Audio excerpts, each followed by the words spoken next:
When I'm traveling. When I'm traveling. When I'm traveling. Get that when I'm traveling. Six pack when I'm traveling. When I'm traveling. When I'm traveling. When I'm traveling. When I'm traveling, get that when I'm traveling. Six pack when I'm traveling. Sure, seeking a place where y'all free, and I got what it takes to rock the mic right. Sure, seeking a place where y'all free, and I got what it takes to rock the mic right. Sure, seeking a place where y'all free, and I got what it takes to rock the mic right. Still watch what you say out your mouth, cause 50 shots still turn the gun out. I'm Mr. Hood when I'm traveling. When I'm traveling. When I'm traveling. When I'm traveling. Get that when I'm traveling. Six pack when I'm traveling. When I'm traveling. When I'm traveling. When I'm traveling. When I'm traveling, get that when I'm traveling. Six pack when I'm traveling.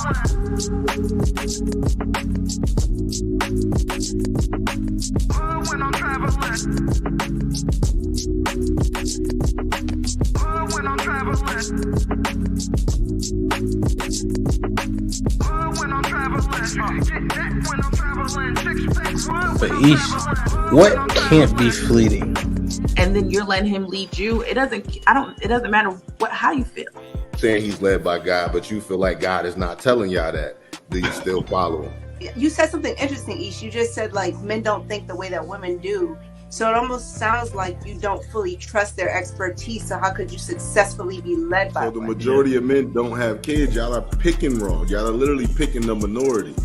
Every man that's on this panel, y'all have more kids than all of us women. 51% of black men are single and childless. Excuses for the statistics. The statistics don't bode well in your favor. So you say things like, okay, are they shooting blanks? Or they because men, I don't feel like men are overall passive aggressive. The majority of men. Do you think that silence is that passive aggressive? Because we will do that. Yeah, because there's niggas that'll use that as a way to trigger a woman. Like, because a lot of time a woman will tell you, like, when you're silent, it makes me feel like I'm ignored. So a nigga will do that intentionally. Yeah, no, I'm just because I didn't agree with the passive aggressive part until Mary said that. I'm like, okay, I can see men and be like, you know what? I ain't saying nothing else. Well, unsubscribing from the Democratic Party help fix Black America. Let's just unsubscribe. No, you got to know why. I don't think so. That's the only thing that get black people together. You know what I'm saying? Like that's shit like that. Shit like that. Shit like that. Wow. Like that. What I think will fix is if black people truly understood politics. Because for a guy, because listen, it's so many different reasons for a man to want to hang out with his friends. Adrian, I'm not gonna let that slide. I heard you. Why do you think that it's older single women who share that opinion? Sometimes that's the case. There has to be Explain balance. what White History Month is. It's honoring the achievements of the greatest ethnic group in human history. Wow. I think all of that shit deserves a put them in the bathroom. Would you rather have a whore of a daughter or a gay son? Let's see here. bruh. Because if she's a hoe, that ain't my problem. Hell, she just be a hoe. Shit. That's a whore. Definitely. Like, yeah, is going to college a waste of time? Absolutely. I wouldn't think for biology. It's ridiculous. And can I just piggyback on that? Read this for me, Q. Okay, $5 super chat from Omega Green. Depends. Go for STEM, medical or law. However, If you go for BS degrees like communications, is that supposed to be policies or criminal Poli-sci, political science, poli-sci, okay. Or criminal justice? It's wasted time. Final thought. When you take a man's time, it's like taking his money. When you take a man's money, it's like taking his time. Simply put, we want something for it. If you're not interested, don't go out. Sis, hit me up. Let's clear your coochie balance. Do women, should they still be covered by men? Do women need to understand what it takes for men to feel like they should be covered by men? Yeah, absolutely. Like, women don't value men anymore, and it's evident. For women to admit that they're not equal to their men, women have to come to that conclusion that you are not equal to your man. Are you for spanking? Let's go around the room, yes or no. Q, you for spanking? Absolutely. Age. Okay, so big kids don't get spankings? You gotta fight them niggas. There's no difference between divorced women and single mothers. The man will, in both circumstances, suffer comparably with no benefit to himself. The benefits don't outweigh the cost. But it's still better to go with someone who hasn't gone through that. It's still better to not choose them. Have men been getting over on household duties all this time? Listen, but I don't touch a trash bag to save my life. So let me ask you, could you and your wife switch roles in what you do versus what for that person hold y'all back or let y'all go? Physically, can't nobody hold me back. Ain't no such thing as a fair fight. Direction, choose your own path. Don't just wear anything. Wear garments that mean something. We got hats. We got sweatshirts. We got jackets.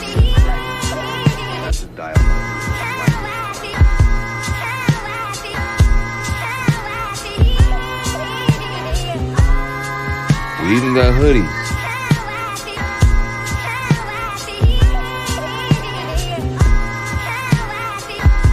Let's not forget our classic tees. Direction, choose your own path.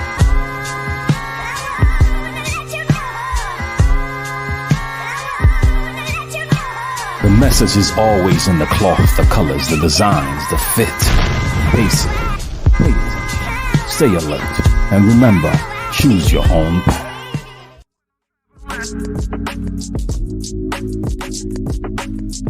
When I'm traveling, get that when I'm traveling. Six pack one when I'm traveling. Sure, speaking a place with young freak, and I got what it takes to rock the mic right. Sure, speaking a place with young freak, and I got what it takes to rock the mic right. Sure, speaking a place with young freak, and I got what it takes to rock the mic right. Still watch what you say out your mouth, 'cause 50 shots still turn the gun out. I'm Mr. Hood when I'm traveling. When I'm traveling. When I'm traveling. When I'm traveling. Get that when I'm traveling. Six pack one when I'm traveling. When I'm traveling. When I'm traveling. When I'm traveling.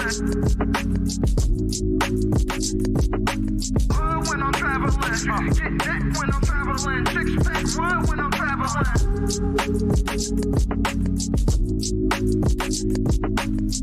When I'm traveling. When I'm traveling.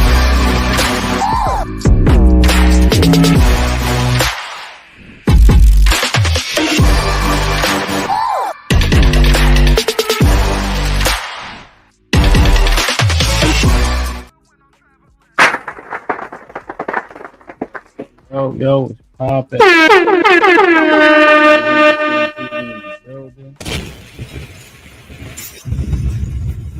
Man, it's a good day, man. It's a good day today. Fatty was popping. Mr. Holland, check, yeah. Was popping. Black Thanos, Lionel, Great T, Edgar was popping. Welcome. Daryl was popping. J Dub was popping. Jameson was popping. Sally Bev, how you? We in here, man. We in here. Bub, what up, though? Vince, what up? Mr. JTK was popping, my brother. Jameson, Andre, Honey Bunny, CC, of course. TEC was popping. I ain't seen you in a minute. Hope all is well. My brother Matt. On time. Yeah, man. Shit like that. Let me know how the sound effects sound, y'all. I had to make some adjustments. Y'all let me know in real time if you don't mind. J Dub. that boy D'Angelo look crazy, right? Poor George, what up though? The real, all right, we in here, man. Indeed, my brother. Riverside. Genuine ain't all fat and shit, you know what I mean? No, but what up though? What's poppin'? Brother. Indeed. Shit like that. Talk about it, man. So we had a conversation. Remember, I had Love up here. We were talking about women after the wall. So he said, fix the sound. What's wrong with it? Y'all let me know. It's different on your side than mine. So on my side, it sounds pretty good. So is it too low? Shit like that. Brother.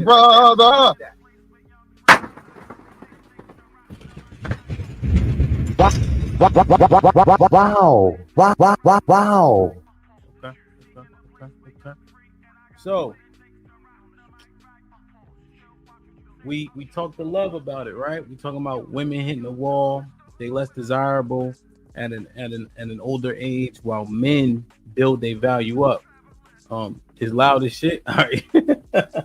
I like it loud though. I can't front. Thank you, Mr. Fantastic. So we had the conversation, right? And I think we went into it at a low level about men. And I think shout out to my brother, Mr. Fantastic, was saying men don't hit a wall, or whatever the case is. I sound low. I think I'm cool. I'll talk a little louder too. So, they say men build their value up. We have more options as we get older, right? What's popping? But I was doing some due diligence. Hit the like button, please. I was doing some due diligence, like, okay, so we saying men getting this money, we got more options, But then Fatty put this up here. Depends on your wallet, right? And then that man could get back in shape in 12 months. But Fatty, you already know now. Stop the cap. The dedication in a lot of people, especially in this day and age when we got these mics and these computers, and less need for physical work. Although I think the majority of black men do blue collar jobs. We know this shit is much easier said than done, especially as that metabolism slows down, but our habits don't change.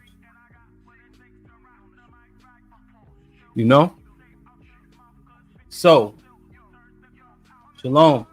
So I was thinking like, okay, well, one, is there a wall and can we hit it? So we're saying men keep their money up, you stay in shape, etc., etc. But how many of us are actually doing these things?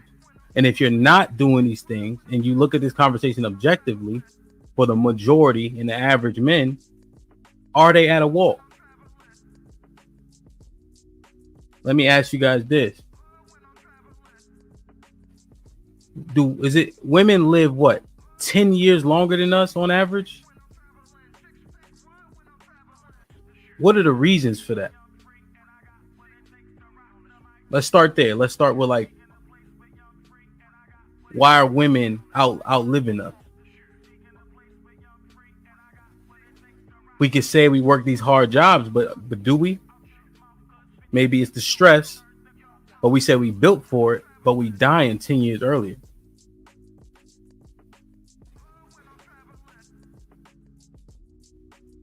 Right? Okay, I understand stress. So does that also mean we ain't built for it? you know, we always talk about the things we got to do. What up, GA? Right? But if we dying earlier, does that mean we actually built for it? If we were built for it, we would live the same amount of time. I'm just throwing this out here. Just walk with me for a second, right? We lead in suicide, right? So again, we talking about this our job, we built for it, et cetera, right? But we committing suicide at higher rates, right? The stress is killing us. So are we actually even built for it? Just think about that for a second. We also don't go to the doctor.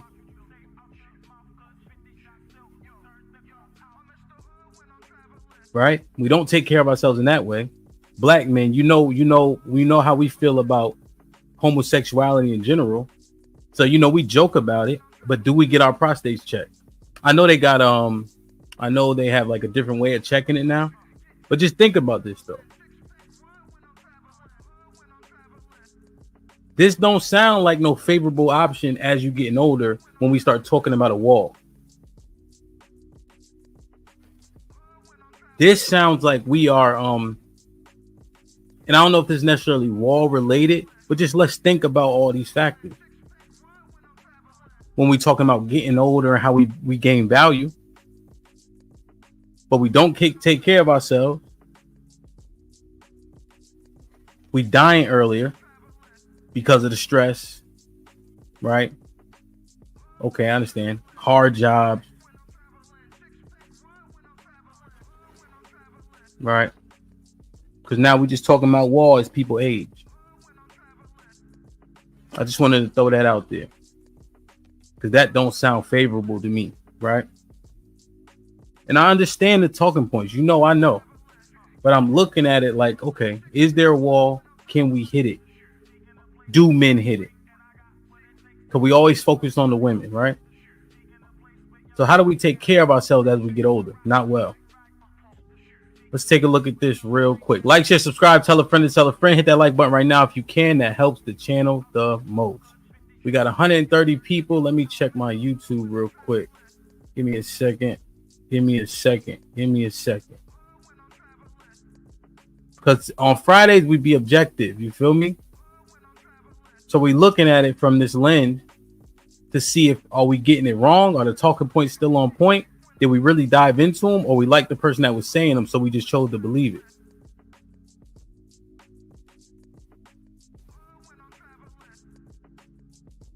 I'm good now. All right, 130 people, 53 likes. Come on, y'all. Let's get them up, all right? Let's go to, we talk about weight, right? Because you a fat old nigga. Are you saying that's not wall worthy? If you're a fat old nigga, you have options? Or does that give you a check mark for being wall worthy? Okay, because I know somebody gonna say, well, if you got money, they don't care. Okay, fine. But let's check off boxes for wall worthiness, right? For men. So this is from the CDC right here, right? Yeah, I knew it was coming. Rick Ross got options, I understand. Right, but I'm just talking about, you know, let's silo everything. Do you gain a check mark depending on the result you have for each category of being wall worthy? All right, so this is from the CDC, because we always talking about men as we get older, right? That's the key. So take a look at this stat, right? The highlighted part, right? I mean, all of it's cool, right? But among persons 45 to 60, when do men start hitting their financial stride? What is it? What did they always say? Is it 40, 45? What is it? Right around this time. Just walk with me for a second. All right. 45 to 64. All right, 40, right? All right, Miles, I'm walking with you, right? Nah, I don't think it's 35. I think it's a little older. So 40. Let's silo at 42, right? Just, you know, 40 is fine, right? So look, among persons ages 45 to 64 years old, the prevalence of overweight was 70% for men.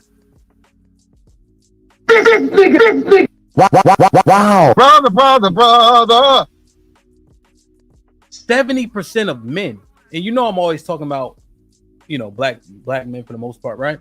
But I didn't even have to do all that. 70% of men in this age range are overweight. We always talking about women, right? Let's have the conversation. 70% of us is overweight. You trying to say that's not a check mark for being wall worthy when you're talking about options?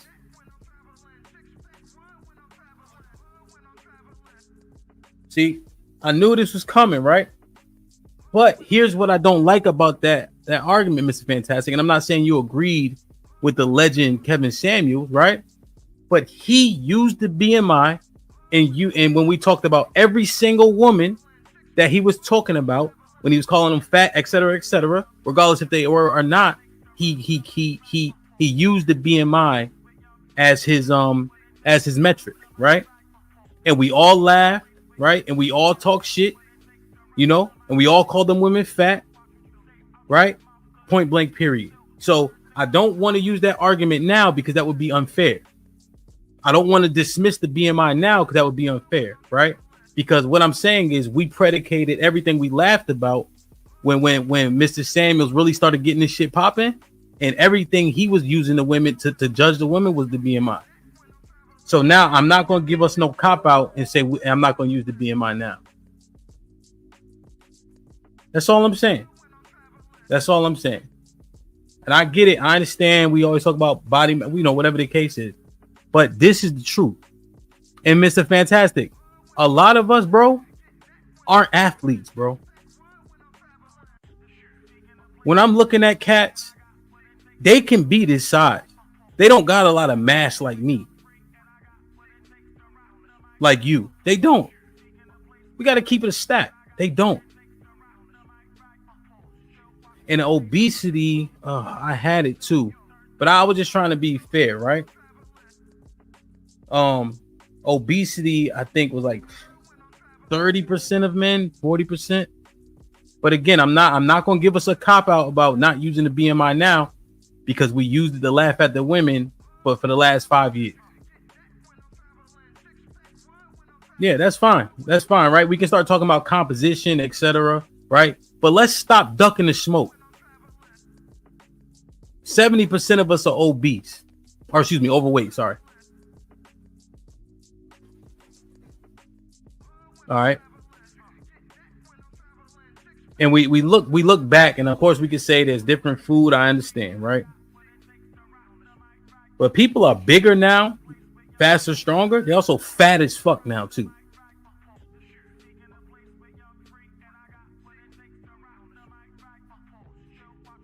So now, when you look at this, let's use it because we used it for the women. 70% of us are obese, right? Is this wall worthy?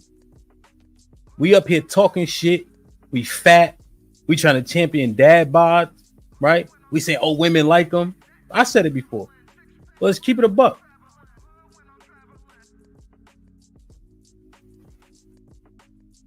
Let's keep it a buck. Walk with me for a second. Let's keep it a buck. Does this make us wall worthy? We over here fronting.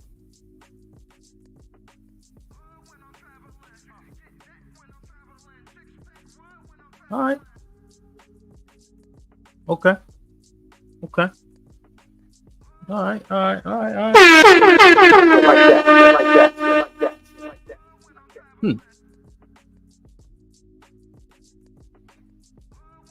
Okay. And the thing is, motherfuckers want to use NFL niggas. You ain't NFL niggas. You're not. You don't have that much muscle mass. See, overweight motherfuckers, y'all talking about overweight, no, right?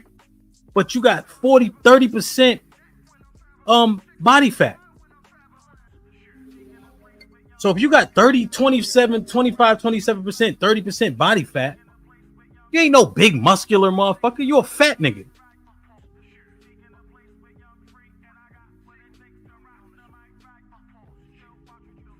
Right?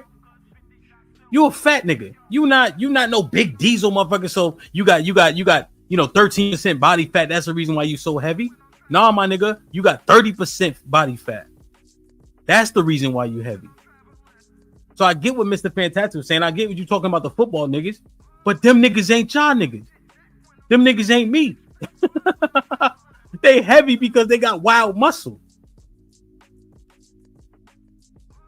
Come on, man. Yo, come on, man. Come on. Stop the cap. If we just take ourselves, right? See, here's the problem. I can't even see me. I'm talking all this shit. Yo, think about this. That's the problem with YouTube, right? Everybody's an outlier. Everybody's a star. No, my G, you not the nigga with all the muscle. All right. Good. My bad. Tell a friend, hit that like button right now if you can. That helps the channel the most. All right. We got a couple super chats. Again, my brother Matt said $2. He said, "Ham was good. I'm finally on time." You already know. J Hub was popping. Yo, send me an email, bro. With the $5 says, might as well get some HGH or some testosterone shots. Nobody is playing fair anymore. Real shit. Red Pill was popping. The Red Pill Ranger with $5 says, the male wall has nothing to do with weight looks. The male wall is financial, which can be overcome if you are a certain age and make certain money. You say that, but that's bullshit. Right? Because we know women have eyes too. We got to stop playing this game, bro. We see these old white motherfuckers, but they got too much money. And that ain't you. That ain't me. All right. Al Pacino is not you. Robert De Niro is not you. You don't qualify. All right. Women is you hear what they saying nowadays, whether they delusional or not. 70,000 get you a nod, get you a glance. You live in these big cities, $100,000 is what to who? You got to stop acting like these women ain't choosing. Brown Black Conservative with the $5 says, what you saying is not true. Okay. KS never said BMI meant you hit the wall. He never said that. He used that for women with unrealistic standards. No, you're wrong. When he was talking about people's weight specifically, he would refer to the BMI. And then with the BMI, he would say, this is how you qualify for overweight. So based on your height and the weight you are compared to the BMI, you overweight. And then there was the other category. Y'all niggas ain't the only ones listening. Da was popping. Always, my brother. I appreciate you, man. Hope all is well. And yeah, I ain't saying that. I didn't say that. He used it as a factor, right? Not even talking about wall, right? He used it as a factor for what made them unattractive, for what made men not want them, right? So I'm using the wall just to have the conversation. Feel me? So let's look at this one. They ain't checking for 40, man. Oh. Look, now here's what's real though. Here's what I'm looking at though. I'm looking at my brothers, right? In the chat. I'm starting to get worried and concerned that we can only see things one way. And if we stand on something, we're going to die on that hill. Just like the women. Let me read these real quick and then I'll get to the next one. And I'm just asking. But it seems logical. The Red Pill Ranger with the $5 says, age 45 through 70 men may be obese, but the age they should and often have more of these women primarily want provision, knowledge, discipline, and leadership. All right. Reaper Rel with the $5 says, why don't you use a recent pic of D'Angelo after he lost a lot of the weight? Dude was depressed for years, but came back. Ani still want him. Reaper, what are you talking about? The thumbnail is used to represent what it is that we're talking about. You want me to use it before, after, before pic? Matt P with the says, wall is about 60 for most, I believe. 60? Come on, man. Like, share, subscribe, tell a friend, hit that like button right now if you can. That helps the channel the most. Jill, what's up? Devin, you late, bro. Lauren, what's popping? Damn. Yeah, line. I already know. You know, on Fridays we be objective, even if we implicated in it. Like it is what it is. You feel me? All right, let's look at this one, y'all. And if I'm wrong on that one, cool. I'm just bringing it out, you know. And I gotta fire back at the super chats that are fired back because we're trying to have the conversation. So I want to be the devil's advocate so we can get all the sides, you know. Because if I agree with y'all, then it ain't no fun, right? But when I open the panel, we can talk. So we talk about income, right? We say, are we hitting our financial stride, right? So I got this from blackdemographics.com. They get it from a viable source. And I think everybody considers blackdemographics.com reputable. So we talk about the money when we start hitching our financial stride, right? But then I got this. I think this is from 2023 second quarter averages, right? Bureau of Labor and Statistics, right? So it has median income by age, right? So that's the middle income, whatever the case is. So 55. So look at the income here, y'all. Men 25 to 54, right? And I get it. Is that age group 55 and over, right? And I'm looking at these numbers. So I think if you take the 2014, this is about $53,000 a year. So we're looking at the median, we're looking at averages, right? We say our average income is 40, 45, I believe. What financial stride is this? Keep it a buck. What financial stride is this, fellas? From 40 to 55,000?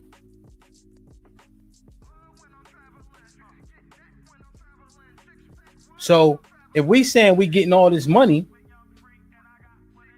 if we went from 40,000, 42, whatever the average is, to about $53,000 on average, right? The median.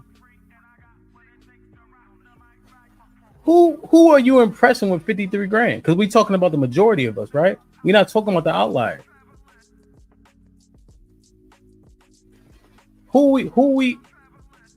What financial stride are we talking about?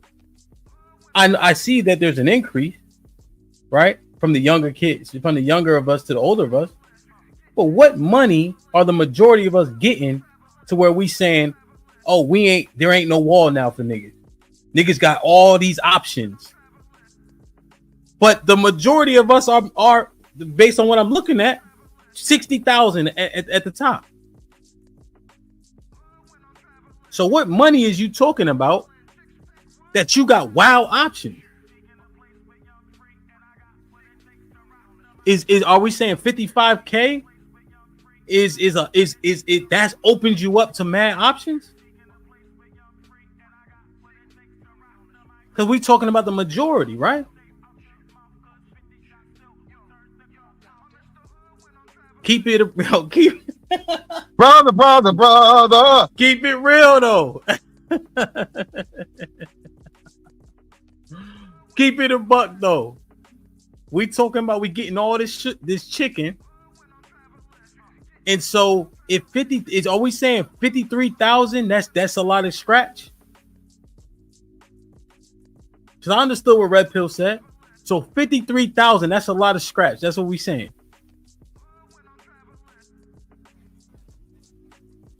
We know that you know that I know 53,000 ain't no fucking money.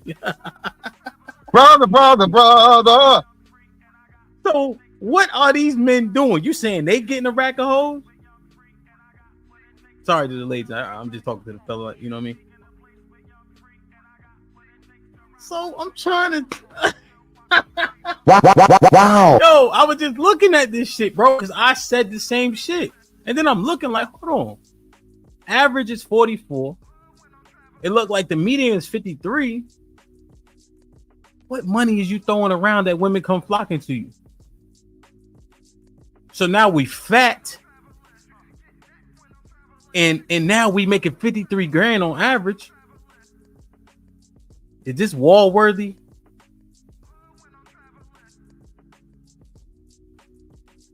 Vet Life, what up, my boy?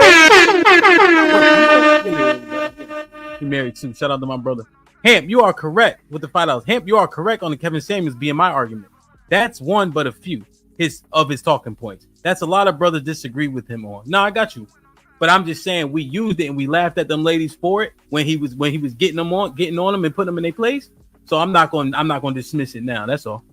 But I understand. Matt P with the $2 says Wall is about 60 for most, I believe. 60 years old.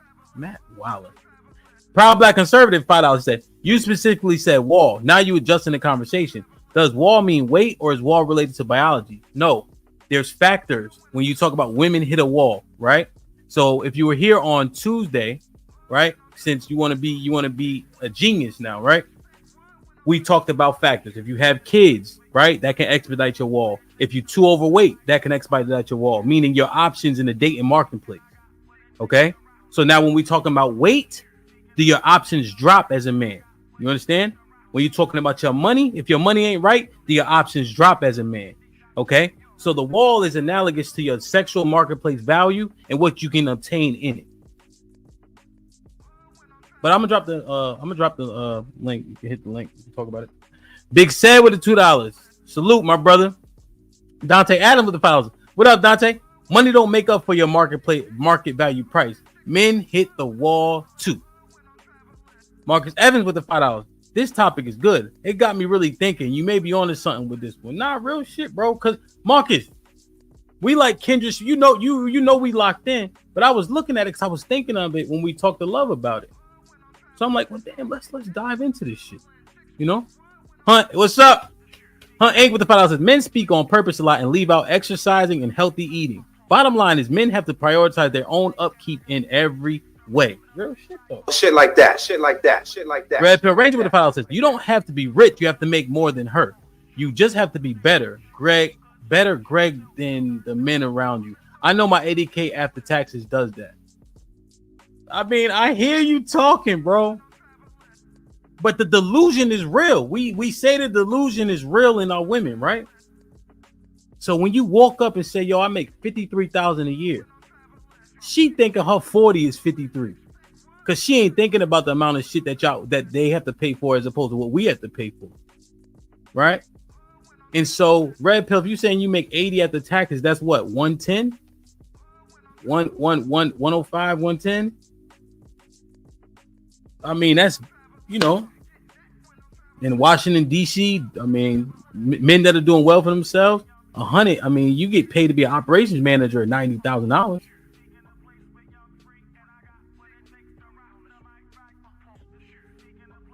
You know? So just it's interesting, bro. It's interesting. You know?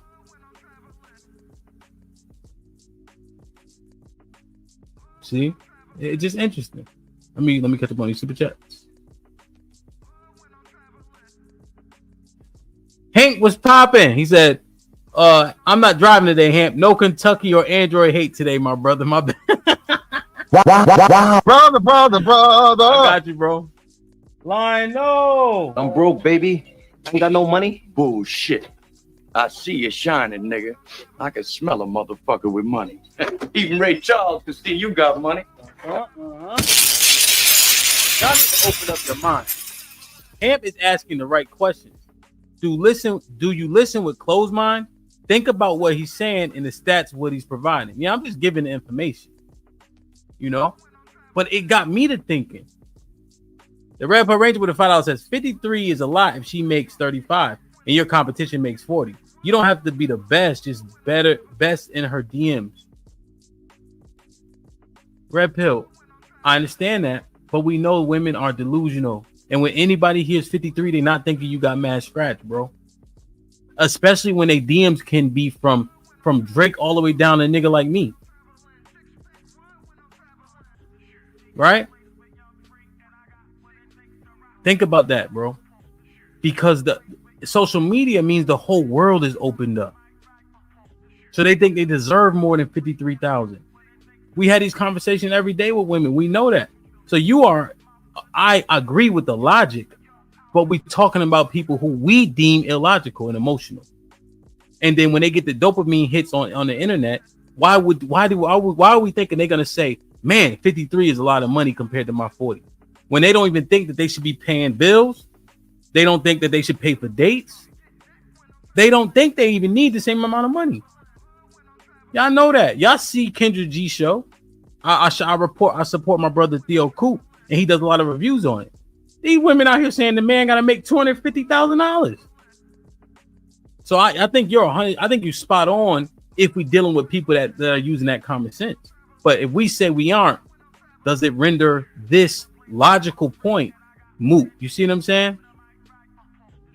Proud Black Conservative with the $5. He says, so based on your logic, no, it's not my logic. I'm presenting this side of the argument or a different perspective, right? So I'm just trying to break it down. So I guess, is it my logic? I'm not saying I agree or I'm employing it in my daily. I'm saying I'm considering it because I don't know if we considered it previously. You feel me? If I'm overweight and broke and 1 year hit the lottery and get surgery, did I defeat the wall? Yeah, I guess if you ain't cheating, you ain't trying, right? if you come up with wild money and then you get surgery and you get whatever, I guess a BBL for men, then yeah, I guess you tricked them. You tricked them off these streets. You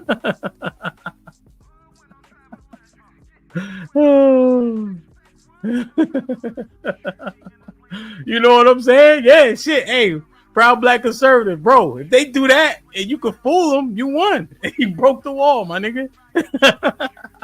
When I play football and whatever, one thing I always said: if you ain't cheating, you ain't trying, bro.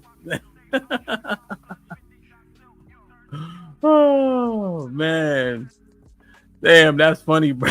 that nigga. Shit like that. You gonna find a way to defeat that shit, bro. That's good shit. Matt P. I'm broke, baby. Ain't got no money. Bullshit. I see you shining, nigga. I can smell a motherfucker with money. Even Ray Charles can see you got money. Even the 20 ball says, "Hemp, I make $75K a year and I invest. I got some breaks and saved and use income taxes to get $140 in total in my stock brokerage. And since I switched to dividends, mainly I'm close to $1,400 a month. Me and my wife building average man." Shit like that. I want to say this. I love you and I'm proud of you. That's how you make that money work. I would also say that you are unique in that circumstance. You feel me? But I want to salute. And I think more of us need to learn. Unfortunately, we know most Americans are living paycheck to paycheck. I got Kentucky.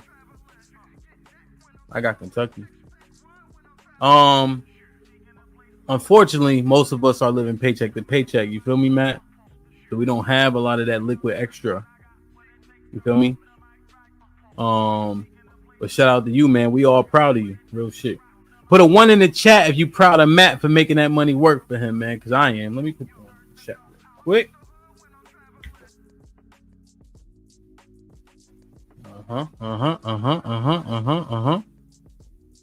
And that Mary part, I think that might, damn. So yeah, man, I'm looking like the money. We talking about, men start getting this chicken, but I'm like, well, it's like 53K.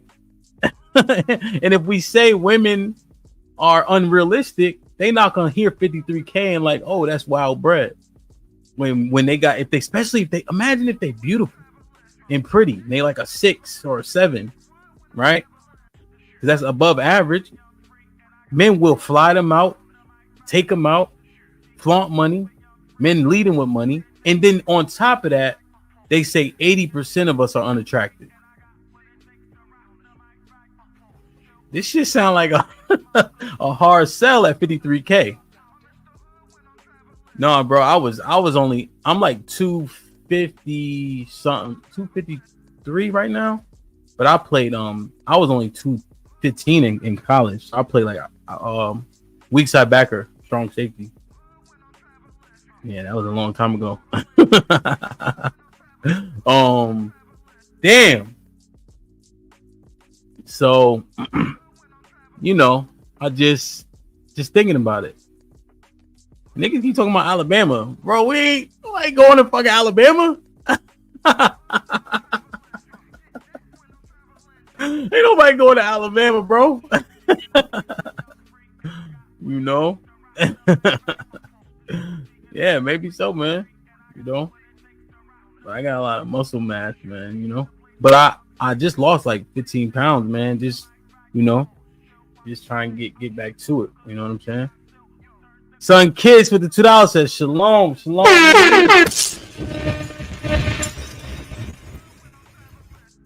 Yeah, man. Damn. Interesting. But one thing I like, though, I'm stronger than everybody in the chat, so I like that. You know? Shit like that. Let me make sure I ain't missing no super chats.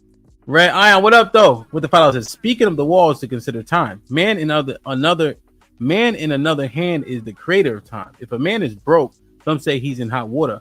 The wall isn't for men. Okay. Matt P with the $5 says, yeah, me and my wife got in 2 accidents with both payouts of $10K.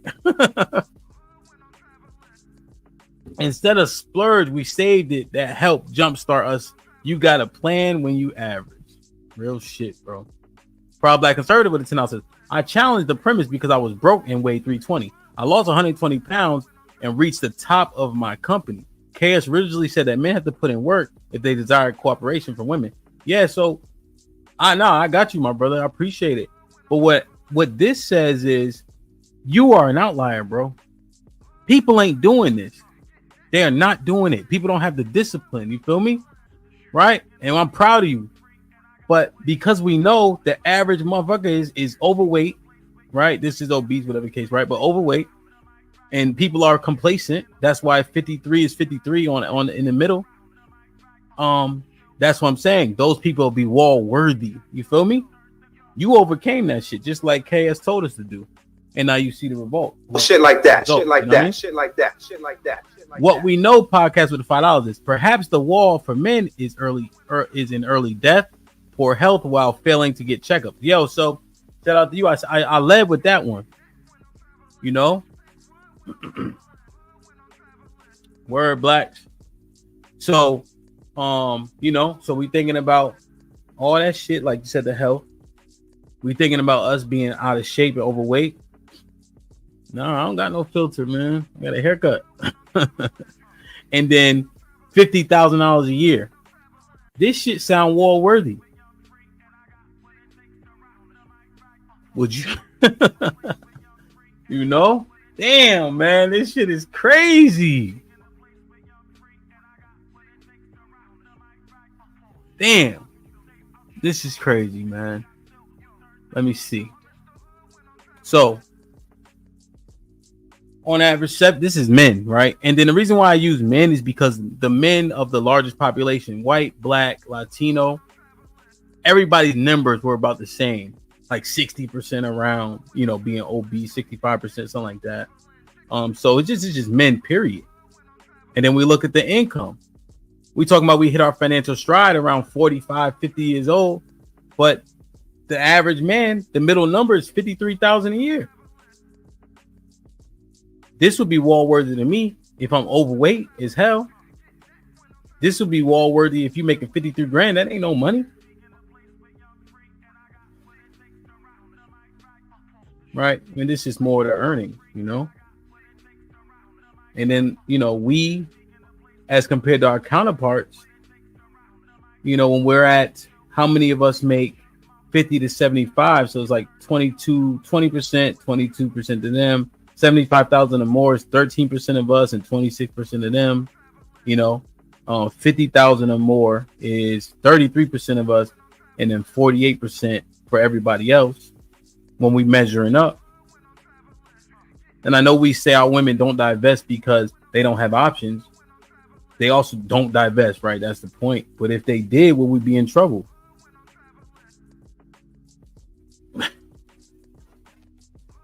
I'm just presenting this shit, bro, to see if we can assess it together.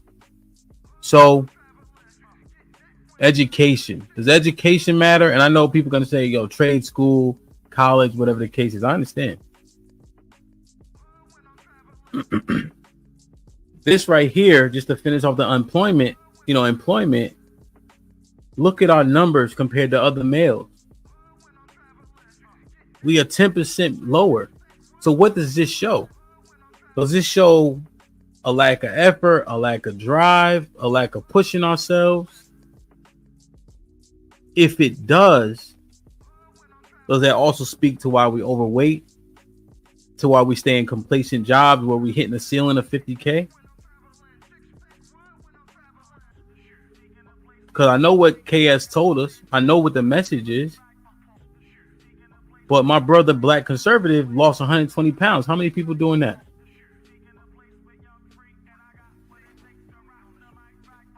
How many people doing? How many people? What's going to happen, y'all? January 2nd. What place is going to be packed on January 2nd? What place is going to be packed? The gym, right? What place is going to be empty February 1st? The gym.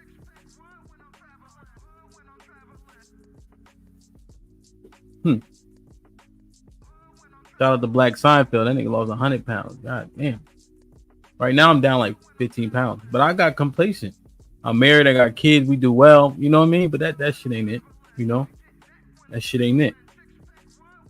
But I got a different, it just. Damn. Where do I want to go? So this is just us dying much quicker, and for Black males.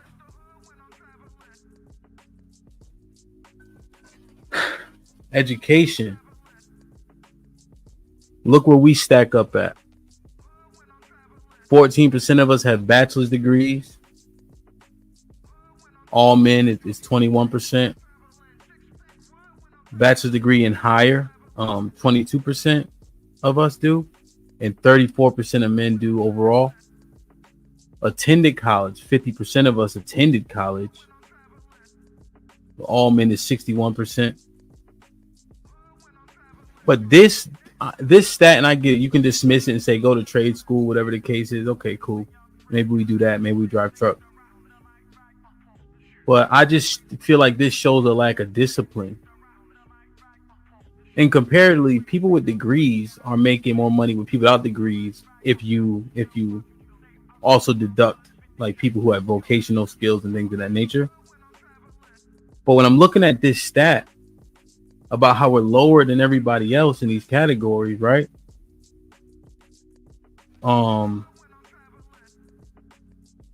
This speaks to discipline and drive, in my estimation.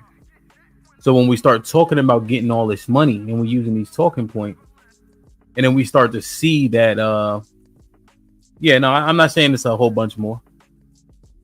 But when I'm seeing that we can't stick through this shit, does it speak to not having standards when you want to be a leader, not holding yourself accountable? So then what suffers then? How much money you make, right? Because effort should matter at your job. Your body mass. How heavy are you? You being out of shape, you being unhealthy, right? Because when I see how we just drop out of college, we ain't finishing it. I'm thinking, okay, I understand if the degree means nothing or not, but what about the discipline? What about your drive? What about your effort? What about your willingness to finish something? Right? That's what I'm thinking. Because when I see people in shape, that also shows me dedication and discipline, not just the fact that they're in shape.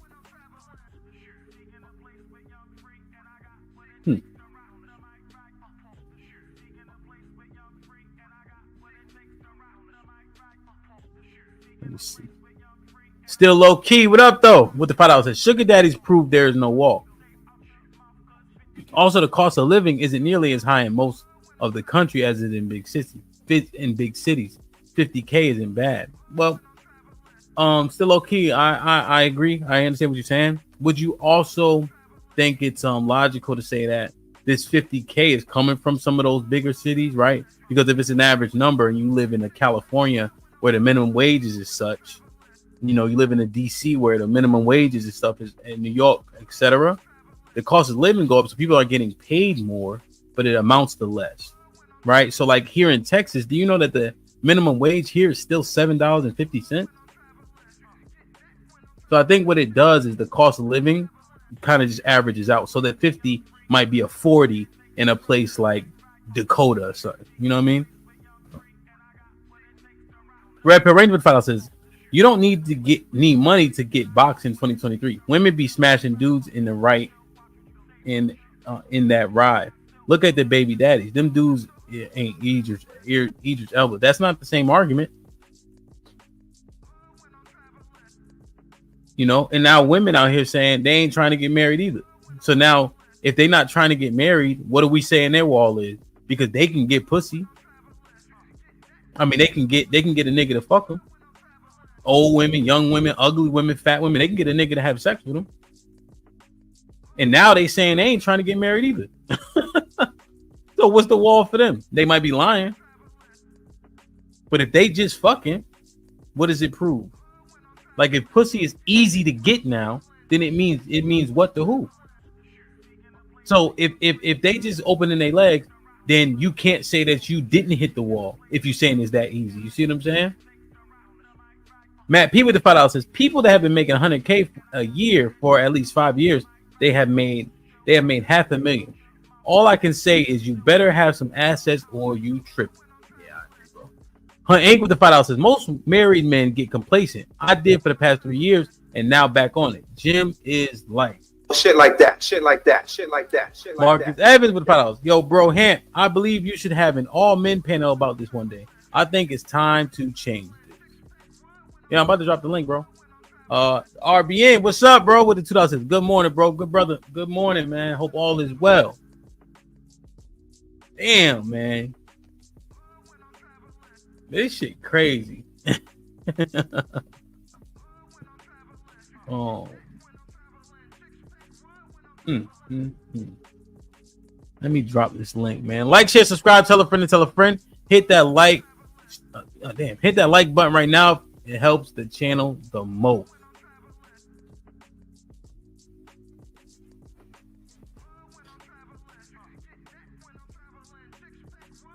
And wood when I'm traveling. Yeah, man. I was looking at this, bro, because when we had that conversation with Love, I was like, well, what would make you wall worthy? If you 45 making 50 grand,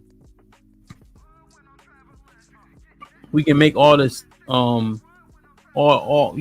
can make all the justifications we want.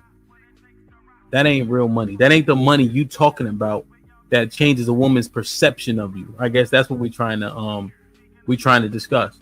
So 50,000, you might be able to live okay, but that is not changing a woman's perception or how she perceives you when you talk about I got 50,000. Let's keep it a buck, right? 70% of us are overweight. Okay. That ain't, I'm sorry, but I don't see that 50,000 and 70K is a reason why you ain't a wall worthy nigga. That don't make a lot of sense. Let's talk about it. Fantastic. Brother. Yo, what up? What's popping? Bub, what's popping? It's goody. Everything. So fantastic. You heard me lay out the premise, right? Because I try to be objective on Fridays and take my little feelings out of it. You know what I mean? Like I mean, when I was looking at them stats, I'm like, God damn. So what's your take on it? Well, yeah, man. First off, man, good morning. Shout out to you, man. Appreciate you bringing me up. Yes, sir. And then on top of that, shout out to my man Bub too, man. Shout out to Bub. Yeah, man. Mm-hmm. Listen, so again, women. This goes back to the argument you make it, and I appreciate this devil's advocate aspect of it. Men and women are just different. So let's start off with the life expectancy thing. Women outlive men everywhere. You know what I'm saying? Just like the same thing, you could jump that to women go to college more than men everywhere, right? So those are just things of life that are never ever going to change. And it's not 10 years, Hamp. It's more like 3 to 5, brother. They ain't outliving about 10 years, fam. Okay. So they get like a 3 to 5 year thing, so on and so forth. Now, when we bring it to the black realm, Then a whole lot of other things comes into it, because you know, health issues, health problems, which, you know, black women have more health problems than we do, especially from obesity, diabetes, all these things, and so on and so forth. But we're talking about the men, so we'll just focus on that. So let's move into the pay aspect of it, which is a big thing, because a man is that, you produce, you're recognized and respected by what you produce as a man, right? So the biggest thing is this thing of like 50K ain't no money, 70K ain't no money, 100K ain't no money, 250K ain't no money. And the thing of the matter is the stats, and it tells you if you're making $100,000, okay, you're going to be in the top 15 to 10% of people in America, period, right? And when people try to say this, and it only comes up mostly to black men as to where 100K ain't no money. Well, show me the 100K McDonald's cashier, show me the 100K Walmart cashier, show me the 100K bagger at Kroger. Show me those things. And again, it's a weapon that's used against black men to just eliminate any progress he's making as a man. Bro, if you're making 100K, and again, we know it's not no money in DC, it's not no money in Atlanta, it's not no money in Miami, it's not no money in LA, it's not no money in New York, but that's less than 1% of the country. Okay, if you got 100, I'm from Macon, Georgia, man. Shout out to MacTown. If you make 100K and you live in Macon, Georgia, which is like 45 minutes to an hour south of Atlanta, bro, you're a fucking king. You're king. Yeah, but fantastic. But I think it's 48% of us live in the big cities.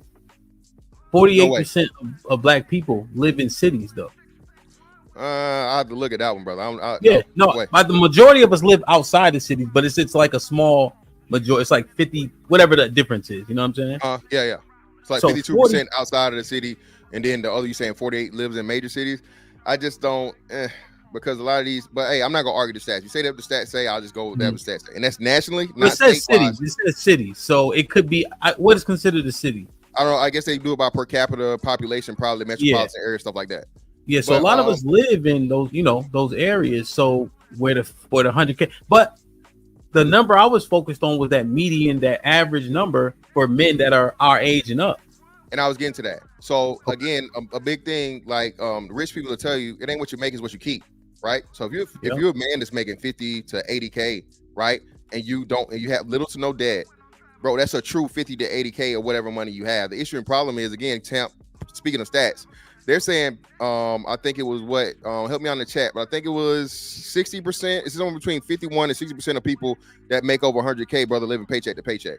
So even the highest earners, you see what I'm saying? So you're aware. See what I'm saying? So a lot of the times saying, hey, I make $250,000. Well, if you make $250,000 and you know what I'm saying, $700,000 in debt with no assets, that's what I'm talking about. And the biggest thing is people want to focus on the pay, but not what you have and your assets. So if you're a man that's 50K, you have property, you got your stuff together, and you're being fiscally responsible, well, bro, you're doing way better than the person that's got 100K. And then, you know what I'm saying? Now, Mr. Fantastic, take this walk with me. The brothers around us that we seeing, are they doing what you saying they should be doing? And I know you have to speculate, but let's keep it a G. We buy dumb shit, bro. No, you're right. I mean, again, and again, most people do, but niggas especially at times. But of the men I know, and I'm kind of outlier because I'm in the military. So a lot of military dudes get a lot of things earlier than most people don't because of the benefits, right? Yeah. So if outside of that, I will have to be honest and say, hey, black men or men in general, well, black men especially, aren't big on being homeowners. But usually, why you want to be a homeowner, because you're trying to do a family, right? So then, though, it goes into the whole, do I have a reason for this if I don't have that? But you see the value. Yeah, so value though, regardless of family. The value in an asset like a home and land. Yeah. And and things like that. So Mr. Fantastic, you had to answer my question though. Oh, my bad. Yeah, a lot of brothers slacking. A lot of brothers are slacking. I wouldn't say 51%, but I would say 49%. I would say 49% of brothers are slacking at making that round of money. Oh, well, no, making the money is higher. You told you making that amount of money is a lot of bro. That's the majority. But no, I'm saying that the average, that 53, 55, that they not investing like you Oh said. yeah, they're not. Yeah. No, I agree with that. Yeah. And so when you looking at that, right? Because if that's the majority, I know I'm using the word wall because it's kind of easy to wrap our mind around. But I'm saying 53K is wall worthy, my nigga. That's what I'm saying. Well, okay. So let's walk down that road. So again, wall is being according to how the other sex looks at you, right? Uh-huh. All right. So if the women that are making 40K, 30, and he fat though, and he fat. Well, damn, that's because that's what I was saying. I was checking the box. You know what I mean? Like that's a lot, brother. Come on, brother. Stall him out, Debo. Goddamn. Okay. No. So if that's your case, again, this is where we talk about the self-improvement, brother. If you're not in shape, your money's not up to par. Of course, like I said, hey, I'm not gonna say up to par, but you're not to where you should be, or hopefully, you know what I'm saying, on that standard. If you're at, if you're still progressing, I'll say that at 40, and you're just now hitting your 50-year mark at 40, you got some work to do, brother. You know what I'm saying? You shouldn't even be worried about wall or any of those things, so on and so forth. But it's definitely some work that needs to be done, and you need to be making yourself more marketable, getting more skills. If you need to go to school, of course, go to school, though. That's where, you know what I'm saying, it's not going to push you to detriment and give you a whole lot of college debt. But you need to be improving your skills because you're way behind the curve if you're only hitting, you know what I'm saying, that 50K at the higher earning stages of our age, like you said, 40 and above. So, Mr. Fantastic, because this is what I was using. I know you were saying like obese, overweight, right? But I was just trying to stick on like, let's hold us to the highest accountability as possible. Okay. So I'm saying 70% overweight, right? Just based on the metric, right? So yeah, so I wanted to counter that too. So bro, I've been overweight since I was 22. Me too. So but like you said, bro, we both in the gym. All right. Like so I ain't lifting 457, my nigga, but you know what I'm saying? Hey, I can get 315, you know what I'm saying, on a good day now. I'm betting. Don't worry.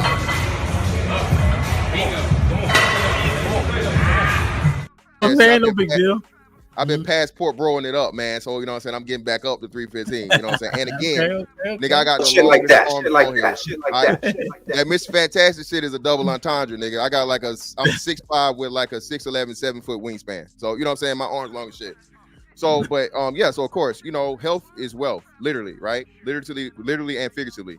But the overweight is just not accurate, bro. It's the same way. And I said the same thing. I'm a BBW lover. Nigga used to fucking laugh at me, and Kevin Chambers get on me too. Because hey, man, hey, I like them thick, baby. You know what I'm saying? Long hair, thick, red bones. Hey, you know what I'm saying? All night long. But obese is definitely more accurate because, like you said, we talking obesity. You're talking like 30% and up body fat, especially for me. Because and NBA players, even not NFL, not just O linemen, but hell, the receivers, a lot of fucking at different positions. If you're over that by BMI standards, and you can be fucking just diesel, you're still by BMI standards, you're overweight and or obese. Most offensive linemen would be obese, but bro, I just re-looked at this shit to make sure I wasn't tripping. Y'all remember Jordan Davis from UGA, right? Jordan Davis, he played for Philadelphia now. Dude is 6'6", 350 something, and he rubs like what a sub 540, right? He had a sub 540. That's unbelievable. You know what I'm saying? And you definitely right, Hamp. Niggas can't be like, oh man, NFL players, my nigga. If you ain't caught a football in 40 years, come on, brother. Come on, man. If you ain't touched put him in the fucking bench and get him out of here. Come on. If you ain't touched the basketball, man, to play, you know what I'm saying, play some sport with your son, brother, don't use that. But if you're active, and like I say, man, everybody not gonna be motherfucking Phil Heath or Ronnie Coleman. You ain't gotta be on some bodybuilder shit. But again, man, Hamp, and I appreciate you for doing this. Bro, that cardio shit is cool, but brother, muscle mass is everything. Muscle mass helps your metabolism. Muscle mass helps you with testosterone. People don't understand the importance of testosterone for men. Testosterone is literally like helps you live longer, bro. It helps a whole lot of things. Your mental health, a lot of things. You know, they're talking about hormone imbalances, right? So if your testosterone is too low, and then at the same time, y'all niggas, I don't know who said it in the chat, but a lot of y'all niggas is cheating out here, man. A lot of y'all niggas cheating out here. Y'all ain't getting no motherfucking. Y'all ain't getting no BBLs. Y'all taking these ass shots. Pause. All right. Some of y'all niggas out here, you know what I'm saying? Got them needles. Got them needles. And you ain't got no motherfucking diabetes. I'm just saying, but it is what it is. So, man. So fantastic. That's what I was saying. Like, that's what I'm saying. Like, they use that argument, but motherfuckers ain't doing no running in shape. And I'm saying they're overweight with a fat. What's the verbiage? Their fat percentage is 30%. Yeah. You know what I'm saying? So they can't BMI. use that. the BMI, but it's the fat percentage of their body is like 30%. That's why I'm like, you can't. That ain't you. They talking about. You know, you ain't. Yeah, obesity rate. Yeah, obesity rate. Yeah. Mm-hmm. And then so yeah, the obesity rate for black men was 37%. Yeah. For men, hold on, I just looked at it. So men, hey, somebody got a calculator? So for men, can you do 37.9? Does anybody have a calculator first? No, but I'm here. I got you. 37.9 plus 36.9 plus 10.1 plus 43.1 divided by 4. Nah, damn. So say 37.9 will make that 40. Well, I'm just trying to get the average. That's all. It looks like the average is probably about 38 or so, right? Yeah. So 38% are obese. You know what I mean? Yeah. Which is still higher than women. But the overweight. No. Whoa. No, sir. No way. All the women? Rate? No way. Mm-hmm. Hold on, let me look. Not possible. So this one says, adult obesity. The latest data: 39% of the U.S. is obese. And the obese rates are generally higher for Black and Hispanic women, for Hispanic men in the Southwest. So Hispanic men are the most obese. Black and Hispanic women are the most obese.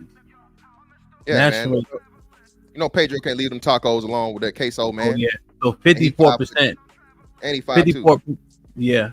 54.8% of Black women, 50% of Black Hispanic women, and then for the men, it's 36%.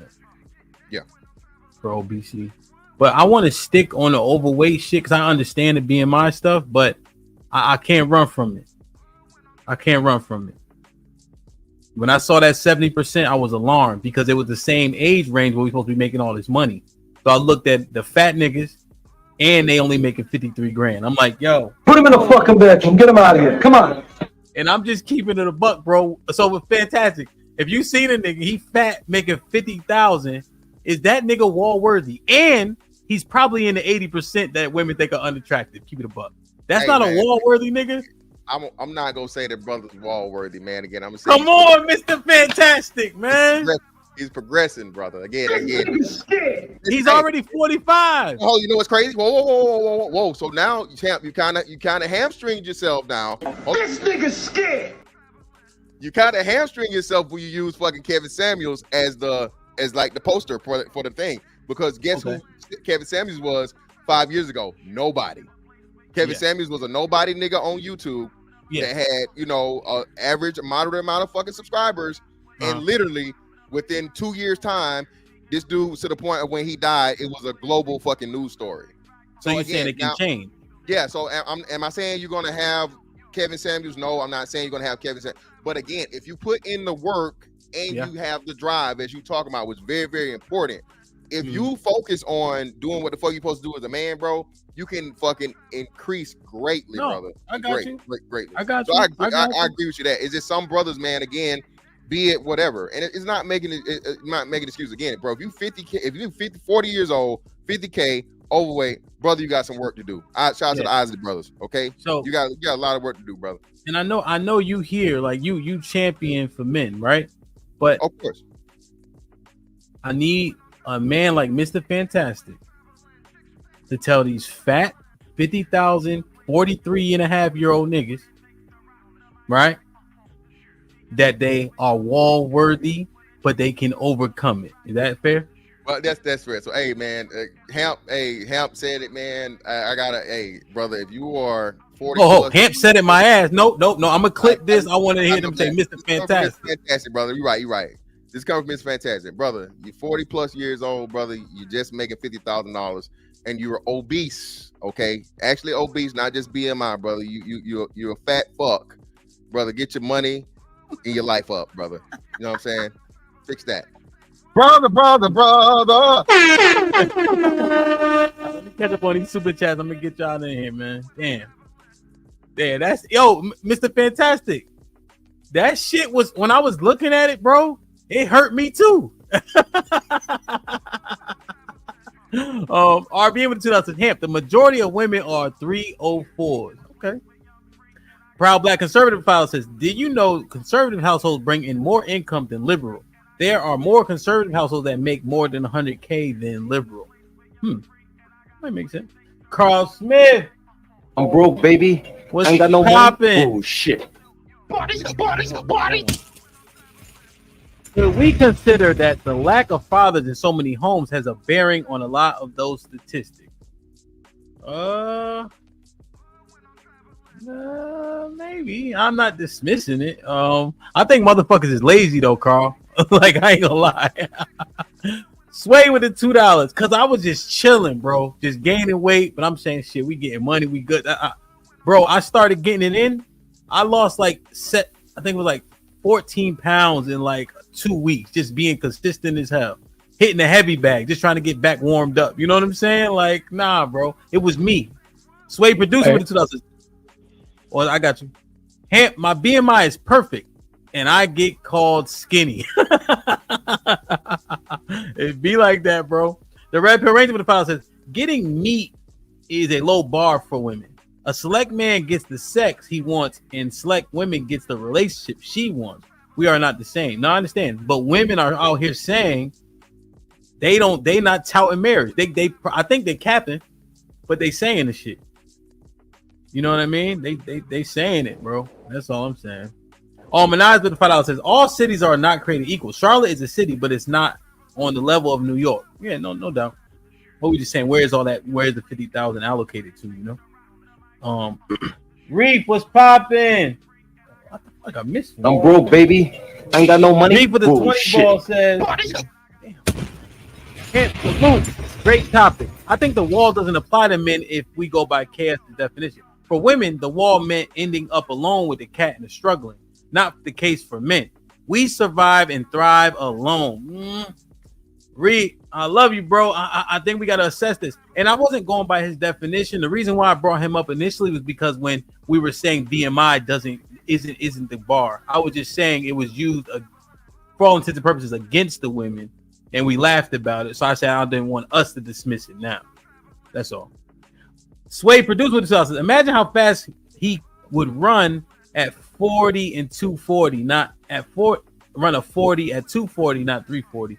No, you don't watch football. you never. This nigga is amazing, bro. Like, to be that size, yeah, you don't. You more of a, cricket type. You know what I mean?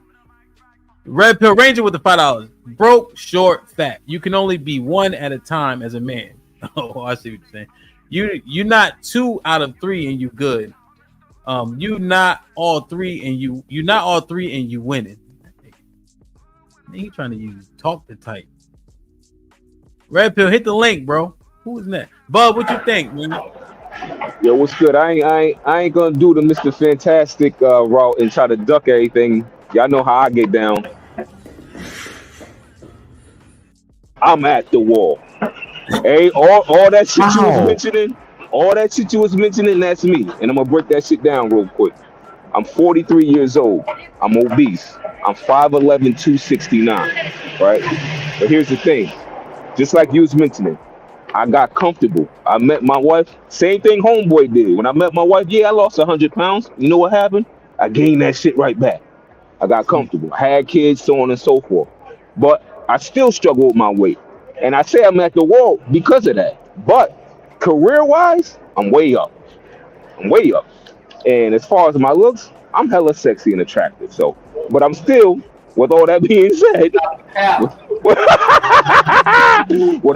said, I do have to keep it a buck and say, yes, I'm at the wall. I don't like when we get on here, we try to hold these women accountable, but we don't hold our own selves accountable. Word. Yo, we gotta keep it a buck, yo.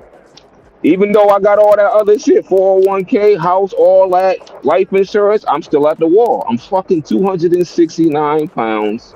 I'm fat. I'm lazy. I'm away from my house 12 hours a day. And that's without working any, extra hours. But I'm still not touching that gym because I feel like I got everything I need already. I got my wife. I ain't chasing no young women. Yeah. I get buns. I got my kids. But I'm still at the wall though. Word. Yeah. And Bub, so the wall is essentially, I understand what you're saying and I applaud that. Well, I was just saying, motherfuckers out here talking to these women all sassy and shit. Yeah, exactly. Like who shot John? Exactly. Like, nigga, hey, broke fat nigga, sit down somewhere. You know Exactly. what I mean? But Mr. Fantastic, he said it much more diplomatically to them, you know. But he ain't want it coming from him though. That's what I'm saying. That's what I don't agree with though. I stopped him.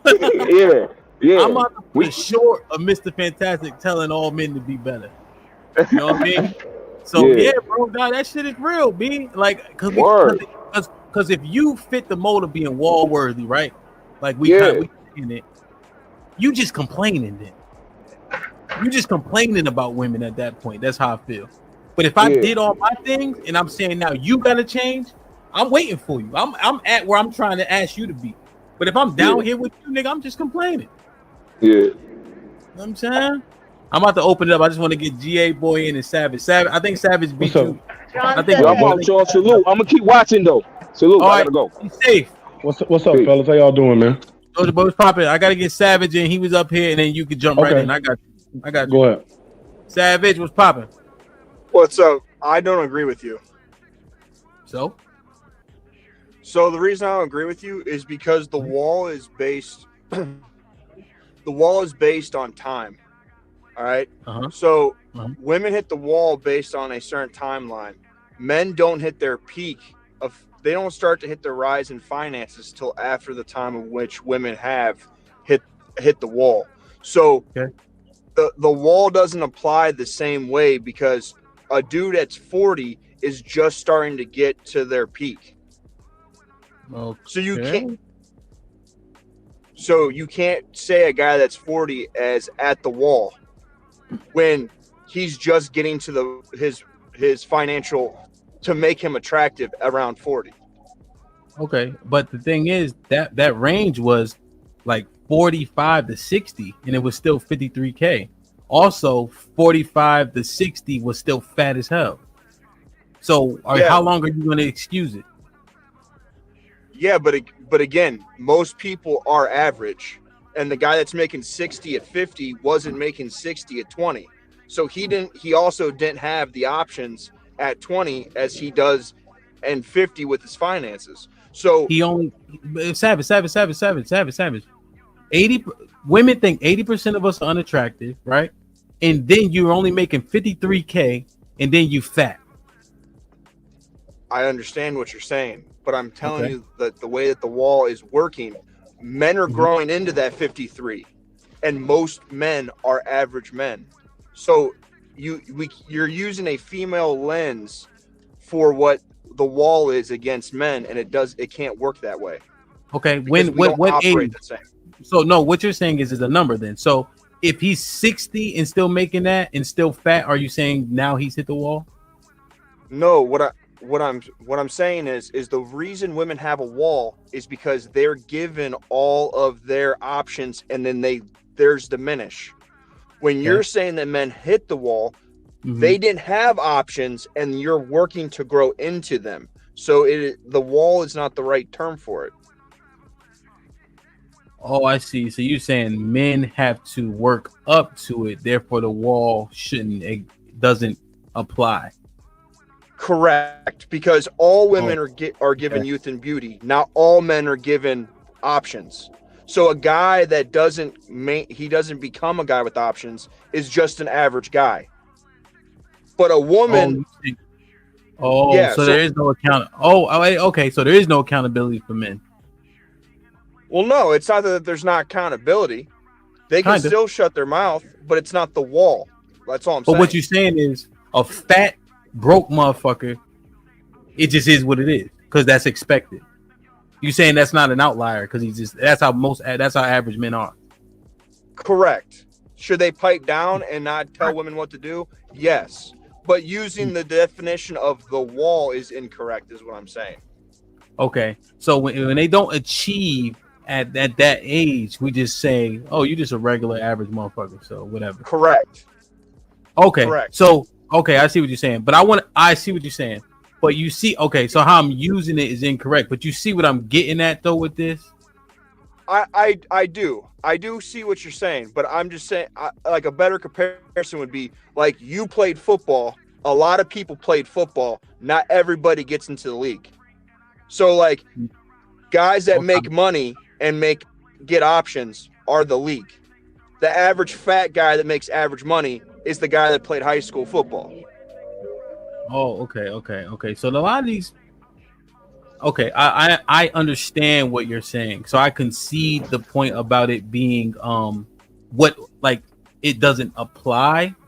I understand, but for the sake of this conversation, right, to build men up, we're gonna apply it, even though it might not actually make sense in like how you're saying it. But this, guys gotta do better. I agree with you. Guys gotta do better. But my contention pretty much was because women, the whole thing of the wall is that women get to live life on easy mode, or they get benefits for being 20, and they lose those benefits at 40. Men never get those benefits if they've never earned them. So that's the difference. It's pretty much. So when they don't see them, it's moot because they didn't apply in the first place. Correct. They're just losers. Yeah, I see what you're saying. Okay, but I that makes sense. But I like this better for today. No problem. I like this better for today because when we broke it down, we got to say, hey man, shut your fucking mouths until you get some goddamn result, fat nigga. I mean, you just don't say the N-word part, but you agree with everything else, right?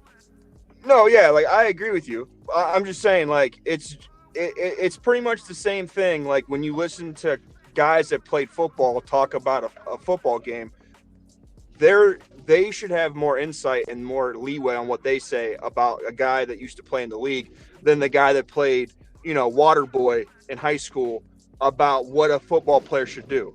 Like, it's just like, okay, yeah, I get it. I know.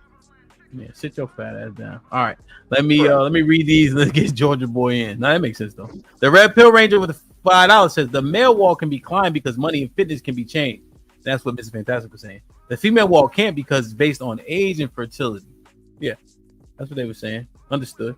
Wait, I'm not saying exact same, but I'm saying there's something there, for the sake of the conversation. The Red Pill Ranger with $2 says married niggas can't be on the wall. You won. I don't know, Mrs. Fantastic. Don't tell Mrs. Fantastic that.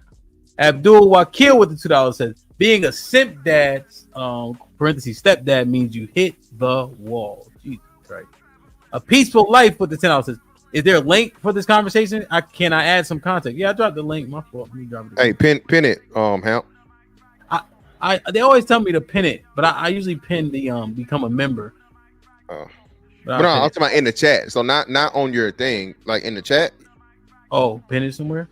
Yeah, pin it in the chat. So all you gotta do is click the little 3 buttons on there, and it'll give you the option to pin it, and it'll pin it. Moderator? Yeah, no, I'm not a mod. No. Savages. I'll give you one real quick. And then all right, yeah, I dropped it. I'll try to pin it. Ricky P with the $5 says, Hamp, this is gonna be the show. Hamp, this is gonna be the show when you ask height, weight, age, income. I need to ask somebody that, right? Red Pill Ranger, I think that's what they used to ask, right? Red Pill Ranger with $2 says the wall is biological for women and financial for men. Red Pill Ranger with $2 says men don't have a wall, they have a ceiling. We rise. Okay, maybe that's better. Still low key 21 with the $10. I got a second job at the peak of the pandemic. I went from 270 down to 225. Now I'm starting a new gig that puts me at 80K with potential of 120K. K has got me here. Men always had a wall. Climb over it. Okay. I like that shit, man. Proud Black Conservative $5 says life holds men accountable. A fat broke man is homeless, and life holds him accountable. A fat broke women will still be on government assistance. You know what's crazy? I know it's anecdotal, but when I hear this argument right here, which I think is correct, when Beans told us that he had Section 8, I had never heard that before. I didn't, but I now realize that it's a possibility.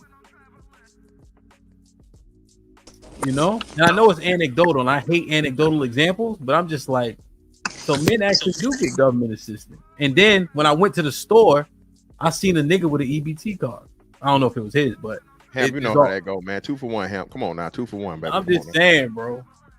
I'm just saying. Yo, Georgia boy was popping. What's up, fellas? What's up, man? Hey, first off, I want to say, Hamp, with you probably gained weight because you just looks like you just had a little baby. And usually when you have a baby, when your wife's pregnant, the man gain weight also. That happened to me too, but I end up losing it. But no, man. Under 2, Georgia boy. So Yeah, so that means, that's where all your weight probably came from, man. You had a wife pregnant back to back. But no, man, and one more thing, man. I appreciate you having this conversation about health, man, because I really just started taking my health serious. I'm gonna be honest. That COVID shit kind of scared me into being a healthy person when the whole COVID thing hit. During the COVID back then, I lost like 80 pounds. I had got big, bro. At my playing weight when I played football, I was 230, 235. I had got to like 290. But what I did was, I'm a cardio guy. I'm gonna let you guys pump all the weights you want. I only do cardio and band resistance, and I've been doing it now since COVID. And I'm in the best shape of my life. I don't want to look like a meathead. I don't want muscles.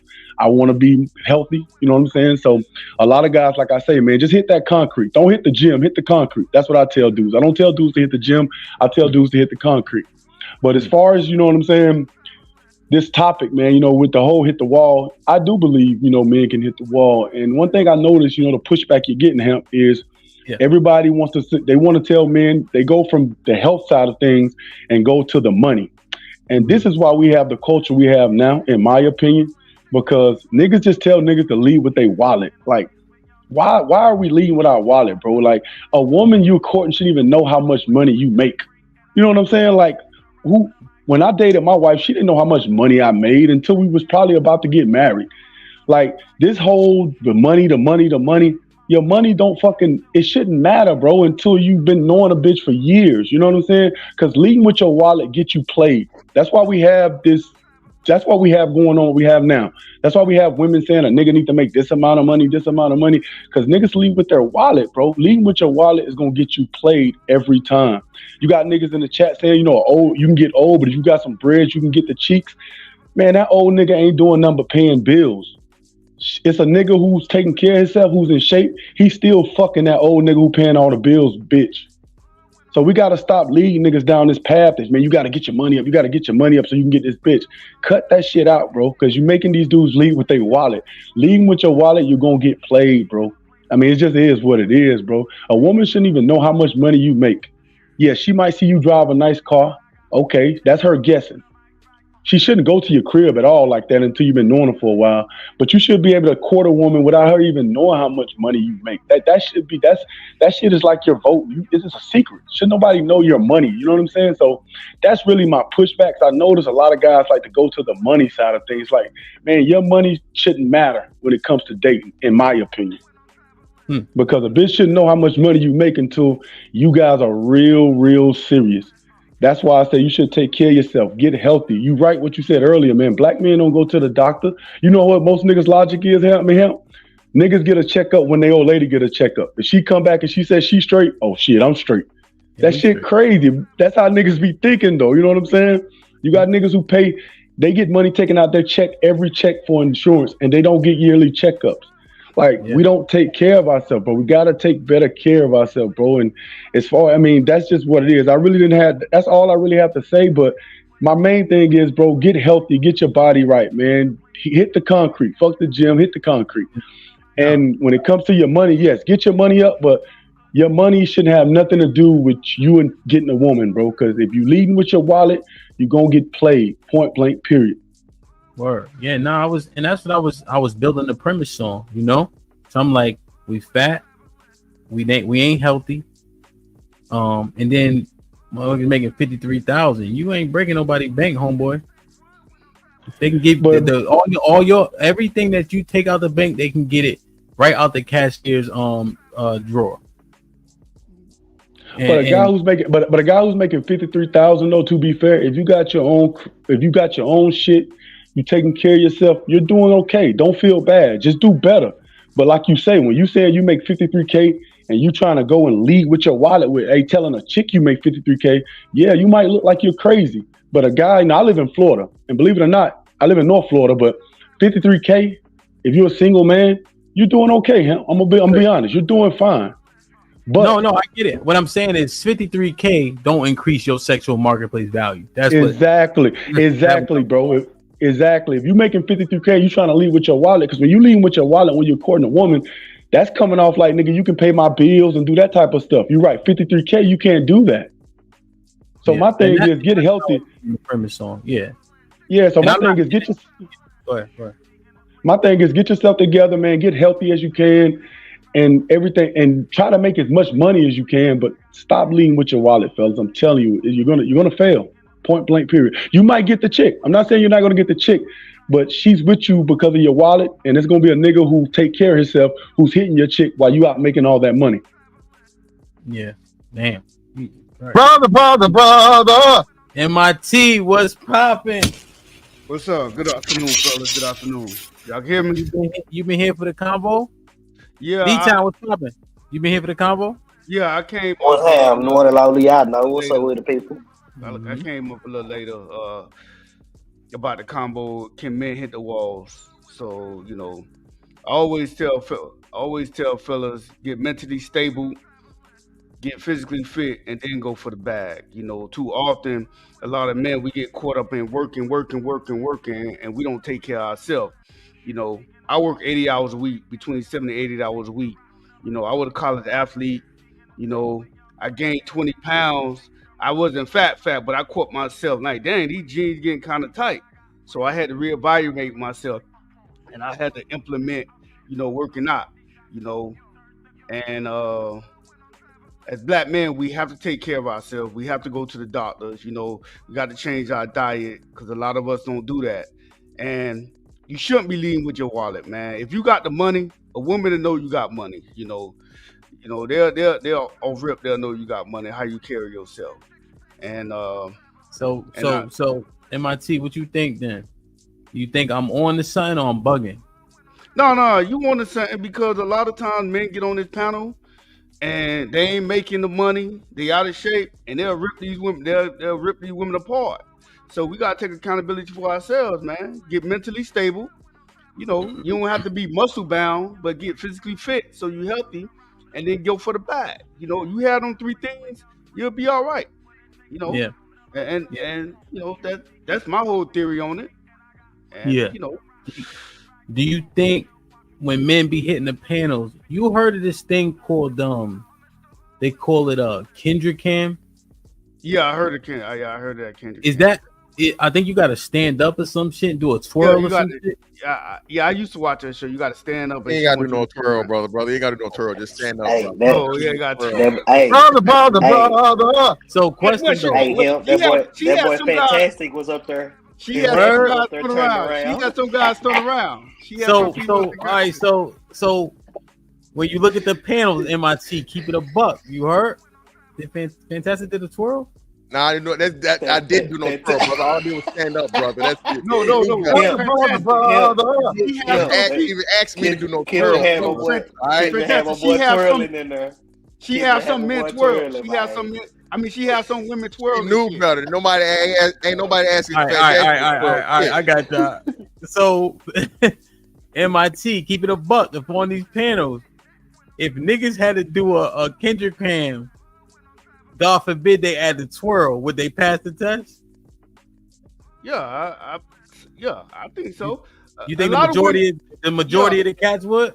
One thing I'm noticing about black women, they like no. What I'm saying is about physique and being in shape. Physique.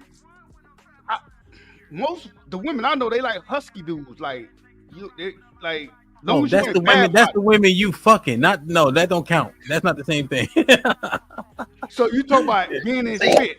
See, this is what I was about to get pushback. Hold on. What I'm saying. Hold on. Deep down, goddamn it.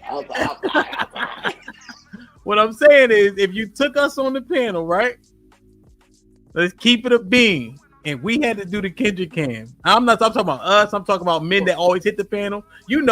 Me, Fantastic, Trigger Mike, Tommy, everybody. Like when we actually passed the Kendrick cam, keep it a buck. Yeah, a lot of us won't pass it. A lot of us. Wow. A lot of it.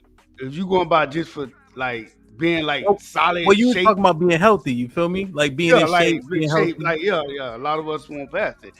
I'm in decent shape. Like I'm not in shape like I was in my 20s. I keep myself up because I have to because of my job. But I try not to let myself go. But I just try to stay in decent shape. But Yeah, I mean, too often nowadays. I don't mean to cut you off, Ham. But too often nowadays, somebody made a point. Like we try to leave with our money all the time, and if you compare a couple bills, yeah, they're gonna holler at you. But as a man, you want to also be fit too and be mentally stable also. You got to add that to it. It's good to make the 6 figures, but if you bad body and can't hunch, put him in the fucking bedroom. You just you just spend it. You just wasting money. Okay. All right, let me get D-Town in. So okay, so all right. D-Town, where you at? You doing so much stuff except for being there. Niggas an asshole. A Peaceful Life was popping. Hey, salute to your brothers, man. I've been watching in the shadows, enjoying your show. Mr. Fantastic, Savage, all you brothers, man. You guys, and Ham put out some great content, man. I enjoy you guys, and I enjoy fellowshipping with the fellows. Not much into the ladies and the fellows going back at it, but talking to men is something that I definitely am interested in. Yes, sir. No, 100%. Let me read these super chats and let's get your take. Bet Life with the 10 says salute to Bub, but I disagree with him on hitting the wall. If Bub was single, all he would have to do is lose weight. And he's back in the game. He's straight. Adrian White with the 2 says Hamp was fat before the kid. Nigga's an asshole, man. This is what an asshole look like. This might. Oh, see, thank you for the cash app. As always, I appreciate the support. Raw B was popping with 10 says the wall is bullshit. There is someone for everyone. Just live your best life and stop living social media talking points. Rich men / women get played fine. Fine women / women get played. Be authentic, period. Robbie, you talking like a girl, bro. Juan Solo with the $2 says the only wall men hit are the ones they build. Robbie, stop talking like a girl in the chat. So, A Peaceful Life, what's your take? Well, I don't think men hit the wall at all in terms of their own personal development because men are built over time. You earn your value as a man, especially as you get older. Now, taking care of your health, taking care of your finances, taking care of your body is critical because you got a lot of brothers. Like I'm 49 years old, and I got brothers that I know that are 55 that's already gone. So that health part of it is what dudes be neglecting because if you're a responsible man, you pour so much into your family financially, working the 16-hour days or trying to make ends meet. And what happened to you thinking about the kids, college and scholarships and school and paying fees. And a lot of dudes just neglect their physical health. And I think that's the problem we have now. It's a problem with dudes expiring. But on the other topic, the brothers were talking about dudes leading with your wallet. And my philosophy on that is always best when women discover things, not when you lead with them. Because then you just look like a weak dude if you leading with your financial success, as opposed to a woman just discovering that this dude, can take care of himself as a responsible man, a man that she would prefer to be in a relationship with a long time. That's where the problem comes in. So,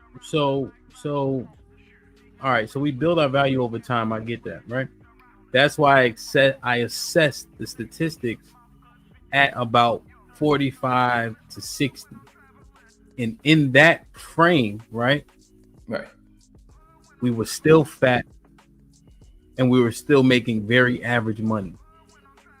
So at what point, if we say wall, whatever, people are arguing about the wall, at what point have you failed? If you're still fat and still making 50 grand, are you not wall worthy at 50 years old? And is that when you need to shut the fuck up and stop telling women they fat and out of shape and they need to do better?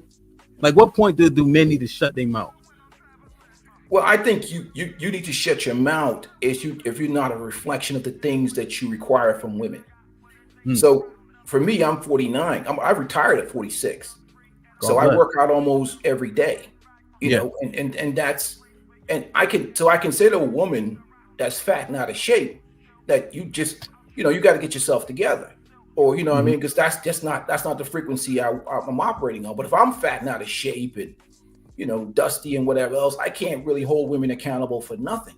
So you can only ask for what you bring into the world in terms of as a man. But, you know, it's just the way it is. You can't say nothing to women unless you square it away, pretty much. And so at Peaceful Life, so let me ask you a question, right? Because I know you said we build our value. What is the what age can you be like, all right, motherfucker, you might as well hang it up?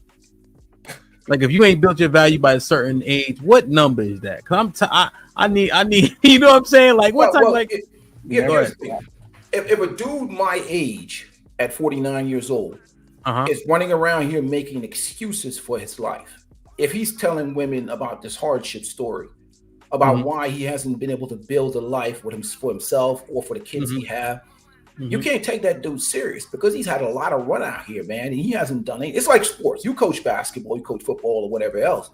Like sport, football. Right. So, you know, like look at me, right? Look at a guy. I'm like 6'8". The guys don't know it, but see me on the YouTube screen. So if I see a kid, right, and he said he wants to be a pro, the first thing I'm gonna go is look at what or not he has the how would I say it? The natural ability to be that. Then the next thing I'm going to do is look at his motor or his work ethic, because remember, only the dogs make it. You got to have that dog in you, or you're not going to be successful. You know. So even, you know, and if I don't see that energy and that work ethic, that getting up at 5, going to the gym, whatever, you're not going to take that dude serious. So to me, the wall has to do more about a man that has no purpose, no energy, and has not really done anything in terms of managing his time. Yeah, like you said, building that wall, right, and using your time efficiently and being productive, right, and producing, right. And so, what age, right? Because people are saying wall this, wall that. If you haven't achieved these things, what age are you saying, yo, bro? You the women that you've been complaining about, you might as well get a dog too. Yeah, that's better. What age do men need to go ahead and get a dog and a cat? I think if a guy is at my age in his 40s and he hasn't done anything with his life, like 49 and a half. No, I'd say in his 40s, early 40s, 42, 43, 44, 45, and you don't see a history of work ethic. If he's been one of those derelict dudes, that first of the month dudes, or dudes that's not serious about his life, haven't achieved anything, haven't done anything, I don't think you can take him serious. You can't take a dude serious that haven't had a history of any type of effort or energy put into building himself into the best version of himself, what a man he's supposed to be. So, I mean, they're going to look at you like you're a clown. You know what I mean? Like the old folks used to ask you back in the day, you know, what do you do for a living? What do your daddy do for a living? What have you been doing for the last 10, 15, 20 years? You know, if you ain't been doing nothing but sitting around here making excuses for life, and you're 40 years old and you don't have a body of work to show for nothing, nobody's going to take you serious. The women are definitely not going to take you serious. But there's a caveat to that, though. The man can always... Red Pill, you didn't say hi to nobody. Oh, my bad, man. See, I've been talking in the chat for like an hour, so I ain't... So what? To everybody. Well, you right. You know I'm sensitive. How y'all doing, brothers? So, bro. Go ahead. No, I'm just saying, there's really not a time schedule to that, because you cannot be doing nothing till you 40. And in today's society, you can do something and come the fuck up. Samuel L. Jackson made his first movie in his 30s. Kevin Samuels started cracking in his 50s. Now, you can always start doing something as a man when it comes to that. Do exceptions make the rule? I agree with you. I'm sick of this shit. Can I respond to the brother? One question. Do exceptions make the rule? Can I respond to the brother? No. That's possible for any man. Any man can wake up one day and but we're talking about probability. We're not talking about possibility. You know that. No, it's possible for any man. Improbable. I said probable. What's probable though? You're gonna be what you always been. Probable means more apt to happen. And shout out to Peaceful Life. The brother was saying that this is the most important thing, and what gets lost, and it has to Hamp's point about niggas being lazy. Bro, you can't not do nothing up to 40 and then say I'm gonna get on my grind at 40. Come on, Red Pill. You can. No, you can't. I think people been on drugs for 20 years and then woke up from that shit and better their life. All right, what's the percentage? Hold on. Now give us a percentage of those people.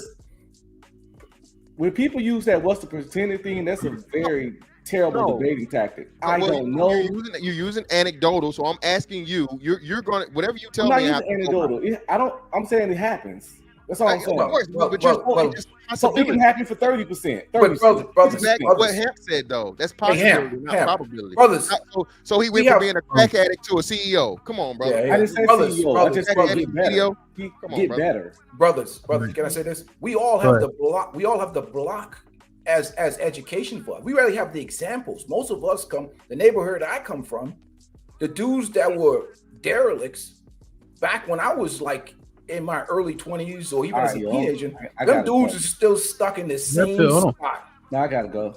I'm good. Why? Yeah, I gotta go. Y'all take brother, why you gotta go? Crackhead the CEO, brother. That's crazy. Why you gotta go? Hold on, y'all. It ain't got nothing to do with that. Them brothers are still stuck on the hold on, peaceful life. Why you gotta go? You just got me. I don't talk on panels with women that much. I'm good. Y'all take care. Well, I'm not staying long. You can sit tight. I ain't staying long. I'll come back. Damn. Well, let me say this then. Okay. Well, I do see what y'all coming from as the men. You need to keep your body right and stuff like that. Because you're right. But for the longest, right, men wasn't saying this. Men was saying, "Get your money up." Yeah, I'm fat. But my pocket's big, my stomach big because I'm eating good. That's what we was been hearing. Now y'all want all the young niggas to have 6 figures and have a 6-pack. God damn! What can we do? Because y'all, hold on, fantastic. Because y'all didn't took advantage of what y'all, get y'all money. Y'all probably got a very good, hit all the girls, and now the youngsters. Well, y'all gotta make sure y'all got a 6-pack and got 6 figures. Like, come on, y'all, But I do agree. Let me just say this. That's Gen X. Hold on, because Asian babies don't about that, bro. So that's the old niggas before us.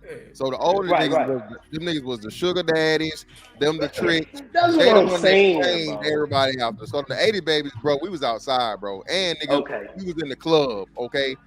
Not me. I wasn't one of these niggas, but niggas used to dance in the club, bro, like they was in motherfucking Beach Street and breaking.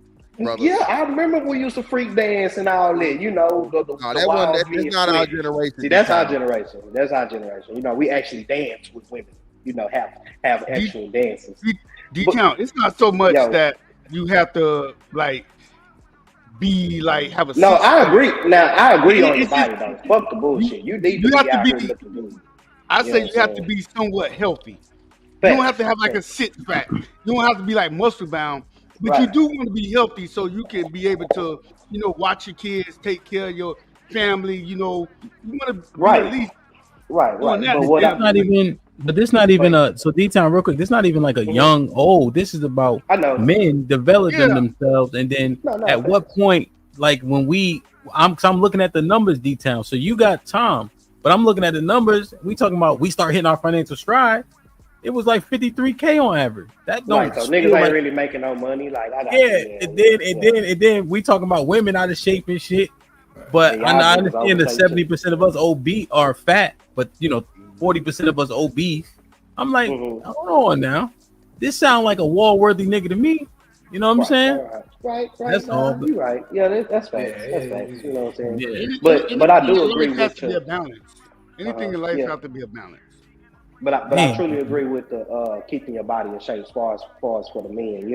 It's no exception. Even I guess you have babies because I got me a baby on the way too, and I gained a little pounds too. But I'm getting all that shit out. Appreciate it. And it's my little boy, fantastic. I'm so happy, boy.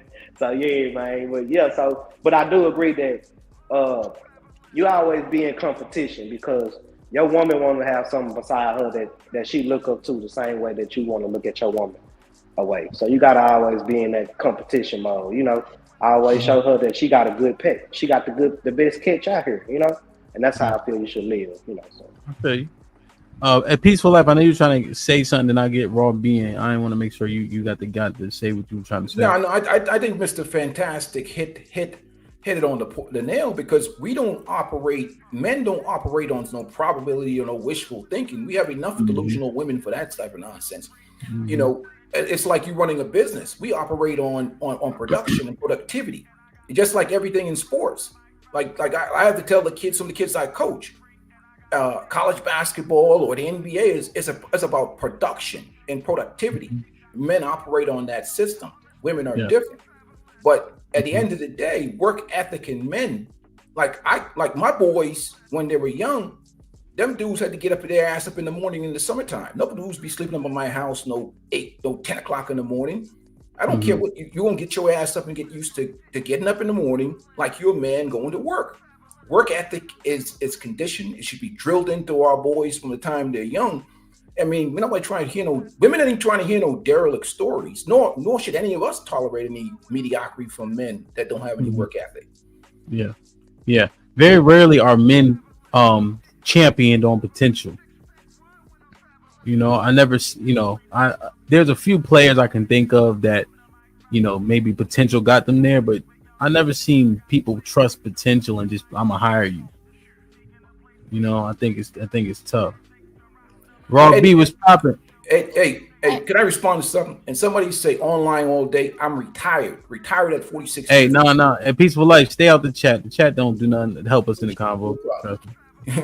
I'll read the chat for everybody. Don't worry about it. Raw B was popping.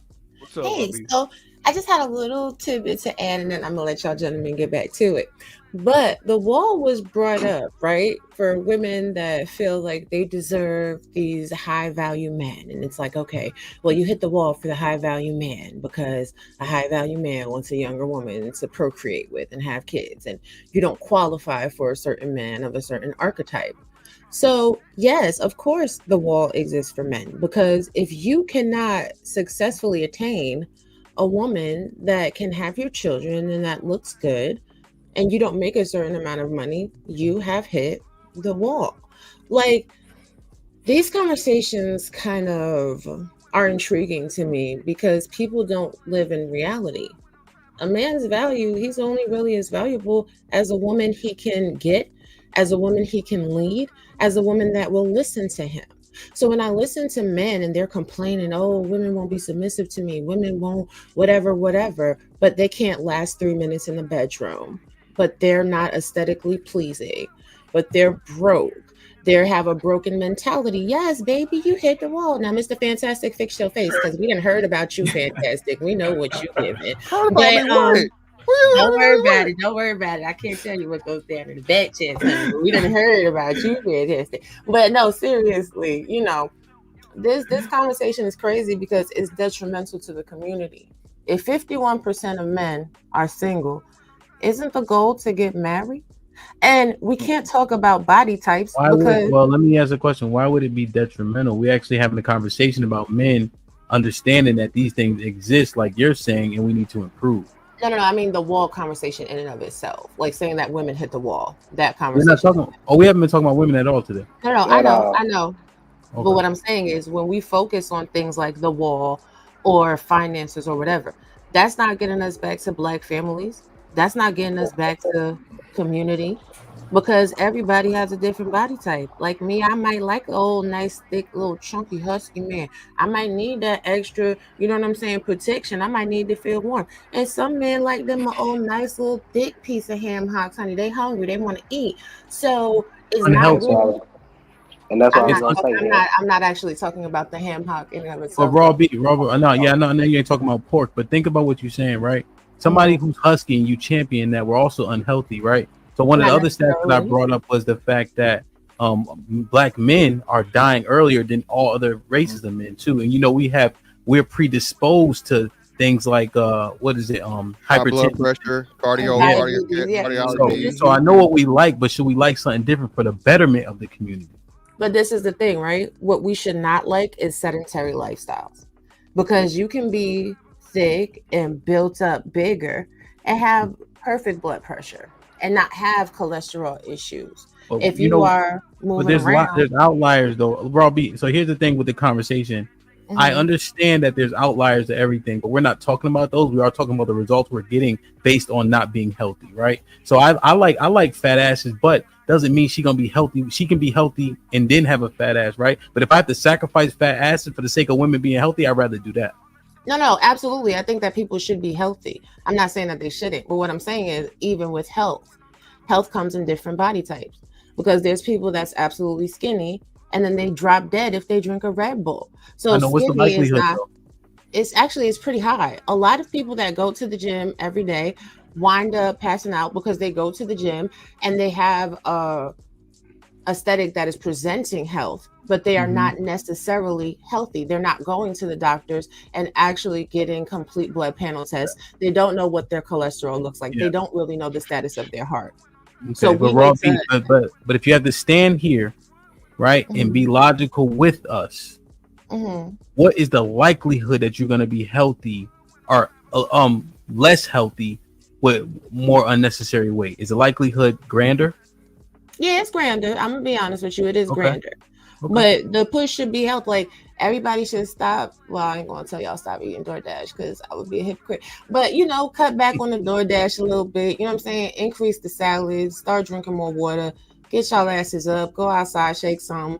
If you thick, you know what I'm saying? Squats and cornbread. If you gonna twerk, you know what I'm saying? Twerk for cardio. Don't just be twerking because you done made it to the club finally after a hard week at the club. Do samba, whatever. Do whatever you gotta do to keep, you know what I'm saying, your energy right. But a lot of these talking points on social media, I just don't see how these talking points have gotten people back to relationship. So I think today's conversation in terms of, hey, you don't get to be talking all this shit and you don't have any results. That's literally what we said. We had the fantastic, we put him on the big screen so he can put the disclaimer out there. He said, nigga, if you fat and broke, shut the fuck up. Pretty much. So so do you think that this will help us if they hear brothers like a fantastic? And it hurt for me to say it, but you know what I mean? Like, it don't mean it is any less true. Yeah, just real important. No, I think, hold on, fantastic. Real important. Just hold real important detail. Over 40, over 40, Hamp. We ain't over just 40, about, over 40, over 40, and over 40. That's a big part of it. But fantastic. It doesn't even need to be just for over 40. Just in general, why does our community think that life starts in the later years? This is the problem. From how we raising our children. This is ultimately the problem. We raising our children to be lazy. We raising our children to have bad habits. We raising our children to be overweight. And then when they're adults, we expecting them automatically or all of a sudden to change these lifestyle habits. No, this starts at home. This starts from the crib, from the womb to the tomb. Yeah, no, you're right. I think that what we're talking about is we're talking about hitting the wall in terms of sexual marketplace, right? So we understand that there's reasons for everything, but regardless of the reason, you are where you are and you are accountable for yourself. We're not blaming nobody else.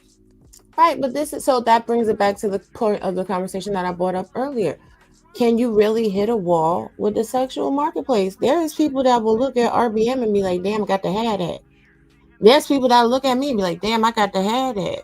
So that is also individual preference. You know what I'm saying? That individual shit don't mean shit. There's a standard for beauty. Yeah. You know that. But there's also, I mean, of course there is a standard, but again, which beauty standards are you looking at? Because we ain't gonna act like there ain't no industry for plus size men and women. Plus size men and women is out here making a lot of money, getting a lot of attention in these beauty standard industries. You know what it's called? Fetish. What it's called? Well, hey. Yeah. Fetish ain't. I'm not staying guy. Y'all get on my nerve. Y'all never want to hear no truth. How y'all gonna have a conversation about do men hit the wall, and then y'all don't want to hear what women have to say. Y'all don't want to hear what. Yo, man, you try. Hold on. I gotta hit Raw B with this when you get kicked out sound. Brother, man, and you shut the fuck up. What are you doing here? I thought I told you to go fuck your mother. Brother. Damn, Raw She B. came here to kick brothers' backs in. That's what she came Raw here B. for. Hold on. People like Raw B got kicked out for 20 minutes. She can come back at 127. Now, she got plenty more. Look at the rest of all the rest of your super chats. Where I got look. Hold on. Give me a second.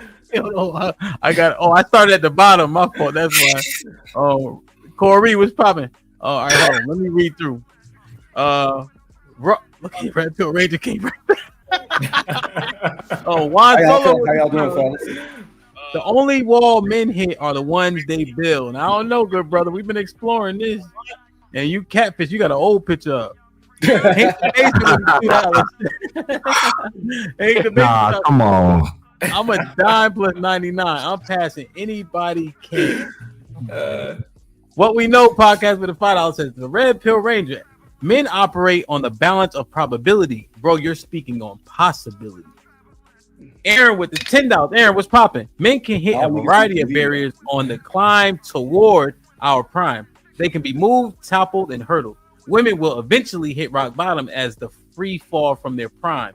Different ball game. That's well said. Ray Alexander with the $10 says men also hit the wall in their time frame for birthing healthy kids.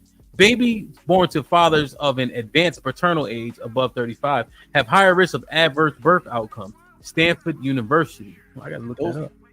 Marcus Evans with the $5 says, my brothers, y'all do realize she's moving the goalpost somewhere else. Y'all do realize that, right? I try to keep her on par. Oh, shit, she been got. Get Raw B out of here. Put him in the fucking bedroom. Get him out of here. Come on. 10 minutes, 117. She got bailed out already.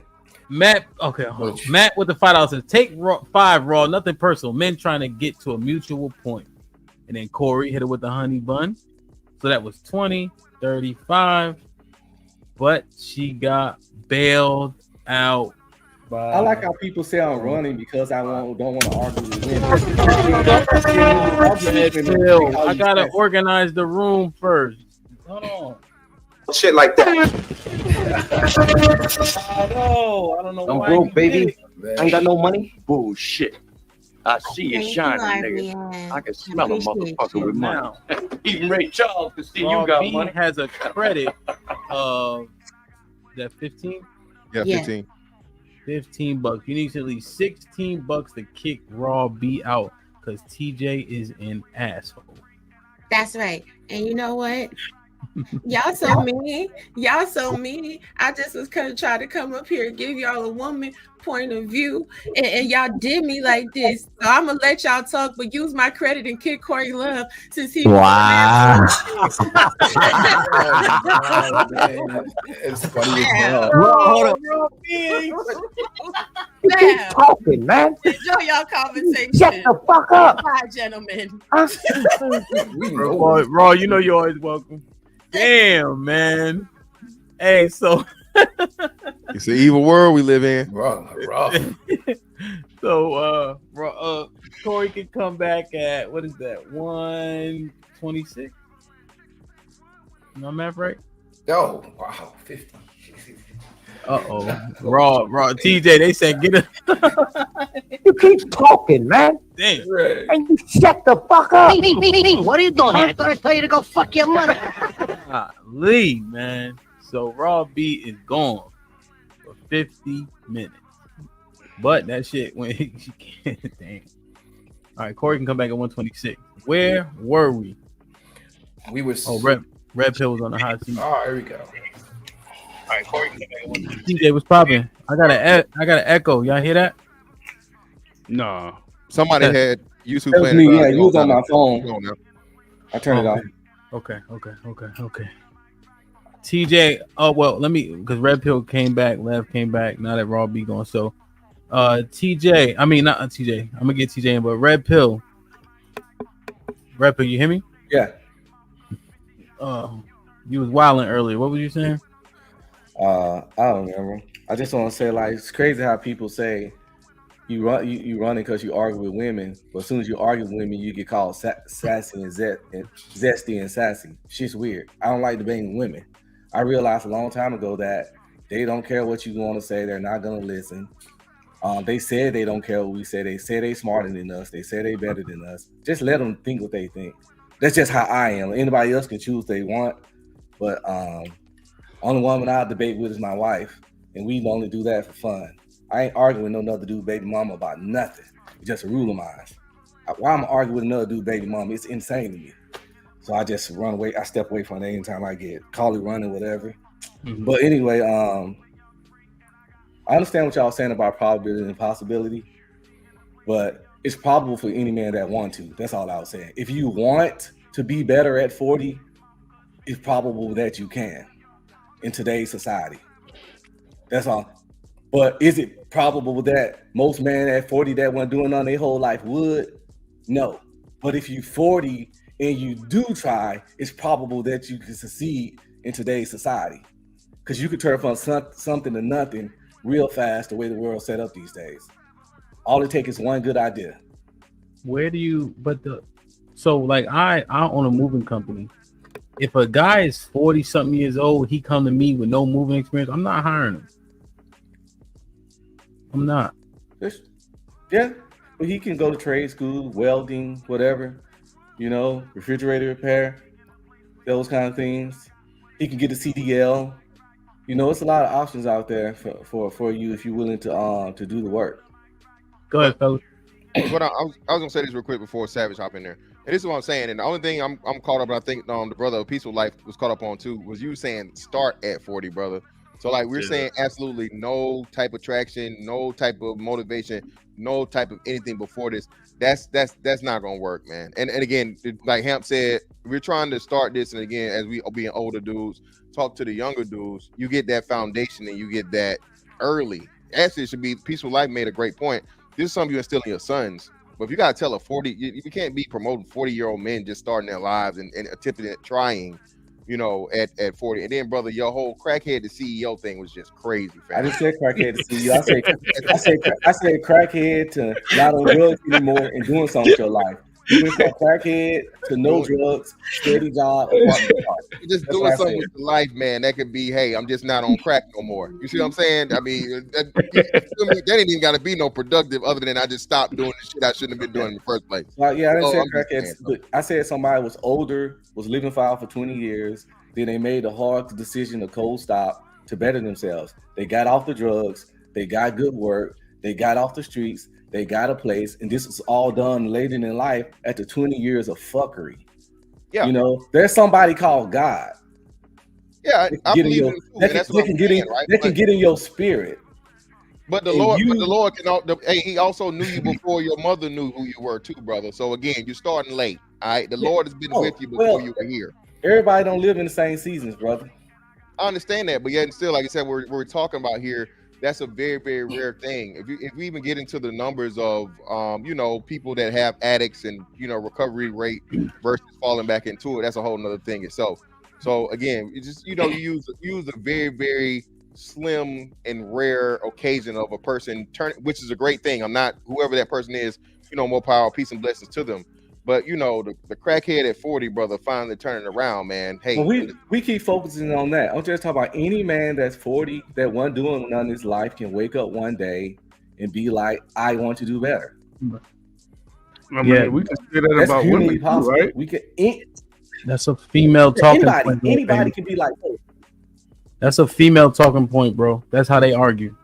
Yeah, I'm saying anybody. You telling me listen? Is this factual or not? Can anybody wake up and be like, I don't like where my life at, and I want to do better, be better? Yeah, you're right. Yes, anybody can do that. Yes, correct. That's all I'm saying. That's all I'm saying. That's not a female. That's still what Hamp said. That's a possibility of that person doing it. Now let's break it down. Possibility of them doing, but anybody can do it. That's all I'm saying. Sounds like that's what you sound like.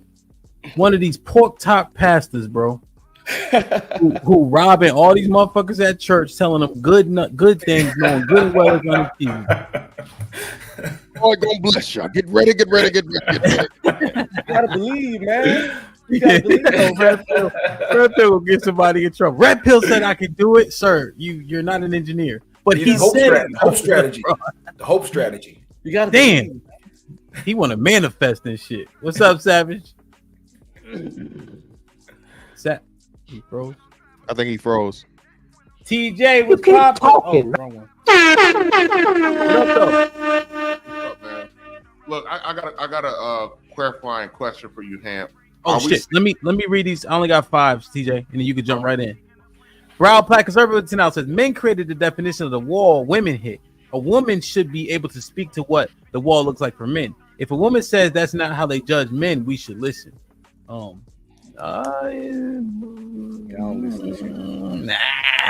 I don't know what Raw B was talking about. Yeah, she was into just to kick the black man's back in, which That's is why the narrative of black mening ish. Yeah, because if you reverse that conversation and talk about female accountability, she would vanish. Yeah, it would be tough. She was definitely about the Liu Kang. I could feel it. So a producer with the $5 said, men hit the wall multiple times throughout their life. The difference between men and women is that men can break through the wall as well. So I think you might be late. You got to catch up a little bit. We've been kind of talking about it a little bit differently. I'm not saying we don't go through struggle and triumph, though. You're right about that. John the Baptist with a $5 says, if we are speaking sexual marketplace value for men, then men hit the wall in our youth and we gain value with age. Yeah, John, we kind of been talking through it. Discuss with Chuck selective outrage, $5. Good convo, brothers. Dr. Sebi got a 26-year-old prego when he was literally 82. Granted, he had ED at 35 and recovered from it. Yeah, we know. Red Iron with the $10 says, well, health is wealth. Never tell a man to not lead with his wallet, since his bargaining chips are his achievements, not a failing. Never raise a son, train them. Duty isn't only a woman, but it's self-training. Hank Deasy was popping with us. Shout out, Hamp. Salute, gentlemen. Go ahead, RBN. Yeah, so I got a question before I get to my comment. My question for you, Hamp, is: are we saying 50,000 for a guy is like failure? No, sir. We're saying like they were saying it like you single, you make 50 grand, you straight. But 50 grand ain't a number you gonna leverage to be like I got pockets that can overcome my shortcomings in terms of women. Who is not okay? The reason why I was asking is because a lot of times with these conversations, we take the dollar amount, but we don't tie it to the actual field. Some of the most productive black men in this country make under 60K. We're talking social workers, we're talking police officers, firefighters, educators. They make under 50K a year. I mean, they make under 60K a year. And we sit around here and they raise whole families on that kind of money. So I'm sitting around here and I'm thinking about, I only know black women. I don't know nothing about no white woman, no Mexican woman, none of that bullshit. I know black women. And so for us to be sitting up here talking about black women not checking for men who's 60K, if you guys haven't taken a good look at the men that our women are having fucking kids by, these are in the fucking basement. No. Here's what I'm not doing today. I'm not accepting average as some shit that we can tout. So when we saying wall, I'm saying 53K. I'm saying you overweight. You don't got no business. So 53K isn't money that's gonna move a woman's mind and be like, let me overlook all his shortcomings. That's what I'm talking about. When we start talking about financial stride and etc., 50,000 is not impressive to me. You can live, but it's not an impressive number. But when you factor in, I'm only talking about black women. When you factor in black women, money has never been the deciding factor of if they decide to get with a dude and reproduce with a dude. Swag. That's never been their standard. That's something we introduced just now. Or women that are now over the age and now they're looking for a fucking parachute, a financial parachute. That's all I'm talking about. Now, are you predicating this off of pussy though? I'm not predicating it off of pussy. The conversation predicates it off of pussy. So what are you saying? You saying 50,000 is enough money for you to be leading with your pockets?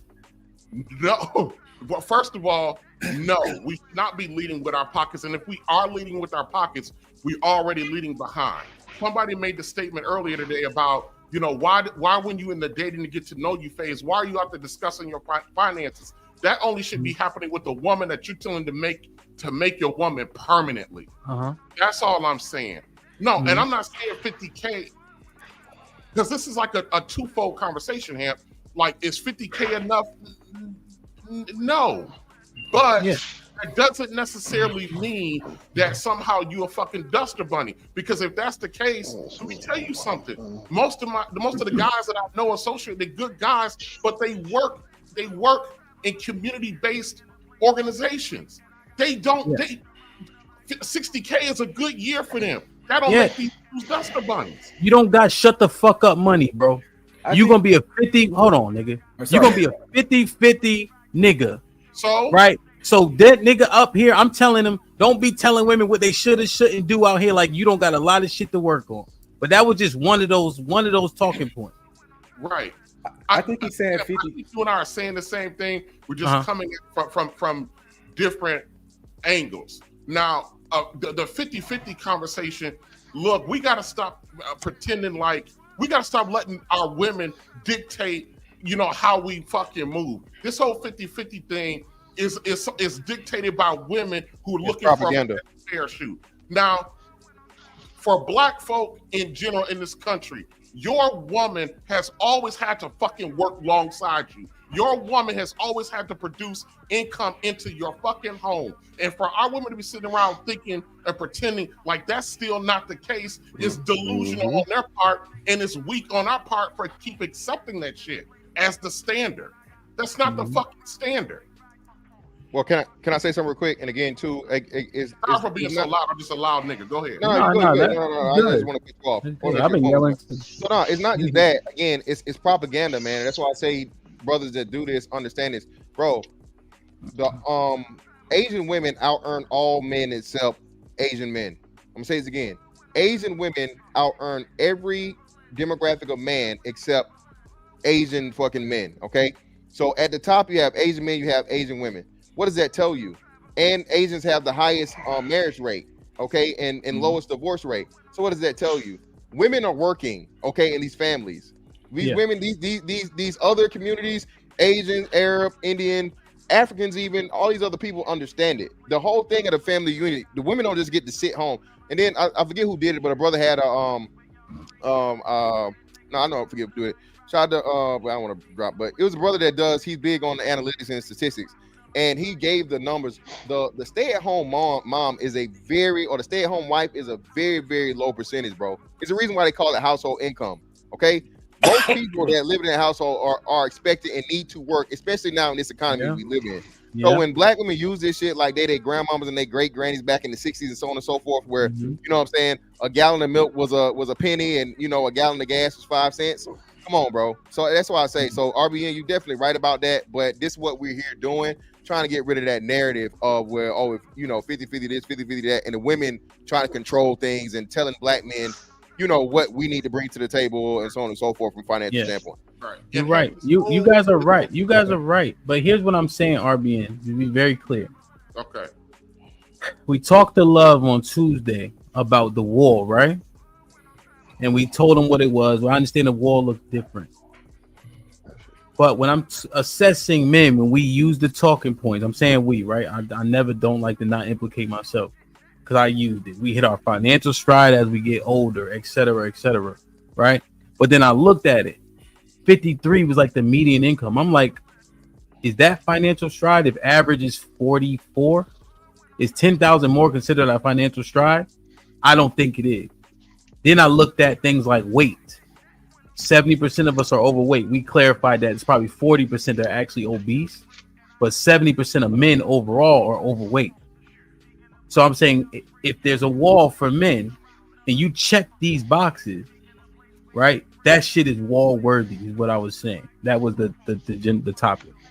I think what RBN was saying is that about the 53,000 is that yes, it's technically low, but in our community, women out here sleeping with dudes regularly with way. But that ain't the point, though, right? The women are not implicated in this. You understand? And then the reason why that point's invalid is not invalid, but the reason why it has less power, Red Pill, is because we say the majority of women are hoes anyway. But my point is that you saying man hitting the wall, that means he can't get what he want. He can't have standards and can't check a woman. But you can check a woman. Can't get what he wants. that her last dude had a bicycle and was sleeping on his auntie couch. But is that the woman you want? Is that the woman you want? Over her? Is that the woman you want? You said women you want, right? Well, is that the woman you want? Well, you dating baby moms? No, of course I would never date a single mom. Women, see, y'all eliminate so many women, but then you want to make 53, and you think you're gonna get the woman that you say you want, and I'm saying 53 ain't that number. Oh, most men don't be concerned about the most men get what they can get, not what they want. But that's what we talking about, though, right? No, but Hannah, to your point, yes, we gotta be 15. I'm gonna mute you because you just got a little bit of feedback from being outside. That's all. You know, we're our group of men, Hemp, is not better from a physical standpoint than our predecessors. You know, our fathers and grandfathers. You know, we're bigger than them. Got more health issues earlier because we are living in a very fruitful period of time. Even though comparative to our father, like my father's still in the workforce, and I'll earn this dude by 3 or 4 times. You know what I mean? Yeah. The brother's in better shape than me. And and I think it's because of what he does for a living too. You know, is a diesel mechanic, but he's a $50,000 a year man who got a wife and raised 8 kids on that money. But his wife also worked. But so we're having a duality conversation, but both can be true. Brothers gotta, you know, we got more work to do, but that doesn't take away from the fact that the average man, period, let's just say we're at a $50,000. That doesn't speak to your level of manhood. That's where most. No, but y'all talking about manhood. See, that's one thing that y'all trying to move what it is that the premise was. Okay, go ahead. So what I'm saying is 53K and a fat nigga. You didn't increase your options like we always be talking. We saying as we get older at 45 through 60. So motherfuckers be running around saying men, you know, all the talking points, you know the vibe. Yeah. Men gain their value as they go older. But I'm looking at this regular shit. We fat and we making 53 grand. Now that shit ain't applying. So all those talking points, we don't even actually make the cut for them. You see what I'm saying? Just real quick, Ham. Just real quick, and hey, man, you know, 53K a year. You looking for a chick who did the cotillions and shit like that. You know what I mean? But then TJ, but then we saying we eliminating baby moms and shit. Well, you know, we had that whole conversation where I got jumped on about that shit. You know? Yeah, you did. Yeah, and we living our grandparents out by 10 years, bro. So like back in the 60s, bro, black men were living to like 61, brother. Yeah, that's true. Even though we do have like I don't think we have more health problems and health issues. It's just the fact of the matter now that they're recorded.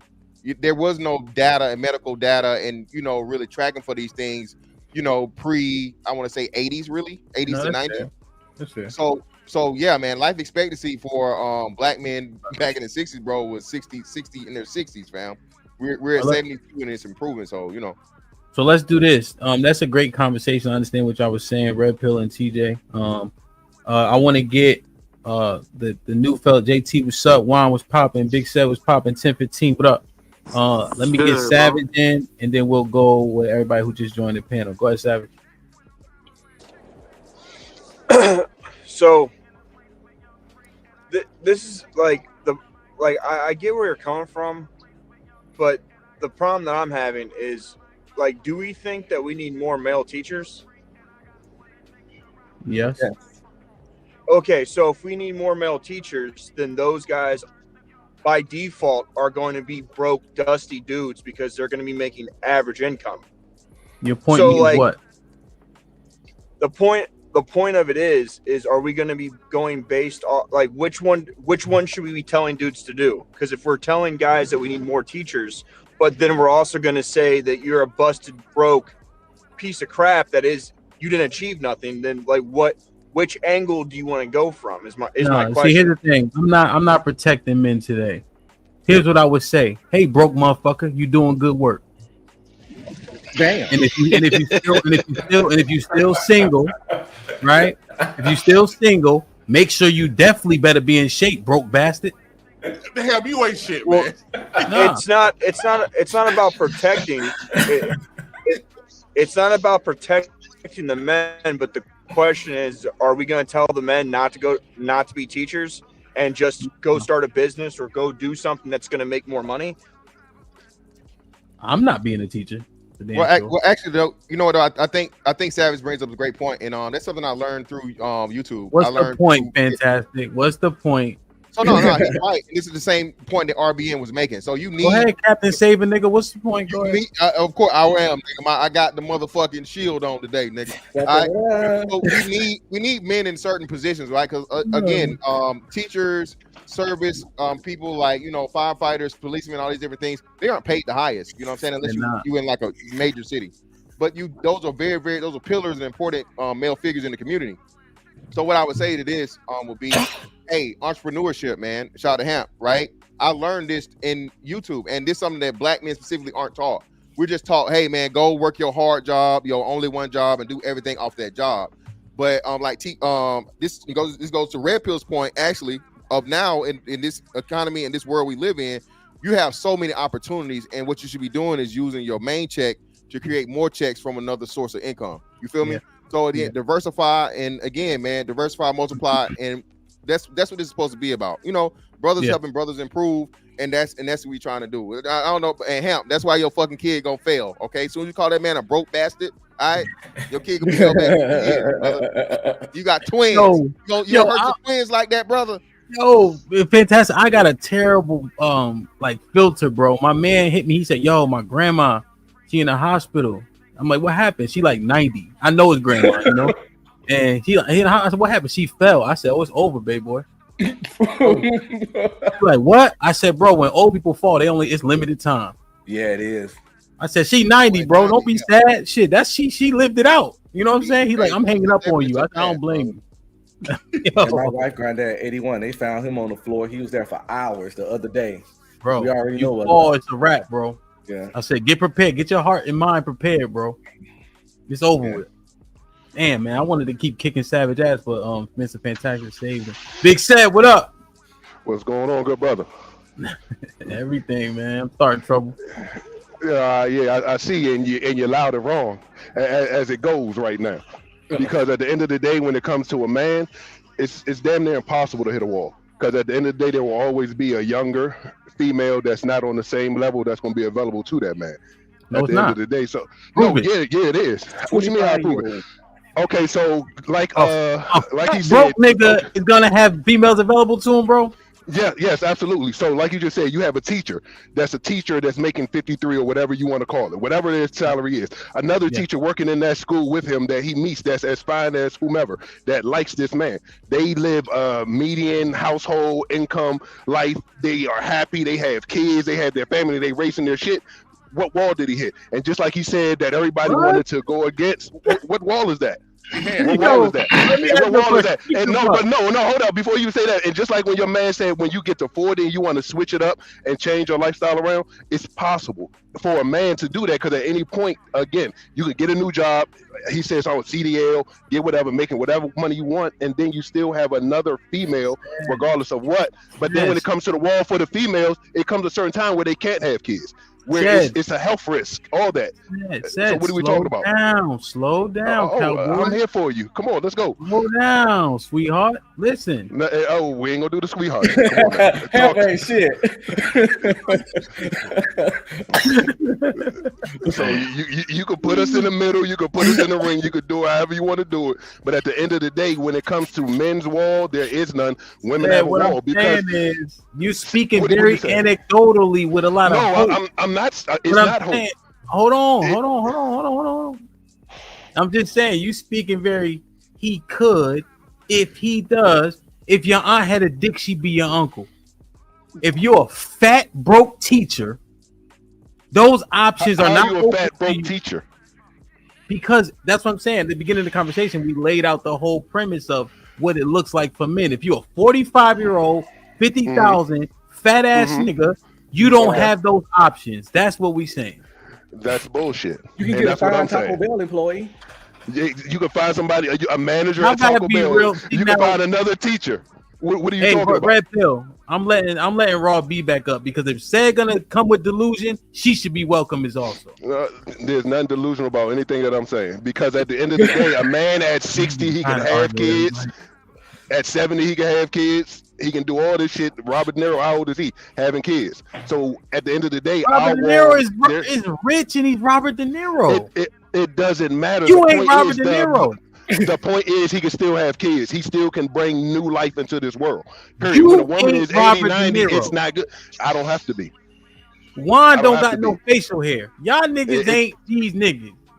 It does not matter. We're talking about an overall thing. And overall, a man at 80, 90, he can still have kids. He can still provide. But He can that's turn not his what life that around. mean, bro. He's rich as fuck. It's Robert De Niro. What's up, brother? It doesn't. It No. doesn't matter. Hey, bro. hey, don't talk to him while we talking. Go ahead, sir. Look, at the end of the day, a man can always have a woman available to him. Period. Point blank. And that's just the whole point of what we're talking about. You say, okay, we might have the whatever pick of the litter, allegedly, but I done seen some bad teachers. I don't know about y'all. Y'all got kids in school, so let's make it make sense. I don't know what Says talking about. He been hanging out with Red Pill Ranger. Go ahead, Juan. And Mr. Penta, you just sitting there not helping me with this delusion. Because he can't dispute it. How can he dispute it? I can dispute it easy, brother. You gotta know you're talking. Listen, I know who I'm talking to. I've been listening to you. I've seen you, but again, you can't dispute that fact. Go ahead, we'll Juan. go around after Juan Solo gets done. Y'all go after we get everybody, and y'all can go in the middle. Go ahead, Juan. What's up, bro? Look, first off, that picture from Spring. Don't be trying me like that, bro. I know you like to live heavy and shit, bro. But don't get on the jokes, my nigga. Goddamn. I was hating. My fault. I was hating. Go ahead. This is the thing for me. What is the level of what y'all consider success? I'm gonna go back to what bro Red Pill was saying about a dude being 40 and starting over or starting off. If a dude got locked up when he was 20 and he did 15, 20 years in prison, but he get out, he's more successful than he was when he went in there. Like now he's a stable person. Is that not him doing better? Is that not? You see what I'm saying? Like that's success. That's a level of success. It may not be the level you might consider, but that's still a. Mm-hmm. Wait, what was your question? You said he did 20. Now he does what? I said if a dude go to prison at 20 and he does 20 years and he gets out and he gets a stable job, he gets his own apartment, and he's not doing the things he was doing that got him into prison, is that not success? From where he's coming from? Yeah. Sure. Okay. Yep. So if now would you say, let's say he's not super fat or obese, he just ain't making as much as all these other people is, but there's a young chick who find him attractive, and that's the woman he wants. Did he hit a wall? Yes. Okay. That 50-year-old McDonald's working nigga who's doing better than when he was in prison doesn't make him successful. And then he gets a piece of pussy from being locked up for 20 years. Doesn't impress me not one bit, and he didn't achieve much to me. Okay, you talk about anecdotal, but you use your personal opinion as use the anecdotal example, so I'm just going with that shit. No, but he's not trying to impress you, though. He trying to impress the women. He's trying to get boxed. I'm trying to tell you, niggas could go fuck prostitutes and crackheads. So I guess he's doing fine. And that's the thing, though. Wait, but that's the thing, though. If that's what wait. If that's what they want, who they think they fucking with, bro? I'm not fucking with these niggas today, B. God damn it. DJ Ham does it. My bad, I'm wilding. Go ahead, Juan. Sorry. Hey, if that's what they want, though. If that's what they want, if they want these little young hoes that they can give $100 to fuck on, that's what they getting, right? That's not success. Yeah, but that's no, men, bro. No, the men we talking about a wall, not success. Hold on. We talking about the wall. Y'all all over the place. Hold on. We said wall. He said. Okay, so what does wall mean? So does wall mean success? What does it mean? Stop. Juan said success. We've been talking about wall, so Juan's my brother though. But that's why I see me entertaining what he's saying and not just dismissing it because I'm trying to have a conversation with him. I could just be like, You know what I mean? But why do that? Let them make the case, then we fry him out. Well, let's You know what? clarify what the Hold wall on, is. then, Zay. 'cause Hold on, y'all Zay. You had your chance to get your ass put. All right, let's do this. I can clarify myself. All right, so Juan, you'll talk to Mr. Fantastic. Maybe because he's dark skinned, you'll respect what he got to say because you ain't listening to me. This nigga here. Well, you like 2 shades lighter than me, bro. Go on with that, bro. Even still though, bro, even with the, again, a part of the wall for the man, like you say, is his success because it's based in the money he makes. Okay, the money you make as a man and what you have is a part of that. So you can't eliminate it and say, and again, not shooting at you, Red Pill, but this was from the analogy he gave. Okay, so the nigga was a crackhead and he stopped doing crack. Is he better than what he was? Yeah, but is that successful? I mean, come on, bro. You saying this nigga did a 20-year word successful though. We just started using the word successful. No. Well, again, still, listen what I'm saying. So I'm gonna say this again so y'all understand. I'm gonna ask the question. Can we ask the question for the men? So all the men on the panel, do we not agree that a man's success would be a part of him hitting the wall or not? Yes. Yes. Thank you. So that's why it's kind of interchangeable. So the wall and what's the name? No, the wall is the complete part, but success is a part of it. So what happens, and I'm saying, my bad. Go ahead. Successful is subjective. What's Exactly. That's, and I agree, and that's the point I said. That's why I'm asking the same question that he's asked the same question to Juan, and I asked to you. Nigga did crack for his whole life up before that he stopped. Is he successful? I guess he's not a crackhead no more. But amongst men, do men respect that as success? And is a woman gonna be like, oh yeah, I'm glad you stopped smoking them rocks. Yeah, come right on in. Come on, brother. Women have slept with way less. Let me clarify what I was saying. At 40? When I spoke about the dude doing better than what he did before, that is a level of success. I said that was success. When I started talking about the hitting the wall part, because for one, are we talking about the same wall that women are hitting when it comes to sexual marketplace, right? Yes, Where they can't the man's version of it, but the man's version of it. We trying to figure out what that is for a woman, man. Right. There is no man's version of it. So this is what I said. This is why I said that a man can still, because if it ain't the same thing about a woman not getting the person that she wants, because a man can get who he wants by paying for it, or rare chances she just might like the motherfucker. And don't count, bro. Come on. You can't, bro. Man, let me get in here, bro.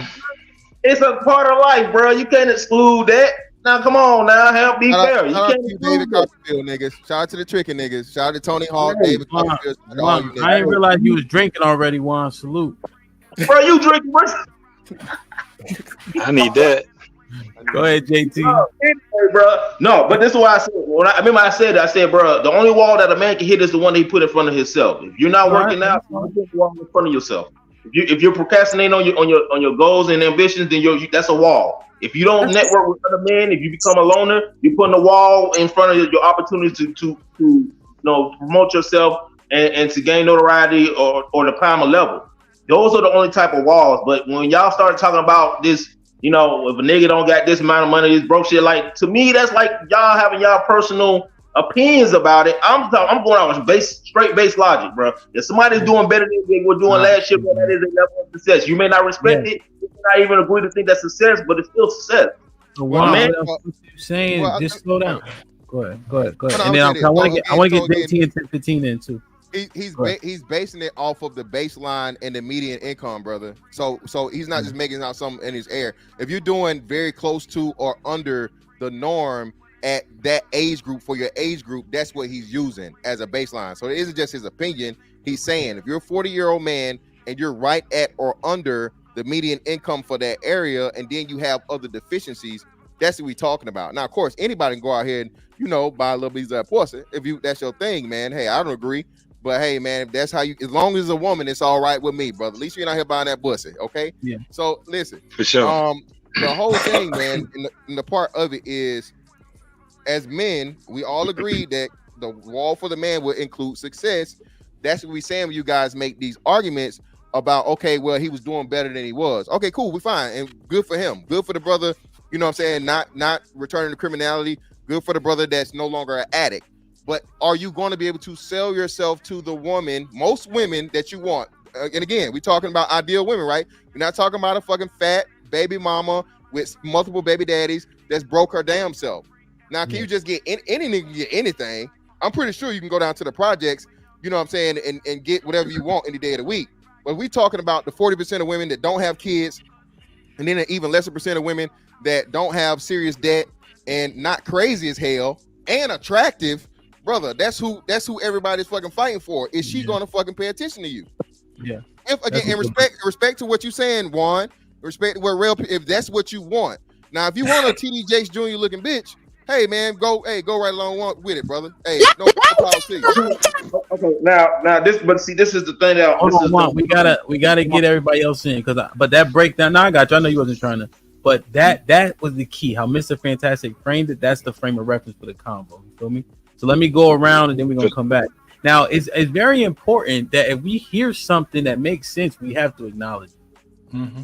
So if somebody says something, because I put this out here because I agree with the talking points because I used them before, but now we assessing what this shit really look like when we be saying it. Who actually can check all the boxes? Feel me? So let's get JT 1015. Aaron, what's popping? Go ahead, JT. I got you, peaceful. Like man, they've been chilling. So the thing is that, and that was somebody already brought it up to clarify what the wall is for men. And the thing is that you mentioned it earlier, Hemp, that it takes a man into his 40s to even make his peak or his stride financially. Mm-hmm. So my whole thing is just thinking about this is that I still don't think that there's a wall for a man, because what I look at the wall is reality. It's a wall of reality. And for instance, if we put it in the terms of with women, is that they're riding this whole thing of delusion, right? Until they hit the wall. And then now they're looking like, well, shit, I done wasted all my damn years. Now I don't have any kids or whatever it is that they don't have that they think that is successful. For the men, a lot of times I look at it as a lot of men don't even get off the wall in order to hit it. They never got off the wall because there's a bunch of men that never even made their stride. They never even got to the point of that. So now what we're looking at now is men that couldn't even get to what they thought their potential was because they was fucking around, fucking their life up, doing whatever it was. So when you talking about that man that's in his 40s and he out here done fucked all his life up 60% of his damn life before he's getting ready to go, and now he want to be this doggone man that's about to make this stride. That's a very small, minute amount of dudes. Even the guys that come out of prison, there's most of those dudes, if they done spent a stint in prison, there's a high chance for them to go back to prison, because once they come back out into reality, this shit is hard for them. They got a felony, they got, all kind of, they might was on drugs or whatever it was. So when we talking about the wall, some of these dudes can't hit the wall because they never even got any type of momentum up anyway. So they remain right there where they were at. They hit 40, probably 40 a year, and that's it for them.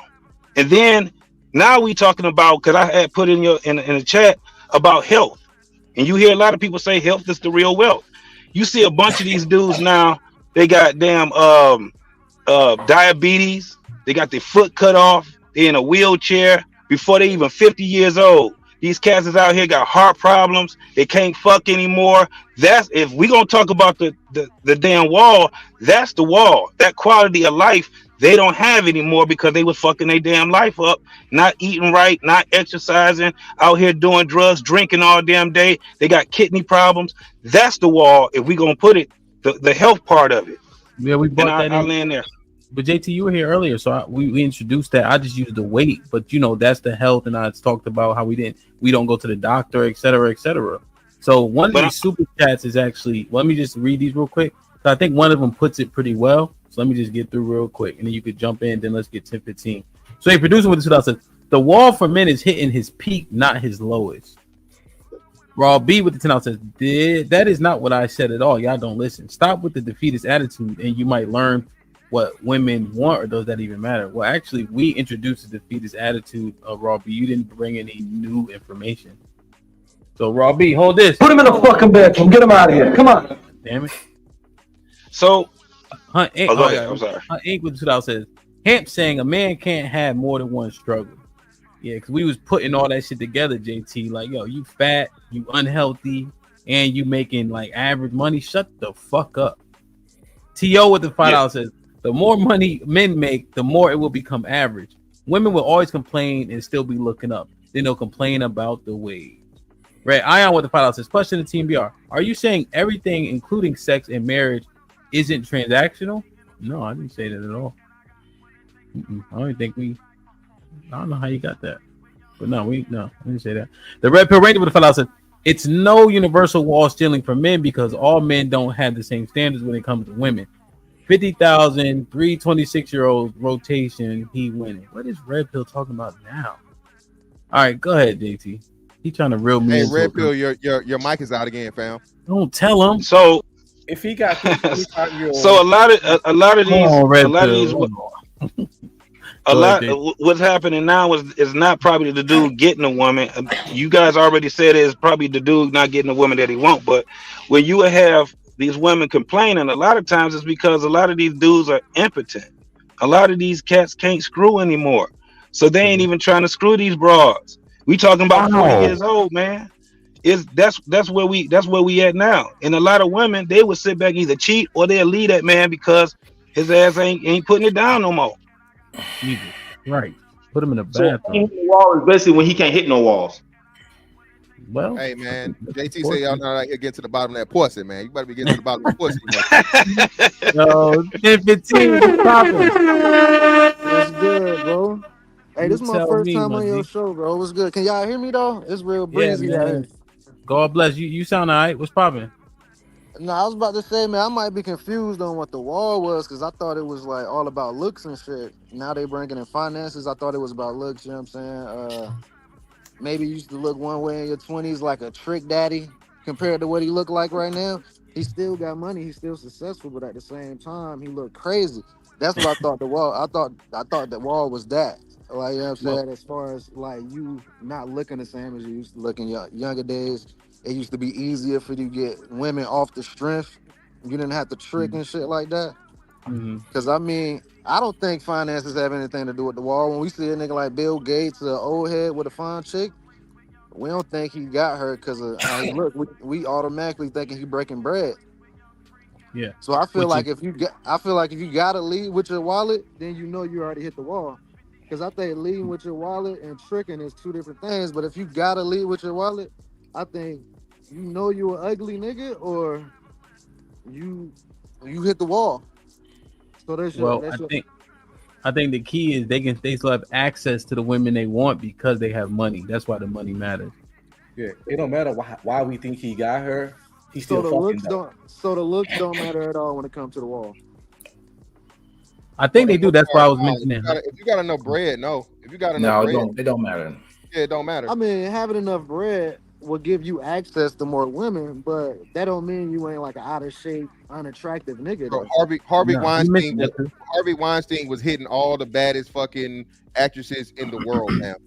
Yeah, that's because of money. Relationships have been monetized. That was strictly off money. That didn't have nothing to do with how he looked. See, I was thinking that the wall had something to do. The point we're making. That's the point we're making. You're still making our point. He was hideous. He's fat. He's short. He's ugly as hell and old. But he was getting to hit the top of women. So that's the point we're making. But see, so my point now is, y'all talking about buying pussy again. So my point is going back and forth. Yeah, I was about to say my point is, so if he didn't have that bread, would he be able to get these women? Most likely not. No. That's what I'm saying, because his ass hit the wall. But when he was a younger nigga, he might have been able to get them off the strength. I don't think you ever seen Harvey Weinstein, brother. Harvey Weinstein looked the same. He did look 30 years like, or anybody like a goddamn Snoop Dogg. That nigga like old as shit right now. You know what I'm saying? Like he don't. But he married. I mean, that might be, but I think it's just because he an old nigga. You know what I'm saying? Like right now, I've been married since his 20s, man. Yeah, but he bagging bitches off of the money right now. He might have been married, but we know he was smashing chicks, bro. I mean, to be honest, Snoop Dogg looked the same he looked back in fucking 90, bro. Still look like a Doberman. Oh no, bro. I think that nigga look. Nigga ain't gained no weight. He ain't gained no weight. He's lost some hair. That nose still long as a motherfucker. I mean, that's a bad example, brother. I think you look old as shit though. Nah. But he's Snoop. It's hard. I mean, everything matters for men. Men can overcome it because we have money. you know, and we don't get all fat and shit. To your point, but money talks, bro. You know that. It make you look handsome. Make you look pretty. Rick Ross is a Not good example. even that. Bitches just want the money. You know what I'm saying? If you Google Access. shit, Rick They Ross just want dating the now. money. Rick Ross dating Christina Mackey. If you Google that right now, you'll see a prime example of just basic hypergamy. Hey, some people say you're not ugly, you just broke. See, I think women might have a harder time with getting men after they hit the wall because they don't make as much money as we do. No, they're unattractive. Nobody You cares. don't care about I mean, that. but that's what I'm saying. A lot of men pause, but a lot of niggas be unattractive, but they can still get women because Yeah, most niggas are. That's how it's always been, brother. Nobody's disputing that. Yeah, 10, 15. You saying two different things. You saying you saying men can get women because they got money, which means they aren't at that wall because they still have the access they want. So you saying the wall have nothing to do with looks? It just have something to do No, with access. Very to little, women. brother. Very It just little. have something to do We're with saying- access to women. Well, you can't be a fat stinking motherfucker. See, you can't be a fat stinking motherfucker and be broke, but you might be able to be a fat stinking motherfucker and be rich. And be rich, yes. Yeah, and as a man, you don't Alright, have to be a fucking male model. So it's all about the access then. It don't really have anything to do with looks. It's just about can you access these women. The women you want. So it might not be a wall. It might be a roadblock for niggas. It's just like once you hit a certain income, You climb over. you climb over. You go over the speed bump. And the reason why I think it's a wall 10-15 because motherfuckers average income and earnings, and I think the effort that people give isn't there. And the reason why I'm coming to that conclusion is because we so overweight and the average income is 50 grand. So motherfuckers ain't driven like we say we are. You know, our dropout rate from college and things of that nature, we ain't finishing what we start. So I understand. I wish it was a roadblock, but I think it is an actual wall. You feel me? From all the conclusions I'm drawing. Okay, so I feel it's easier for men to get over that wall. So I guess it's a wall for men and women. I guess it's easier for men to get over that wall. You just have to get more money. Hey, but you know another thing though, women's value is also rooted into their beauty. So when that beauty starts to fade and they ass start having all these damn health issues, especially when they be in menopause, then you dealing with something different. Ain't nobody gonna be sitting there listening to you nagging at them and your ass came and screwed. Get out of here. Yeah, nobody trying to hear that shit. So what about this though? Because I done heard niggas saying this too. Hold on, let me Is it get absurd? All right. 10-15. Just let me get Peaceful Life, man. He been chilling for a minute. Then I'm gonna come back around at TJ. Peaceful Life. I'm not sure if you wanted to say something at this juncture. Well, I think the biggest problems that we're not recognizing is first, we got to look at dysfunctional culture because that matters a lot and the standards of dysfunctional culture, first of all. And then you got to act. I mean, I get what Hemp's saying. Sexual marketplace value is a whole different thing. And your drive, your motivation, and your achievement is a part of who you are as a man. The fundamental problem that we have because we have dysfunctional culture is that if some dude hit that before you, who is lesser valued than you, that changes to the dynamics of the game completely, which in other cultures, certain dudes that were derelicts would not even get a touch or access to those women at all. But since we have a dysfunctional culture where swagger is more important than substance, some of the dudes that are lesser performers in terms of their motivation and their mindset, not just income based, it throws the equation off base because of the way the culture is designed. So, and you know that saying that men will never raise above the standards set by women for access to their bodies. And that's why when I tell dudes to level up, I tell dudes to level up for early retirement, self-preservation, and things of that nature, and become your own self-advocate, not for no women or no box. Because then because considering with sexual liberation out here, even when I was in college and even in sports, a lot of women are really exploring themselves. So what happens now is we see a lot of women that have slept with certain dudes. Maybe they still have professional degrees and education or whatever. They're not really aroused by the dudes that's making all this money. They're really just trying to get a retirement plan. They want to they're asking these guys to make all this money, and they should be making this money, but they're looking for a retirement plan. They're not looking for a man that trusts. So what happens inevitably is they get in this relationship, and the money these men make, these women are not going to listen to them anyhow. They get comfortable in those relationships. They're just not going to listen to them, regardless of how much money you make. Granted, your chances are better, but this is really just a way for them to cash out on mismanaged youth. And that's the problem. The culture is upside down. And that's why I think the brothers like Red Pill and the other brothers that are making that, yeah, men have a wall. But the problem is the culture is ass backwards. Okay. TJ? I agree. Yeah, a peaceful life is, he hit it right on the head. But the one thing that I really want to emphasize what he said is for, like I would say, I talk about black women. I don't know about any other woman. The way our women view relationships, black men, and mating, all that is fucked up. And so most of our women that you're going to get are going to come with the fact that they've been with and had kids with lesser tier men. That's the biggest pool that we got to pick from out here. So it's really upside down for a lot of us, and there's a lot of confusing. It's confusing for a lot of men because for those that do put in the work, those who do obtain their goals and where they want to, when it's time for them to get something, they're getting a woman that is contrary to what you've been told about what you should have as a woman. And so it's confusing for a lot of people, especially when our women I will stand on our women don't give a fuck about money. When it comes down to what they want to fuck, they don't give a damn about money. They'll fuck any dirty dick bastard out here. But then when it's time for them to settle in and lock in, then they want to come to somebody who's actually put in the goddamn work. And then not only do they try to come to them, but then they try to bring an attitude to that guy that somehow she's doing him a favor by bringing her used up self and these other 6 niggas kids with her. God damn. Right. Oh, let me catch up on these super chats real quick. I'm broke, baby. I ain't got no money. Bullshit. I see you shining, nigga. I can smell a motherfucker with money.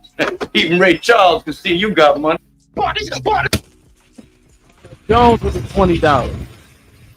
What if the $50,000 guy got a side job hobby to add to his income, which could boost his income to possibly $65,000 to $75,000? Kevin Samuels did say on the podcast to work 60 hours a week.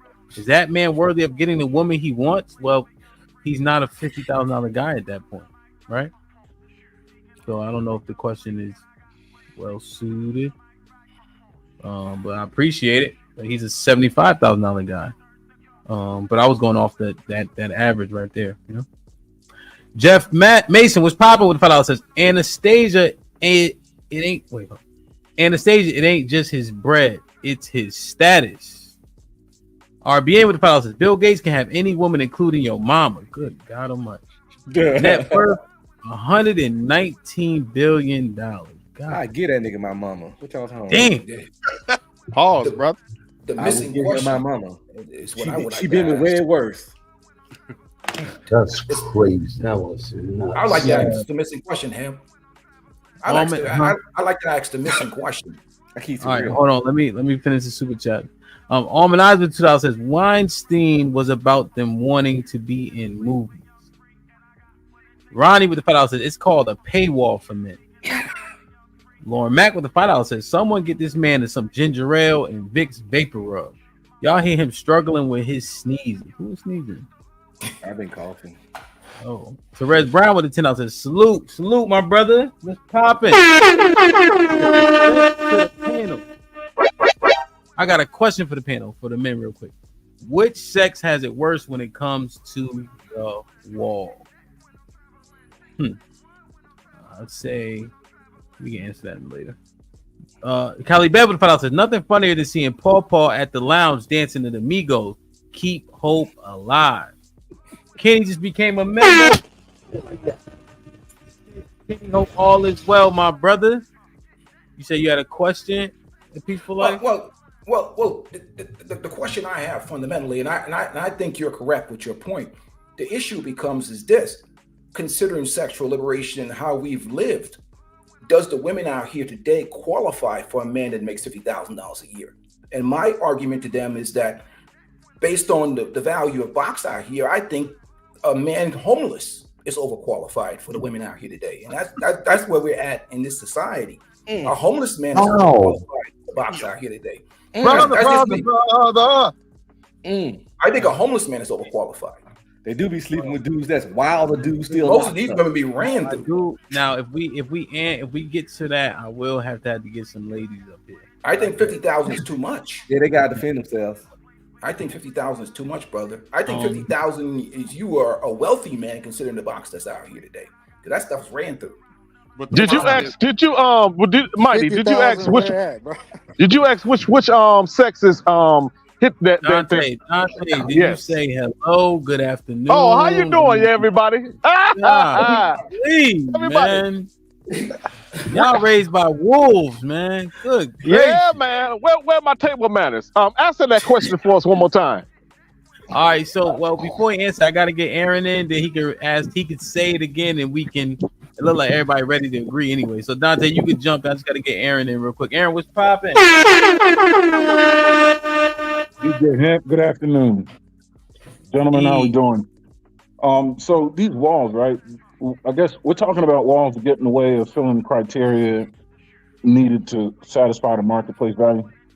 What's the idea of success that these walls get in between?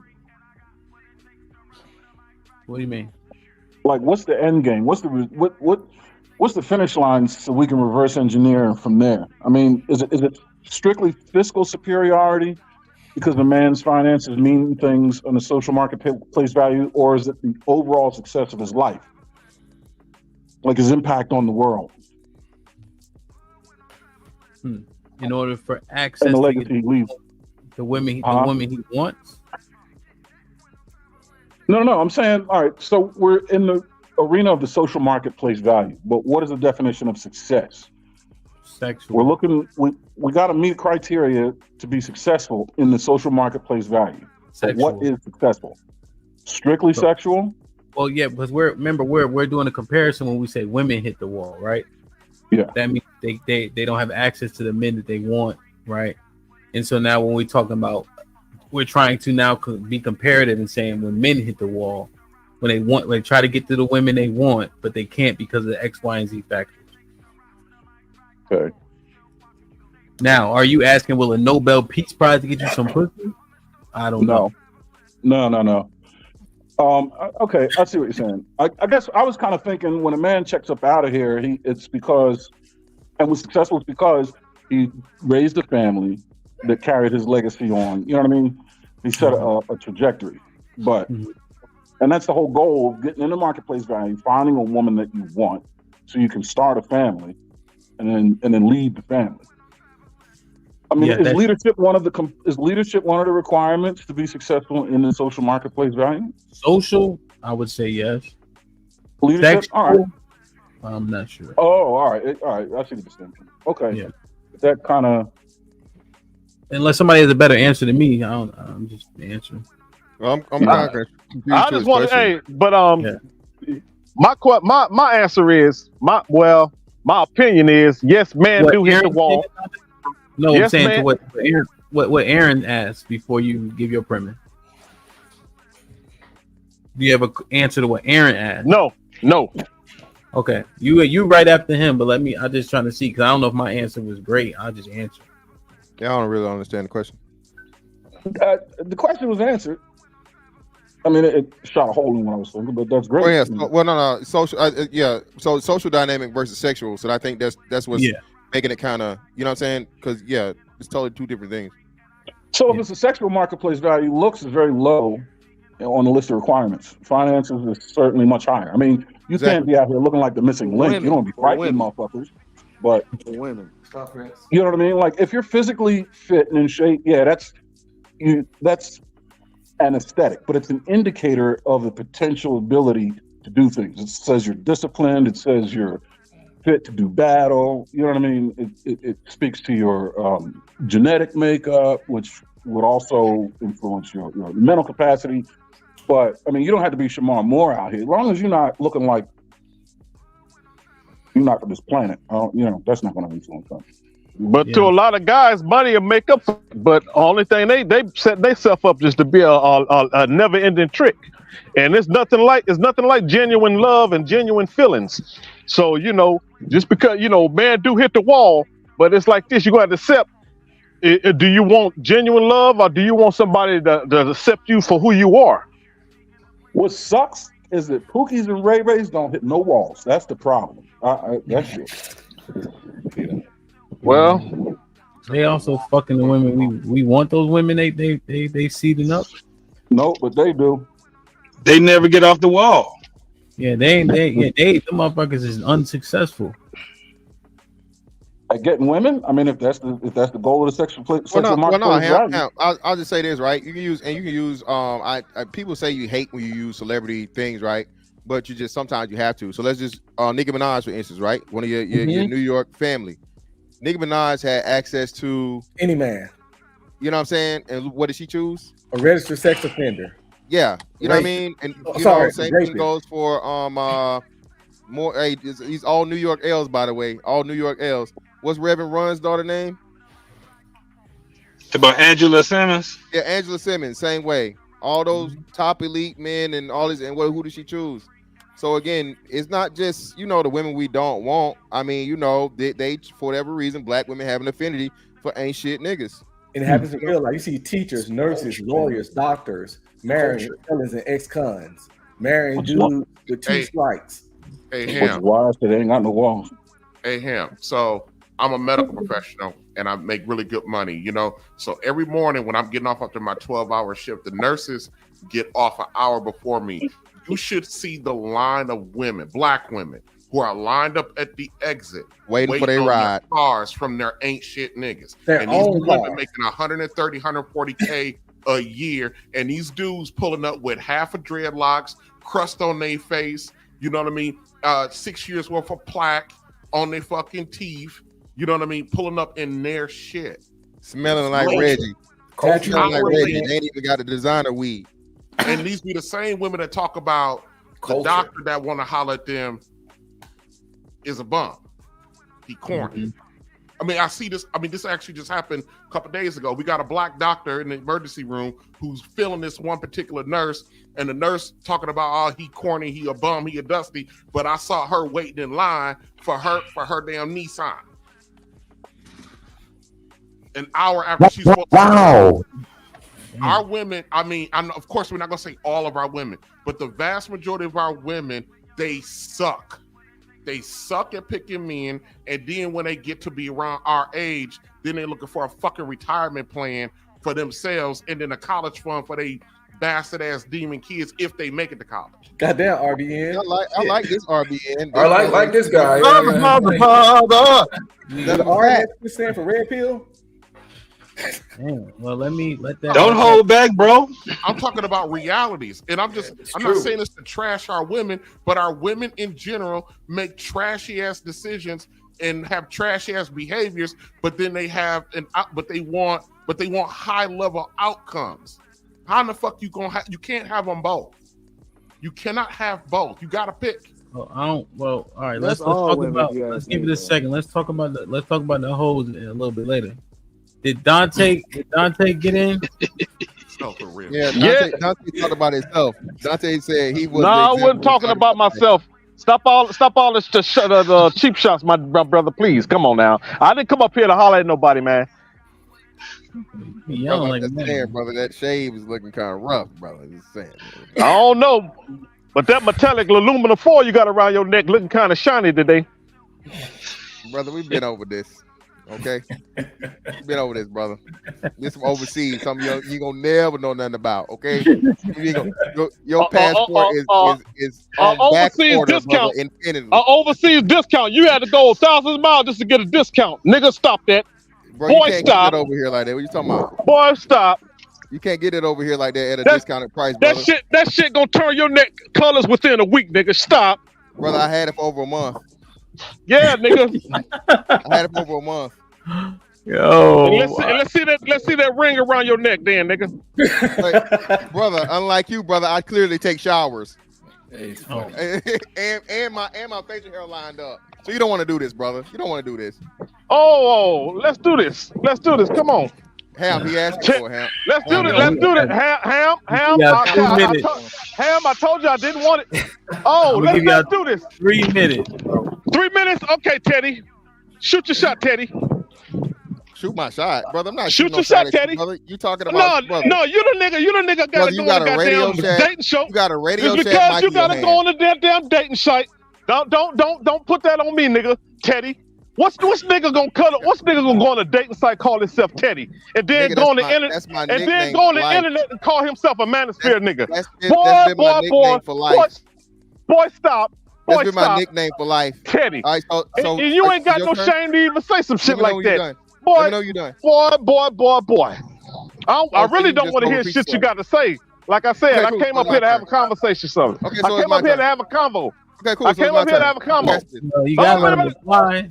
So it's my turn. Go So, on and brother, reply, Teddy. Go on and reply, Teddy. So, brother, yeah, Teddy has been my nickname since childhood, brother. It's a part of my real name. You know, the niggas dox me, y'all find it out. If you know my real name, you see it makes sense. It correlates.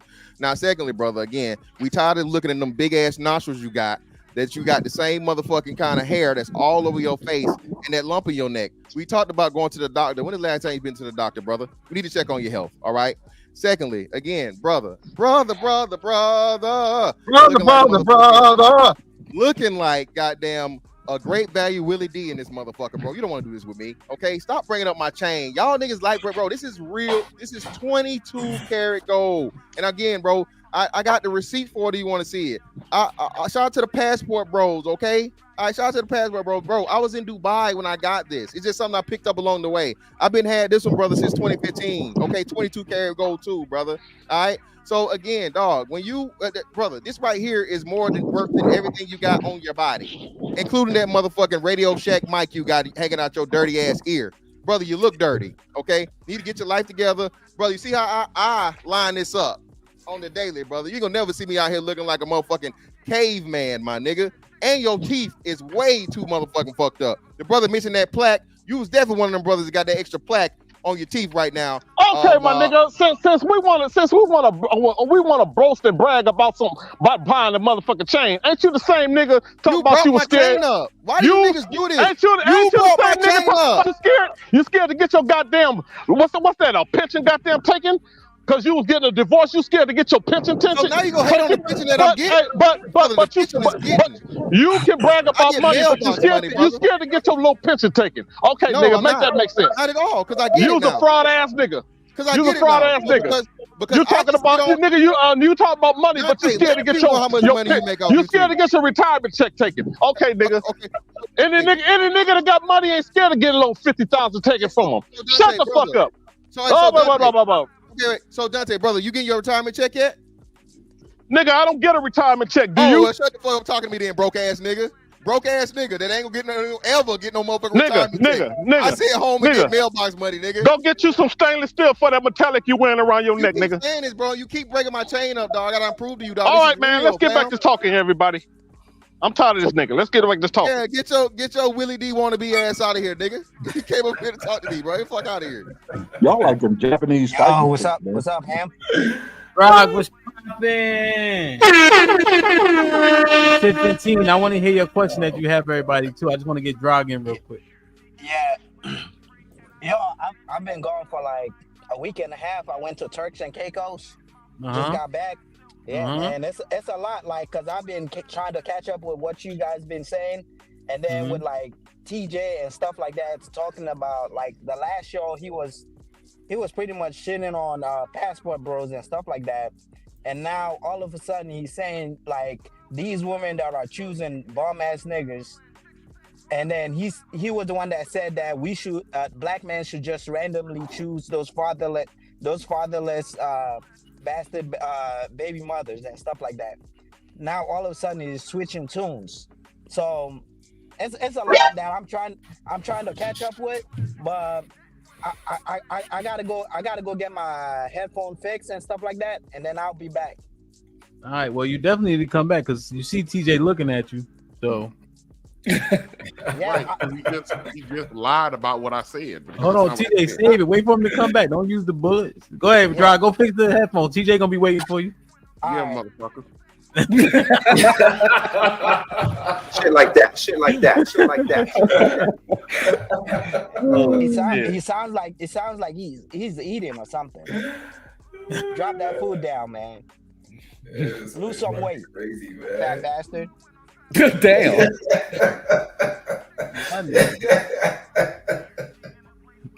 By the way, ladies, this how we bond this man. This ain't no catty shit. I don't have to read the chat, but this how we bond. We talk shit to each other. We be cool If by they that. super chat, if they ain't super chat, goddamn, leave it alone. I'm broke, baby.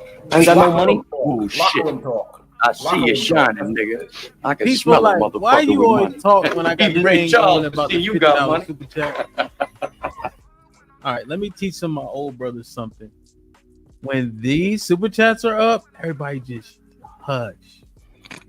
Cause I know all my old brothers do that. Peaceful Life, RBN, Peaceful Life and RBN, RBN and Peaceful Life. You know what I mean? You got you. Just Mr. R Payne was on the thing. You could tell everybody's face wanted something to be quiet so bad, but we couldn't because he the old head. He the OG. You can't say shit. We sucking our teeth. Niggas sitting back. He telling story after story. We was pissed. We was pissed. It was funny, man. Damn, man. Just Daryl with the 50 boys to salute Hamp and the panel. Shit like that. Brother, I appreciate all your support, B. 100%. It goes a long way. You feel me? Appreciate you. Cali Bevs the panel, cause I'm a pimp and I own my what lyric is this from? I have no idea. I own my effing rhymes. I don't know where that came from. Damn, I don't know that one. It's old school though. It's old school for sure. MC Heavy Tips with the files. What's popping? Does Dante ever use his inside voice? No. Never. Black America with the files says RBN was saying to marry these same women last week. Now he's saying our women are just bad pickers in general. Stop playing. Real Bravado Network. I got one more. Man, honest with the files says, what's popping? He says he's talking about fantastic chain, but he needs some stainless steel braces for them teeth. Good God Almighty. TJ, you want to wait for what's name to come back before you clarify all this? Yeah. All right, cool. 10:15. You say you had a question for the fellas? Yeah, I was gonna ask the question, but when I think about it, it's kind of like it involved the women if I asked the question, but it was just the concept of the wall. I was gonna ask, could a young dude hit the wall if he's not successful, maybe at 30? Nah. You got way too much time left, fam. All right, so the question was, is there an age limit to where like you hit the wall, like 35, 40? That's what we're trying to figure out. But that's the difference, right? So what people don't bring up a lot of times, actually I think Red Pill pointed this out. So it's purposely juxtaposed for a reason. Women's prime is front loaded and men's prime are back loaded. So a woman starts her prime 18, 19, 20, so on and so forth. She's, as beautiful as she's going to get, metabolism still running, she's fertile, all these different things. The older she gets, the more that declines. Her which again was her most valuable asset, which is her beauty and her attractiveness. For a man, it's the inverse. Even us physically, right? No matter how good and how strong you are and fucking you be, 5-star #1 recruit in high school, right? Hamp noticed especially. Bro, ain't no motherfucking coming straight out of high school in football, bro. For the NFL, nah. That's 1 in 1 billion, okay? Yeah. So again, even your physical strength and your mental acuity matching up together for a man comes along in the back end. And then, like you said, that higher earning potential. So for us, men age like wine, women age like milk. You feel what I'm saying? So pretty much it's different criteria for men and women when it comes to hitting the wall. With women, it's based solely on looks for women. But for us, as long as you can get your bread up, you can bulldoze that wall. You might be able to, you'll go to it. And you're setting yourself up to be a trick too. Well, yeah, that's what I was thinking too, though. That's what I was thinking too. That could set you up to be a trick. Well, no, at the end of the day, hold on. So this is the problem with the trick argument for that, right? So are you supposed to? And this, can I ask a question to y'all? So the people that's saying that they set you up to be a trick. So are you supposed to make, let's say, $40,000 in your 20s and stop right there? Never. Of course not, right? So I'm not disparaging you, brothers, but that's an asinine concept. as a man amongst men and the world, you're judged by, you know what I'm saying, your progression and you being able to produce more as you get older. That's what's expected of you as a man. So, and unless you find a woman earlier on in life that stays with you for that lifetime, every woman is going to want to get with you because of your status and what you have financially. That's a part of it. You know what I'm saying? You can't blame the woman for being a woman and then tell the man he's being a trick because he's being successful. Now, what that man supposed to be unsuccessful? So that's why I really don't like the trick argument, because hey man, I did what I was supposed to do my whole entire life. I didn't go to jail. I didn't fuck around. I grinded. I did all this stuff what I was supposed to do. I became hyper successful, and now all the women I deal with, oh, they just want you for your money. Come on, brother. And this, Red Pot, just got a quick. You can jump right in, bro. And like for me, like my wife doesn't work, right? I mean, she kind of, early on, right? When we got all the kids, but even with these kids, but I feel like that's an honor, like that's an achievement for me. You know what I'm saying? I don't feel like I'm tricked. Like that don't even compute, right? And unless she's going to the store or whatever, the case is, I know where she at. You know what I'm saying? She got a doctorate in education, right? But you know what them teachers be doing in them schools? Niggas be fucking, niggas stay making mistakes. You know what I'm saying? We already got social media, Instagram, etc., etc. There's already enough access to your woman as it is. So, you know what I'm saying? Like, it's just men talking. Like, when you really thinking, you protect your assets. If you got the right woman, she's an asset. You know what I mean? But what you're doing, Hamp, what you're doing is actually what a lot of men aspire to do, right? Mm-hmm. Like, you would hear these folks talking about relationships and they're talking about equally yoked, right? And a lot of them don't understand that equally yoked means to be scaled. So it is an honor for your wife to be able to scale and balance your family, and you are the one that's out here just making it. So that's the dopest shit in the world, bro. That's what a lot of men they inspire to do right there. Yeah, like Fantastic was saying, I don't agree with that trick and stuff. We use a lot of words and buzzwords and phrases, but we use them out of context and we use them wrong. You can't buy a chick a honey bun and you getting called a trick, even though you know her and you talk to her. And then it's like they're leading with your wallet stuff. They get used so wrong, so out of context. If I was doing certain things before I met her, and now me and her kicking it, I'm not gonna dumb my life down. I'm not gonna lower my standard of living, the things I do. If I like eating $100 steaks, and I'm dating you now, when we go out, guess what we eating? We eating $100 steaks. If I was driving a certain kind of car, when I scoop you up, that's what I am. If I go to Vegas 3 times a year and LA 4 times a year, and I stay at a certain spot and I do certain shit when I'm there, now you fucking with me, you in my rotation, guess what? You coming on that trip. It's not leaving, it's called living. But people that don't have it try to downplay it and call it leaving with your wallet. No, that's living for him. It's tricking for you. It's leaving with your wallet for you. But for him, that's just everyday motherfucking life. It's like waking up and breathing. And that's what cats need to understand. Stop pocket watching, yo. If you can't do it, just say so. But don't try to talk about it. Let me do this. Let 10-15 jump in, and Peaceful Lights, you could jump around. He was just trying to unmute, I think, when I started talking. So I wanted to make sure he did. Go ahead, 10-15. Yeah. The reason why I look at it as tricking, like I said, is because the only reason why she with you is because you breaking that bread. If you weren't breaking that bread, she wouldn't be with you. But if you're a younger guy, even if you got money, I think she'll mess with you off of the strength. You know what I'm saying? The money would definitely be a plus. But as far as you having to spend that money to get with her, I think that's triggering. But are you breaking bread, or are you just living life? You might be living life, but at the same time, you breaking her off. You know what I'm saying? These niggas is buying Protects. You know what I'm saying? Like, what's the handbag? What's the bag that we buy? The Birkin bag, all that. Yeah, but hold on. Again, that's a very, very small percentage of people. And then even in that situation, in that case, again, that's just their tier of things. You know what I mean? A Birkin bag for them could be a fucking Coach bag for you. So, but and like Red Pill said, if you look, bro, niggas gotta stop this shit to where y'all like players from the Himalayas and pimping since been pimping, bro. Stop it, dog. Very, very few niggas out here, again, like I say, get to walk into the room, do a Superman pose, fuck me, and bitches just throw the pussy at them, brother. Come on, dog. That is the least of man. So most dudes are going to have to give something in the situation, bro, to deal with a woman, especially when you're talking about 8 nines of dimes. The higher the attractive the woman, bro, it's plenty of niggas that you know how many line of niggas she got. You don't think a nigga that's got swag like you or Riz or as attractive as you or as charismatic as you that's willing to spend the money is gonna be out there? So that's why I say that shit. It sound good, and it's some old, type. Yeah, if it's a nigga Whatever. willing to trick, if it's a dude willing to trick, she gonna go with him.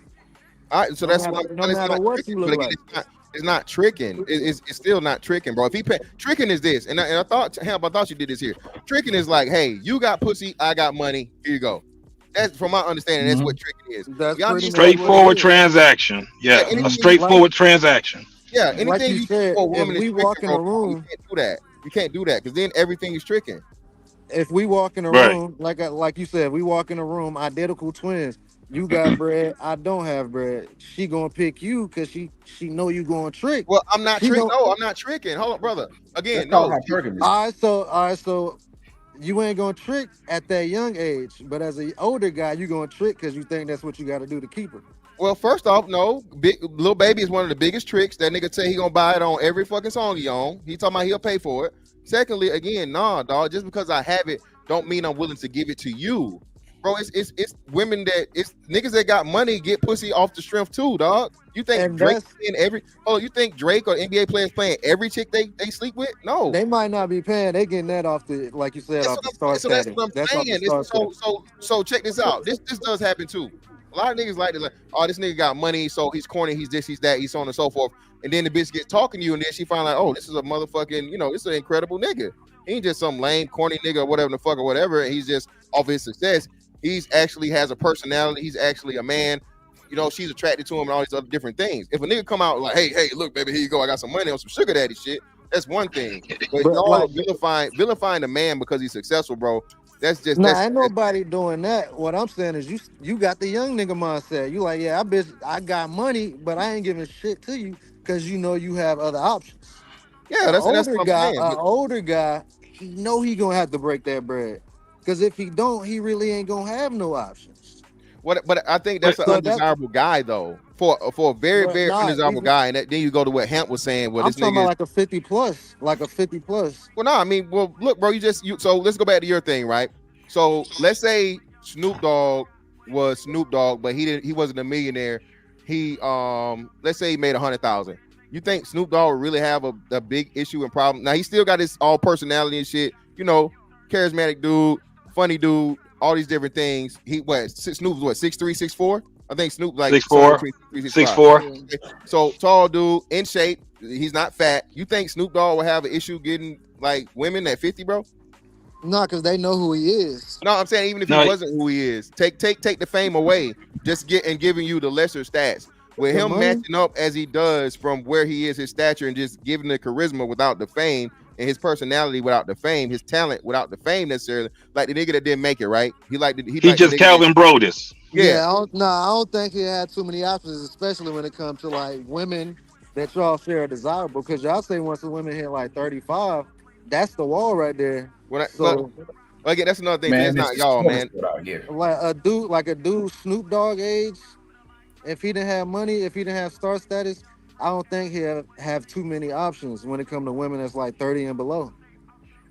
Do you know why older men with money spend it? It's not tricking. He said if he didn't have money or the star status. I don't know. I guess the women will have to answer. Women saying shit and thing, but a lot of them hoes just want to disagree with me. So I don't know what to say.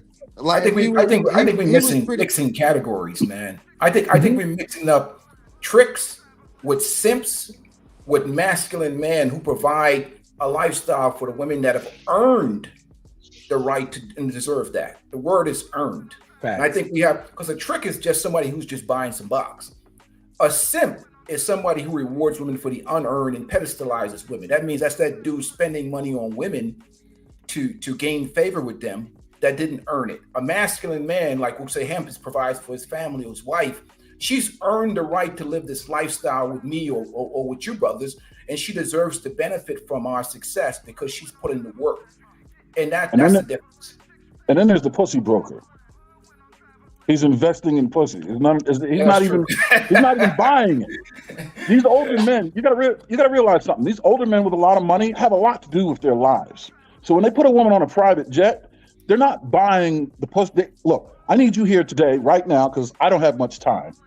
And you know what I mean? They don't give a shit about her experience on the jet.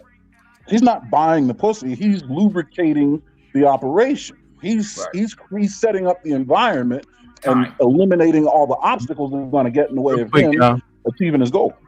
Real quick, y'all. So we've been rocking for 3.5 hours. I think we got some more good conversation to have. Also, for Drabino will be back because TJ said he got some explaining to do.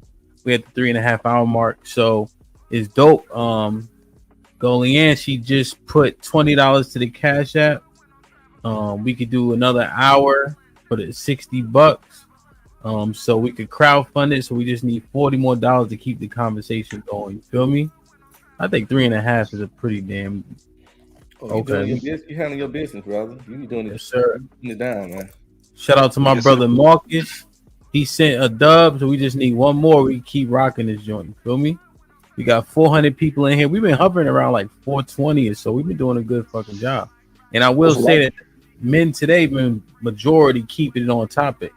Even though Captain Fantastic and Captain Red Pill Ranger been and Captain Savage been caping for the men a little bit. Hey, Fantastic came back to hold the men accountable. So yeah, but that nigga like a windshield wiper, man. He back all over the place. Hey, niggas say debating ain't no art count. They say the niggas just like arguing and shit. Hey man, listen, man. That's it. That's just an art, bro. I ain't gonna lie, you good at that shit, bro. Like, you know how you see somebody that could debate real good? I always got this thought, like, I could take that nigga. You know what I mean? Like, I be wanting to start an argument with Fantastic just to see how it's gonna go, but then I get cold feet. Ain't gonna be able to bench press 700 pounds. Then throw that in my face, and I gotta shut the fuck up. Hey, you gotta use what you got, bro. You heard what she said on what the fuck was that movie? Players Club. Players Club. God damn it.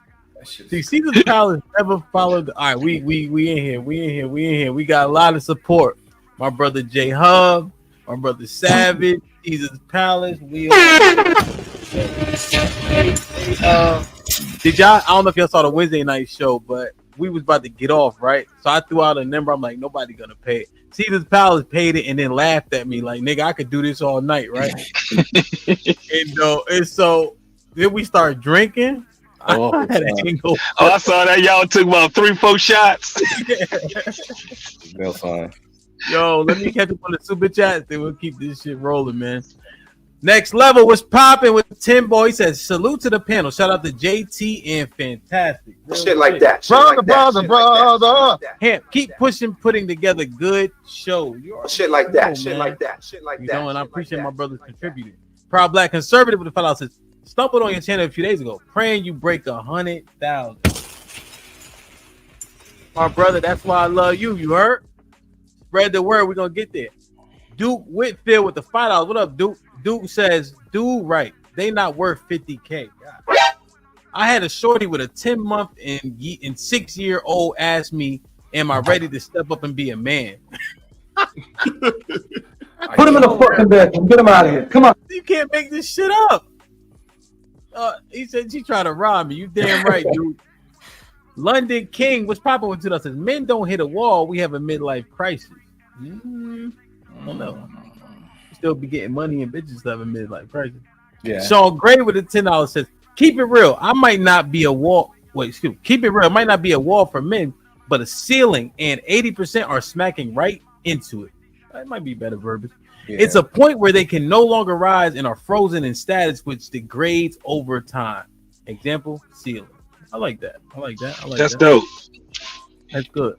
Matt P with the $5 says, fuck him. My wife ain't working either until this year, but now she a modern woman, so she work from home. I ain't Superman. Now, to be fair, we have a moving company, so my wife will take phone calls and things of that nature, do some marketing shit like that. But she think her Shopify. She thinks she making money. She talking about, babe, I sold a shirt. I said, nigga, I paid $1,000 for 60 shirts and 59 of them still in the closet. You know what I mean? I'm broke, baby. Jesus Ain't got no Salad, money. what's Bullshit. poppin'? Great, bro. Going. Good job, guys. Thank you, my brother. I appreciate it. Omega Dread, appreciate it. Nothing from Trickism. With the 20 ball. NTAT channel. What up, though, with the 10 ounces? Relatively new to the panel, but I see a lot of folks I know. What's good, fantastic? Man, the hell was fantastic. Brother. Black America with the $2. I'm 50. Women from 30 to 50 is come at me daily. Stop the cap. Depends on how in shape he in. Listen, How you Black look. America cammed up before. He ain't. Oh shit! That nigga like a barilla on the low. Yeah, hey, I'm gonna get back later, bro. If y'all still You coming back? Yeah. All right, bro. Be safe. Hemp, I got a question for you. Are you done with Yes, super sir. chats? Yeah, I'm done. All right, look. So I don't understand. Maybe you could help me out. Okay. How was it what I said the other day on the platform, me advocating for brothers to go be with baby mamas? I don't think it. When I'm recollecting, you were saying that just making them, just rendering them ineligible with that large of a pool, just doesn't make a lot of sense from what I understand. That's basically what I was saying. I was saying that the vast majority of black men out here that claim they want a black woman, if that's what you're claiming you want, then how do you eliminate the baby mama when the stats say that 72% of our women are single mothers? Now, now Mr. Fantastic, and I hate he just left. He keeps quoting the 44%. I actually just read, it's from the Pew Research Center.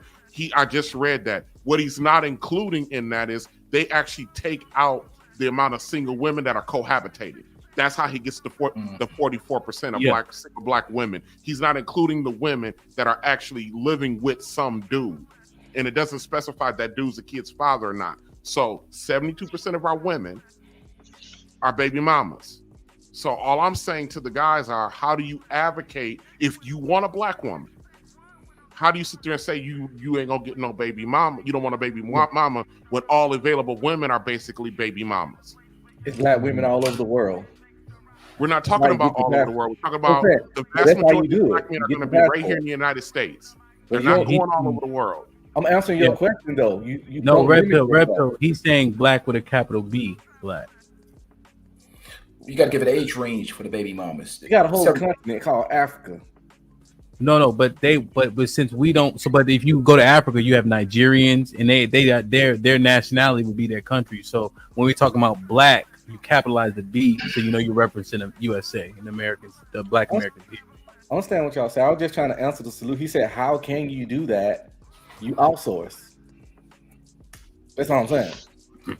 That's the solution. We got to talk about solution. How can you say I don't want a baby mama when 72% of black women have baby mamas, but you still want a black woman? You outsource. I know a lot of people don't like that, but those people are black. I ain't saying go get white, Hispanic, nothing. Right. Go get you a black woman. Red Pill. I'm talking about from a practical standpoint. Most brothers are not going to go outsource their women. That's just the reality. Now, there's a group of us that are going, you know what? Fuck this shit. I'm out and I'm going to go do something different.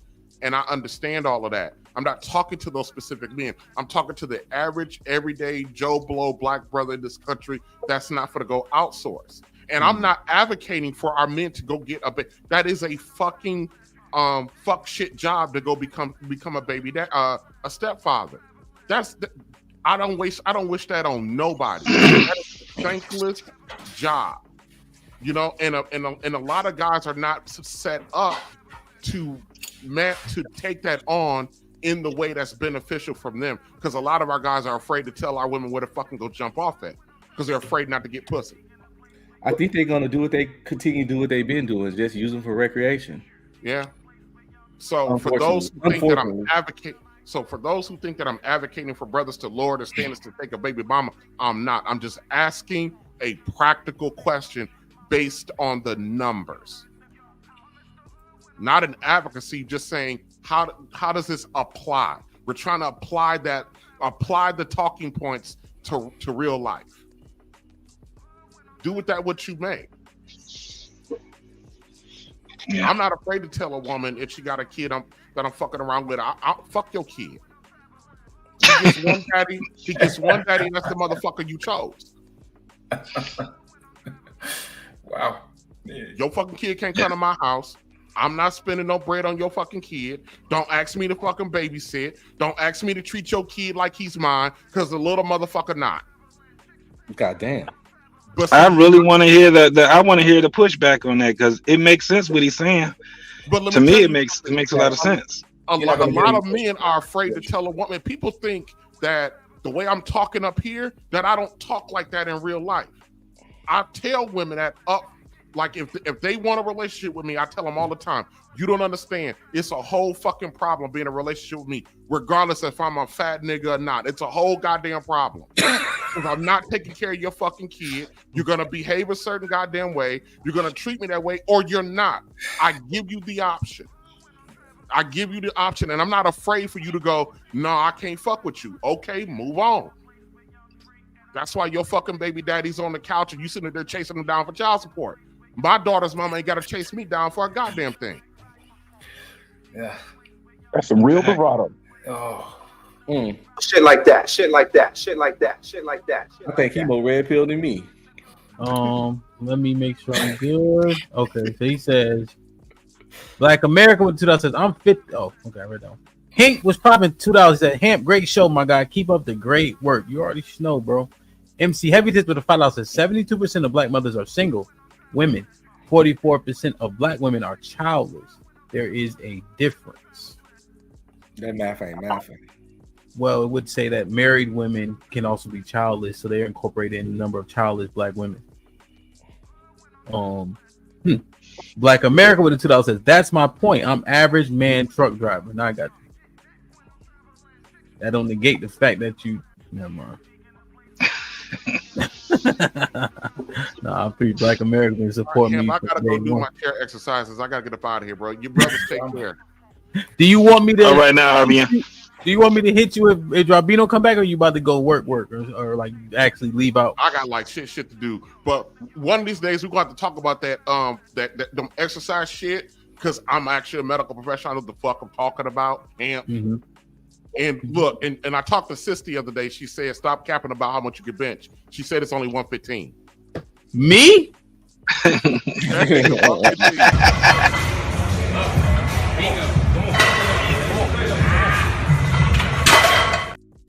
Hey man, that's 405.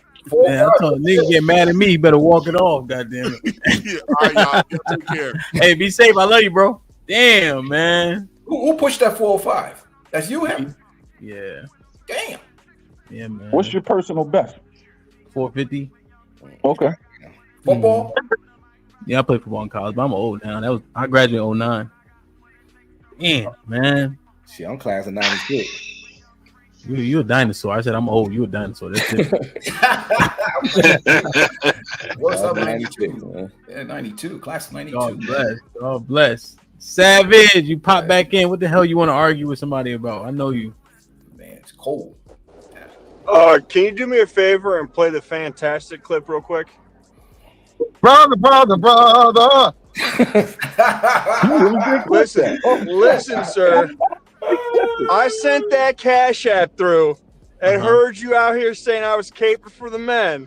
I heard you. Put some respect on my name. Yo, my Cash App don't got a refund button for some reason, man. I don't know. It's only $20, so I don't need that much money. I appreciate it, bro. Yeah, man. You his name got changed to Captain Fantastic. Like a superhero now, man. Yeah, Captain I'm not saying I wasn't saying that there aren't guys that don't achieve. I'm just saying the whole idea doesn't apply the same way. What's the point? Yeah. No. You were right, and I think maybe ceiling might be better. I like ceiling. That's what I said earlier. But I was just aligning it with the love conversation. So let me ask y'all a question though. But y'all get the point I was making. Do y'all see where I was going with it? I get what.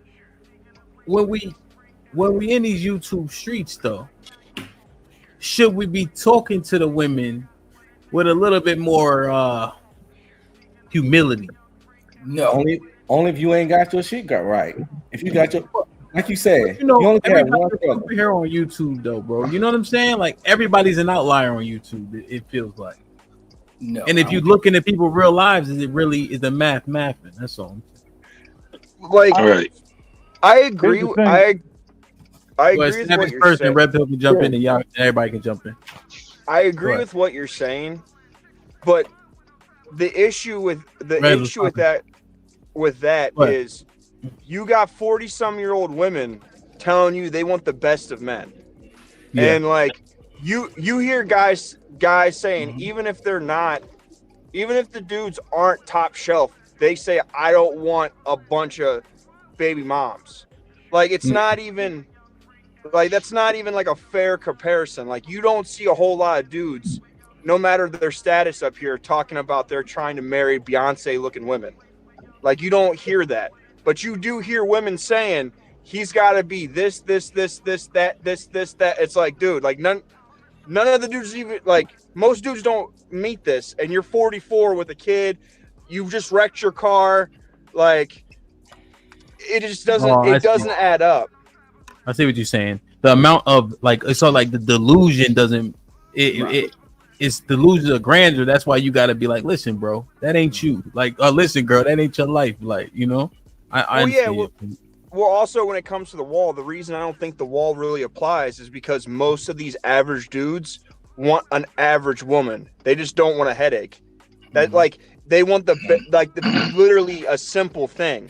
Like you're not hearing like there isn't a movement or media constantly pounding in women's head that dudes that have horrible beards, live with their mom, eat Cheetos all day, and don't exercise. Women need to lower their standards for them. But you hear like all these women that are in their middle ages saying that men need to step up for them. I see. I got another question, but go ahead, Red Pill. Go ahead. I'll say Savage 100% right. In this day and age, not all, but most and far too many average women think they're too good for average men. Average women think they're better than average men. A 22-year-old girl in college won't even date a 22-year-old dude in college because she's gonna say he's broke and beneath her when they both broke college students. She want a 28-year-old dude that already graduated college and got his apartment and car. They don't want to date people. They look down on people that's their actual peers and equal. Average women don't want average men. Average women want above average man or top tier. Average man would easily take an average woman. But I understand what Hamilton was saying in this whole topic, and he's right. You have to pick your poison as a man. You can't be, as Kevin Samuels called it, the trifecta of fucked up. He had this dude on there. He asked him how tall was he. He said 5'2".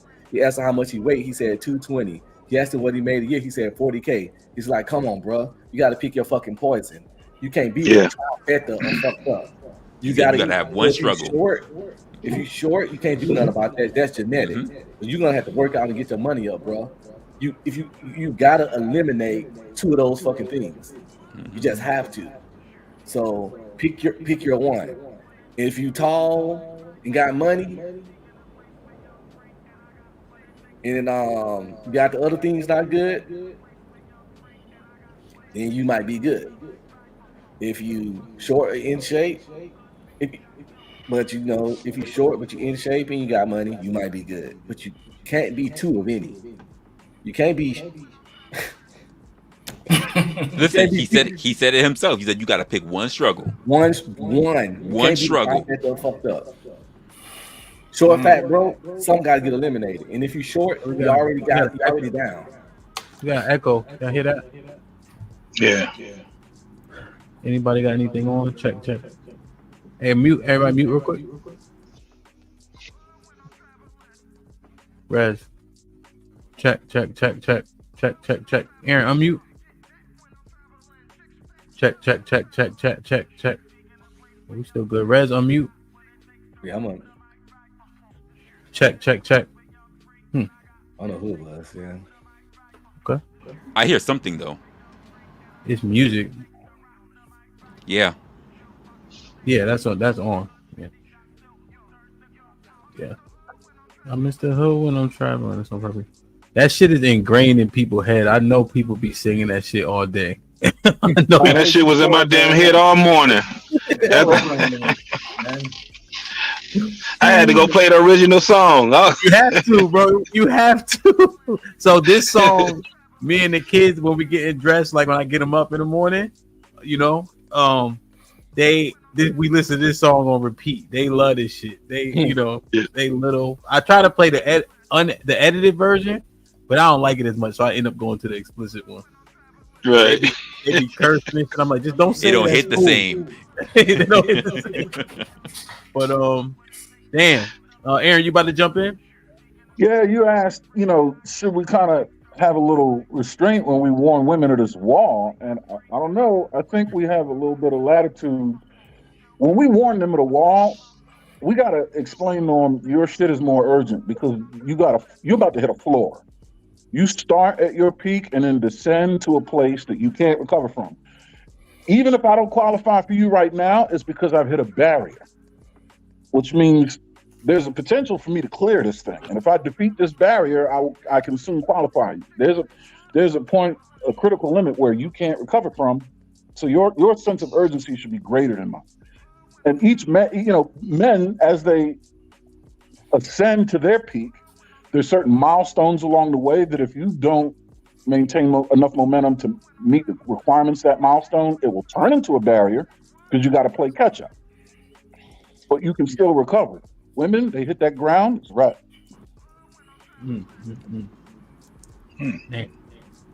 Is it that we're having to play catch up on our milestones, or just the fact that our milestones are different from women's? Like they get everything early, so therefore their milestones come quicker. While we build ours later. We got to play catch up. We have to play. You think we have to play catch up? Because it seems like we are the ones that. I hate to say it, like we're the ones that have the advantage later on in life, and yet they're the ones who have to do everything faster. Women are trust fund baby. Women are trust fund baby. They got to slow deterioration. We have to speed production. We got to pay. Maintain a pace. Can you explain that more to me? Because literally, you'll have a lot of men that start becoming more successful as they literally come from 30 up. Most women have to take care of all of the stuff that they need ahead of time before 30. You saying we playing slow? So that means they have to move quickly. We are good at aging because everything comes later. That's why I said this shit's more urgent. Right. So it's urgent for them. We're in agreement. Wait, say I didn't really hear you, Sway. I just said, what's good? August is my mic bad. Yeah. Yeah, go on. And you gotta get on camera, Sway. I can't get on cam. I'm at work. I got work clothes on. We'll take your ass back to work then. No, I'm driving for an hour, so I'm with you. All right, I'll let it slide just this once, but I hate people off camera. But I'm getting an echo. Let me see. It's not Sway though, because you keep muting. Check. Yeah, I'm checking my end. It doesn't seem like it's me. Check. Am I low or choppy? No, you're fine. I thought it was you that had an echo. Everybody just mute real quick. Test. All right, let's just mute when we talk. I'm not sure who it is. We probably. Damn, what was the last thing that was said? Sorry. I think Aaron was talking. Well, I just want to say, because Aaron was finished. I was going to answer a wrestler question. Women are trust fund babies. Men are self-made millionaires. They trust fund babies. They get the money as soon as they turn 18. They get their best stuff. They're their fittest. They're their most fertile. They're their most desirable. 18 to 30. They get it off the gate. Yeah, I know, and I've heard all that already. We build on the back end. New. That's nothing new. I've heard all that. I know that's nothing new. So I don't understand why you had a question about it. Well, because the question is, is there a wall basically that exists for men? Yeah, that's the question. Yeah. Mm-hmm.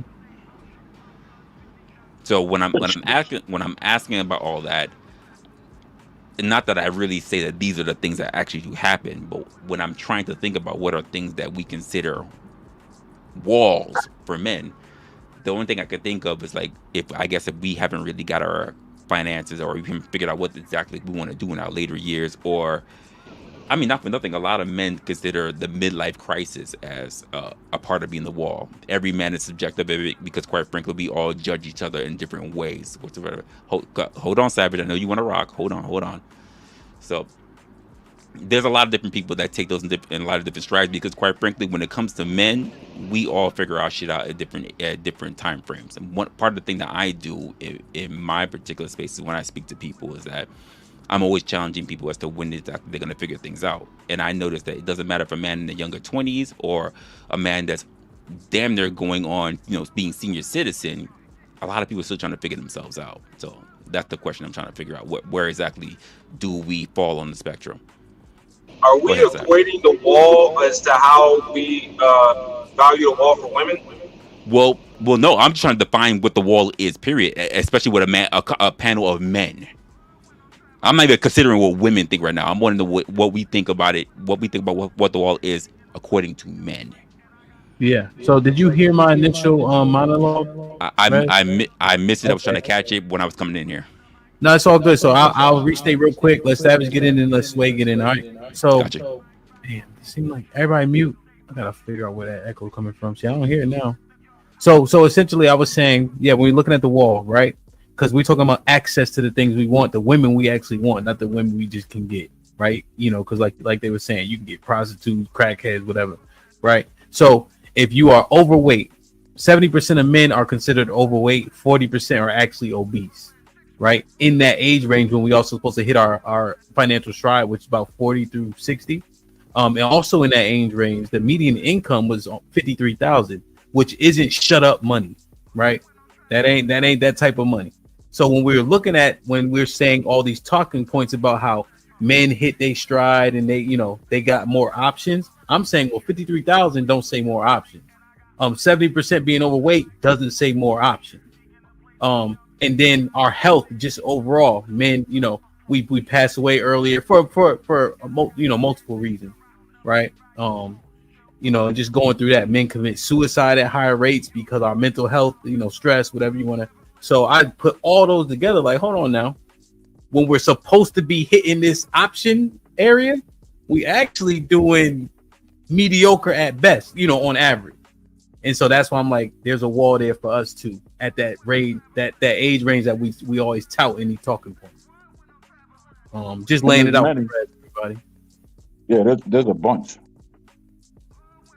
Go ahead. Y'all can go jump in. So I think Savage is up, and then Sway. Say something, Sway. Yo. Now your shit's breaking up a little bit. You driving, so it's probably gonna be intermittent. Yeah.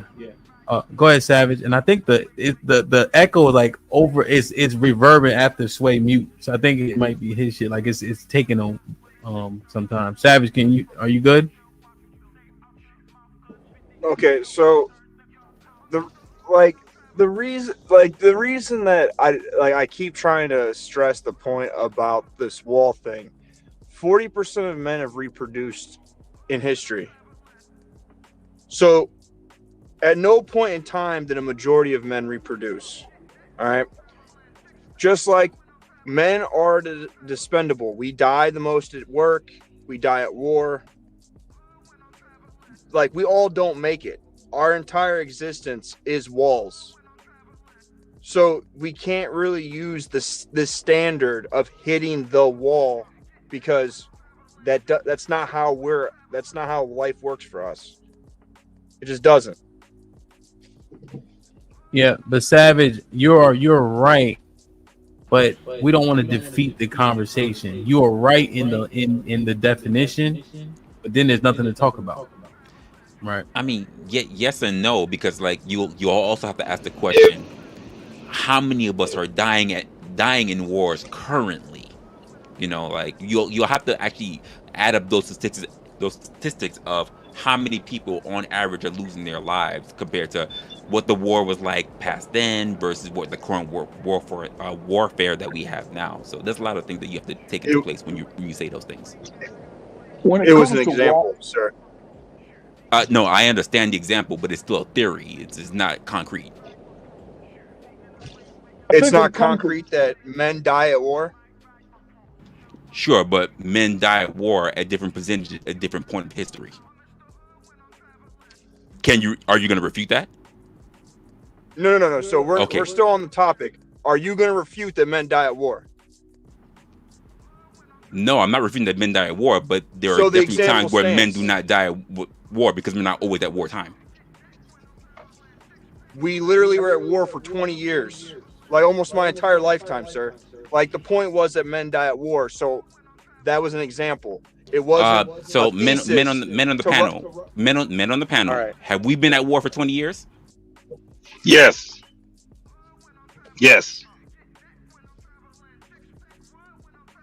An actual official put up war for 20 years. Yes. Not occupation, not peacekeeping, war. Yes. It ended once Trump came into office. Okay. And it began when? What was it, 91? We were at 91, and then it broke, and then 2003. We were in like, even if you're occupying, that's still war.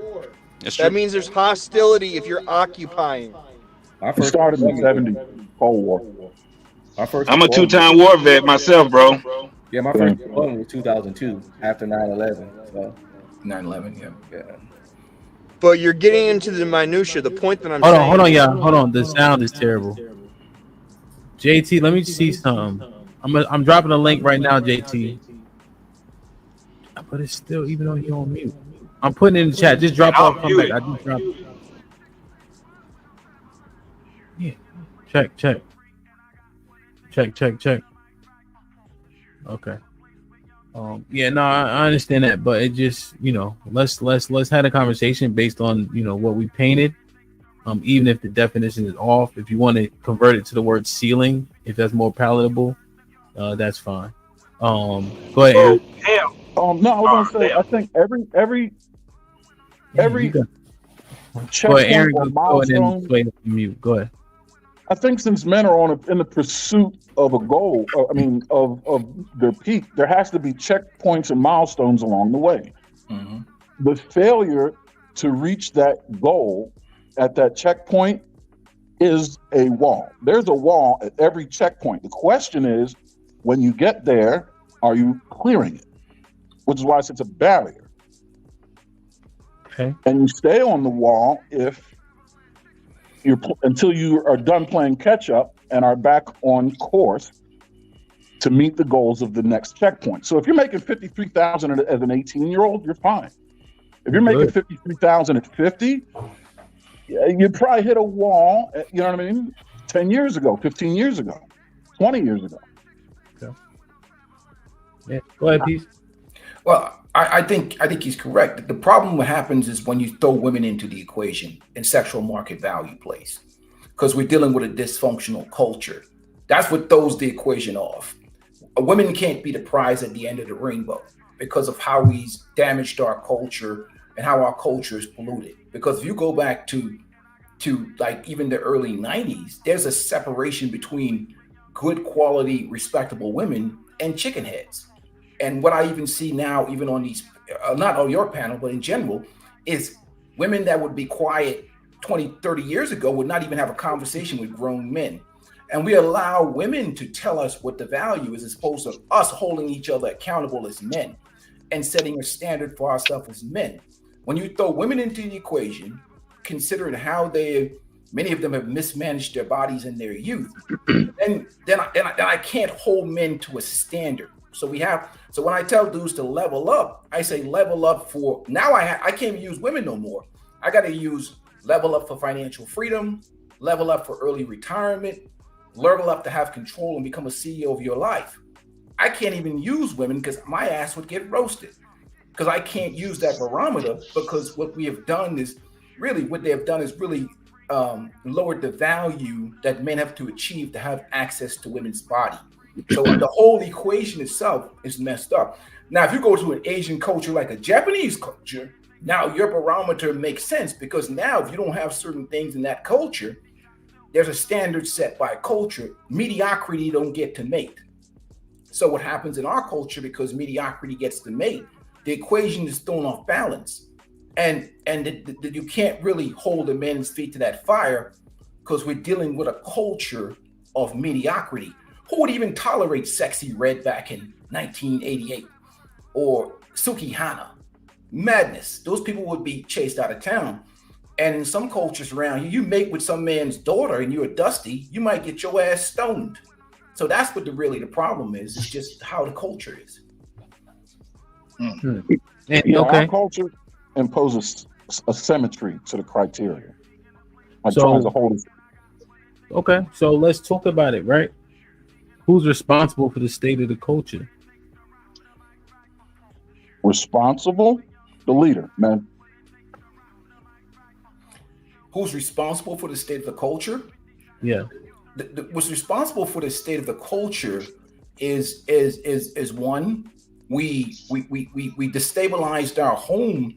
If you talk about inviting welfare in the community, government empowerment, and the removal of men through the welfare state. And when you have a society, particularly like, for instance, I just traveled to Asia earlier this year.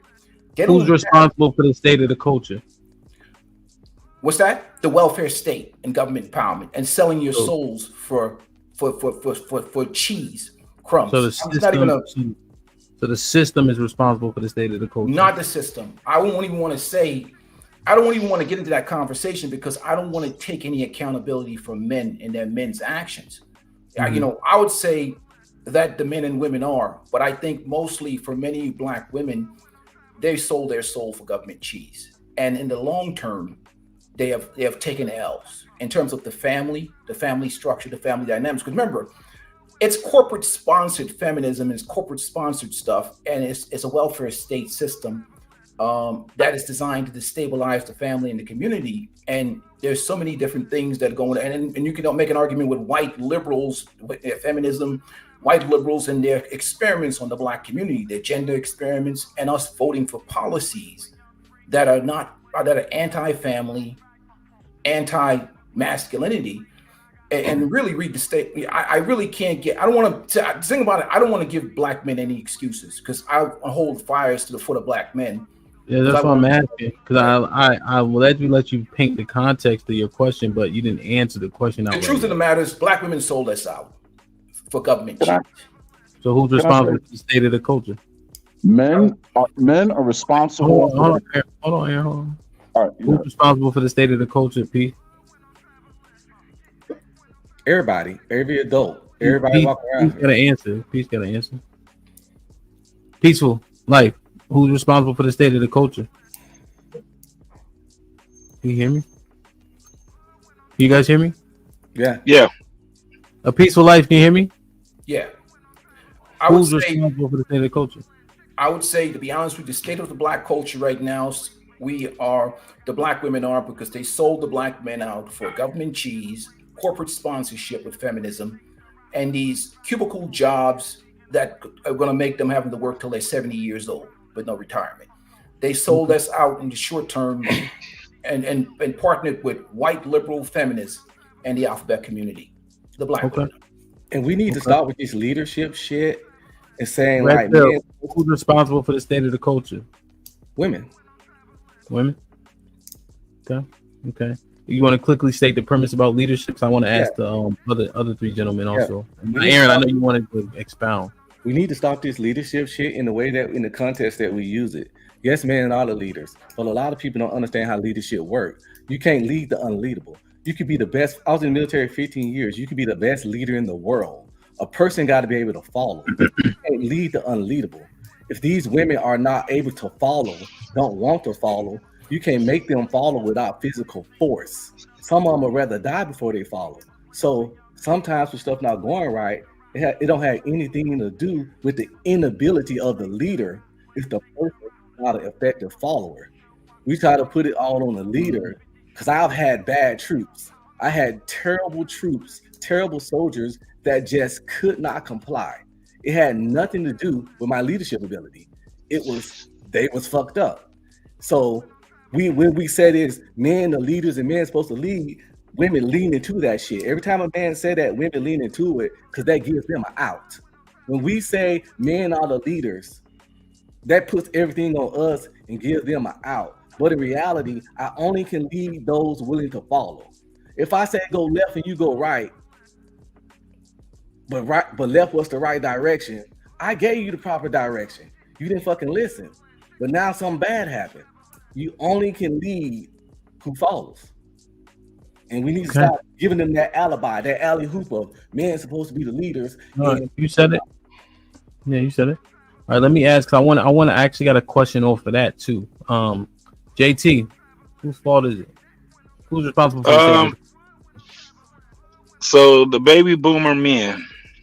The baby boomer men are responsible for being so conflicted between being a Black Panther, a half diet Muslim, and introducing the pimp culture to blacks. So I'm gonna say definitely baby boomer men. Wow. Rest. I mean, damn, JT hit it. He hit it.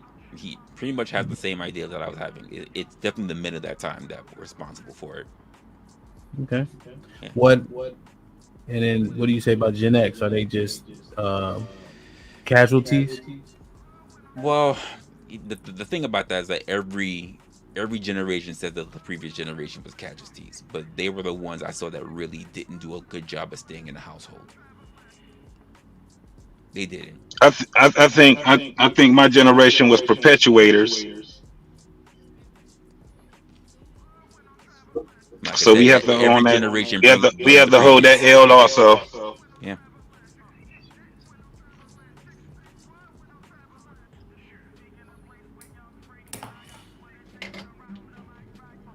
Savage.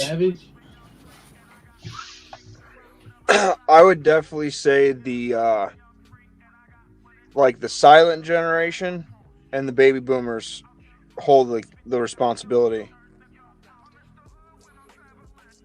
Because you got to think in the 60s you had birth control. That birth control became a thing, which was started by men that weren't baby boomers.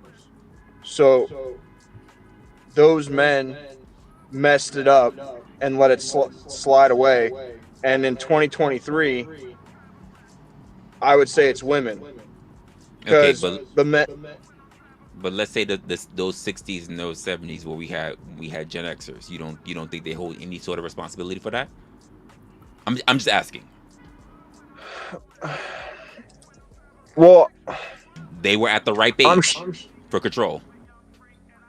I would say at some level they are, but the reason that I'm not going to put a bunch of blame on them is because they're products of the baby boomer that had free love.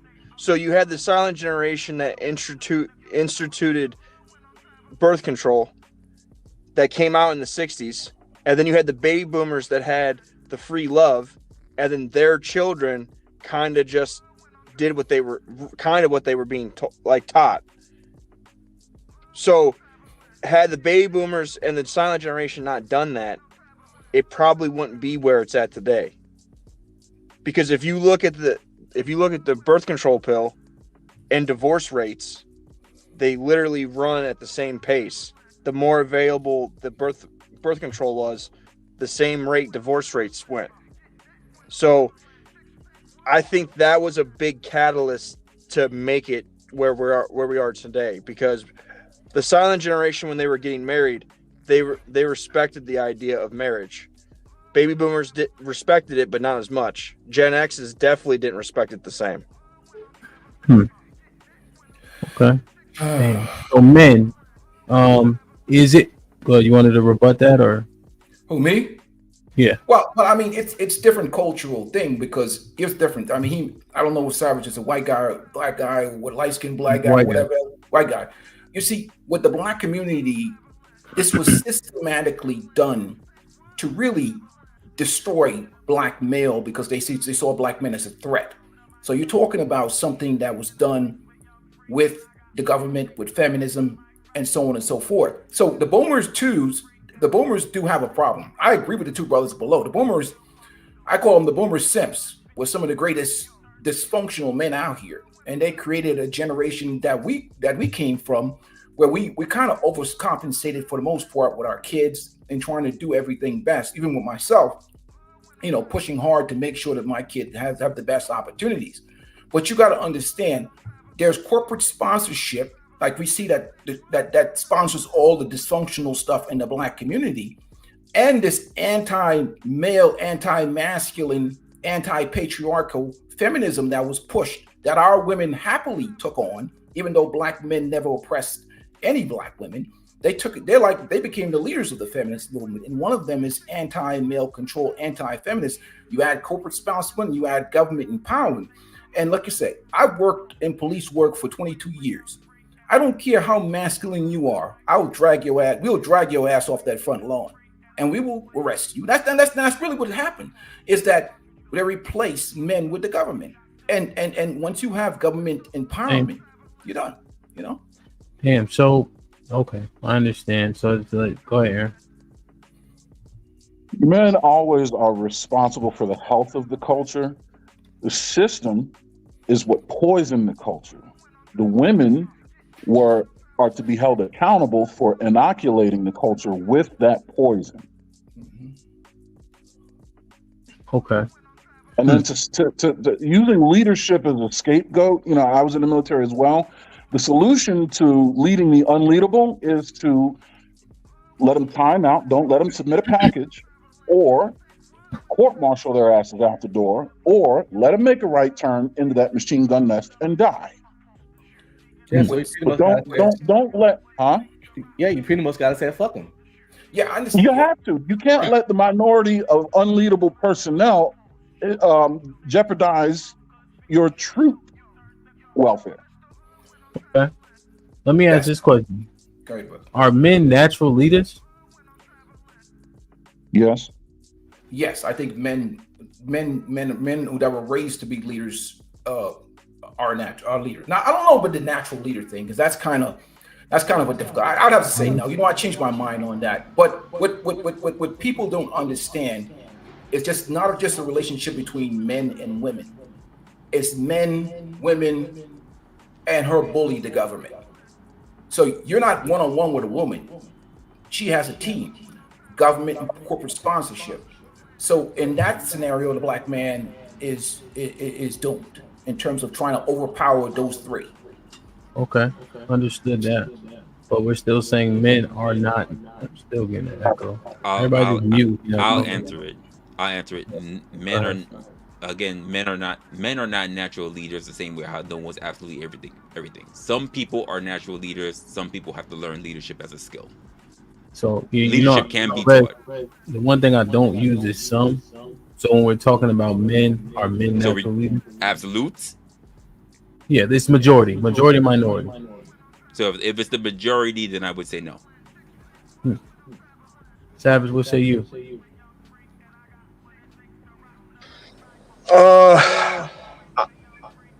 To our nature, yes, but I think that's been kind of bred out of men these days. The nature of being a natural leader is so. I don't know why I'm getting. Everybody just mute if you're not talking. All right. I don't know where it's coming from. So Savage, you're saying we were, but now it's bred out, so now we're naturally not. Yeah, for the most part.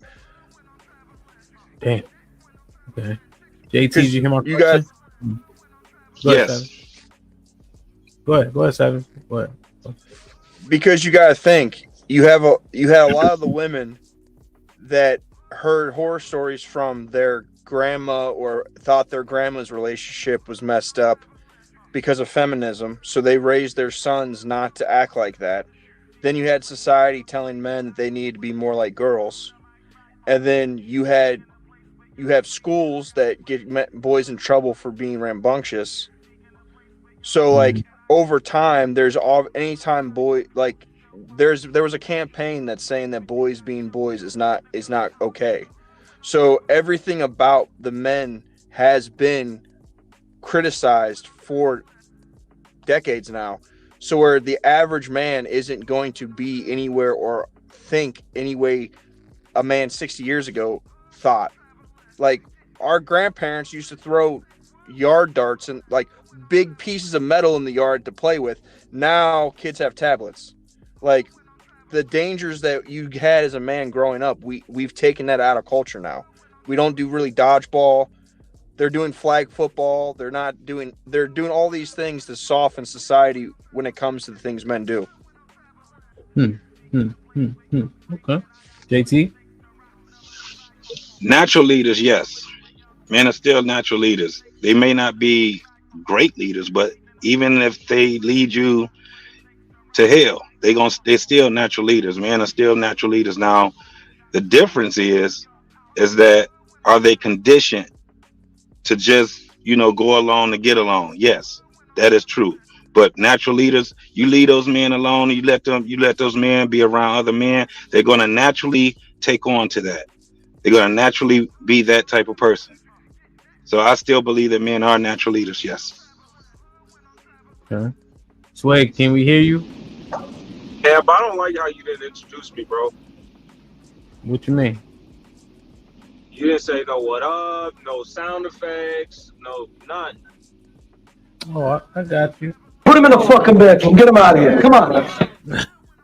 No worries. Perfect. That's what I like to hear. Now, I tapped out because I had a phone call for a second. Now, is there a new question on the table, or are we still talking about this wall situation for men? Well, we're talking about wall, but I'm asking now, are men natural leaders? I need to tie it back into the wall. Hell no. Leadership is a taught quality. Nobody's naturally none of that shit. I don't know what the fuck. You're not a natural leader. No, you're taught those type of skills. In terms of the wall, I think it's more of a peak situation. Men definitely peak a lot of times. Now, if they can find a way to push through that can happen at different parts of their life. But a lot of guys will peak in high school. They won't be anything, in terms of sexual marketplace to women. Their highest peak was in high school when they were a 6'3" athlete, and that was enough to get by. But if you are, in the real world and you're still 6'3", but you're making $42,000 as a 40-year-old, and you might have put on an extra 50 pounds because you don't have the same metabolism, it might feel like, yo, I've hit the decline. This is the wall for a man, because you're not getting any better. Would the unless word you do something about it. Sway, would the word ceiling be more palatable for you? I broke up. What'd you say? Would the word ceiling be more palatable? Yeah, I mean, ceiling, peak, like I said, I think the concept of men peaking is a common thing we said. Like, yeah, you've peaked in high school. You peaked out after this point in your life. However, when you're talking about, like I said, being attractive to women, that varies depending on what is actually attractive to women at that time. There are certain universal things like strength and money, but in terms of personality traits and aesthetics, that has changed throughout time. Okay. Well, let's talk about the personality thing. I'm interested in that. I think it might actually align with where my mind was going. Drog, what's up? You all right? Hey, Hemp, I'm gonna step out for a minute, brother. JT, let me know. Just hit the chat. I'll drop the link again. I got you. Yeah, I'm gonna slide out too, brother, man. I appreciate you guys having me up, Yes, man. sir. Be safe, man. Appreciate you. Peace. What's up, Drog? Yeah, I'm good. The reason why I was saying, what's his name? TJ or something like that? Is that his name? Something like that? TJ, yeah.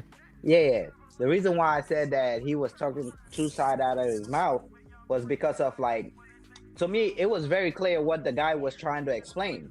He was trying to say, it's like, which I believe that most men should be trying to take that perspective, which is get your stuff together before you focus on women. And it looks like the guy was actually trying to focus on himself. And once you have built yourself, then you look for somebody that is suitable that you can build your own family. And it's like the fact of him saying that I do not want a baby mama. How is that? How he was trying to force him to agree with him to accept that. And I don't believe that most men should accept that, because of like most men don't peak until like they're 35. That's when men actually peak at their age in terms of like success wise. And I feel like if more men take that approach of like focusing on themselves and trying to peak at the age of 35, and where they're at their best in financial wise, and at that time you should be looking for a woman at least between the age of 23 and 25 when you're 35.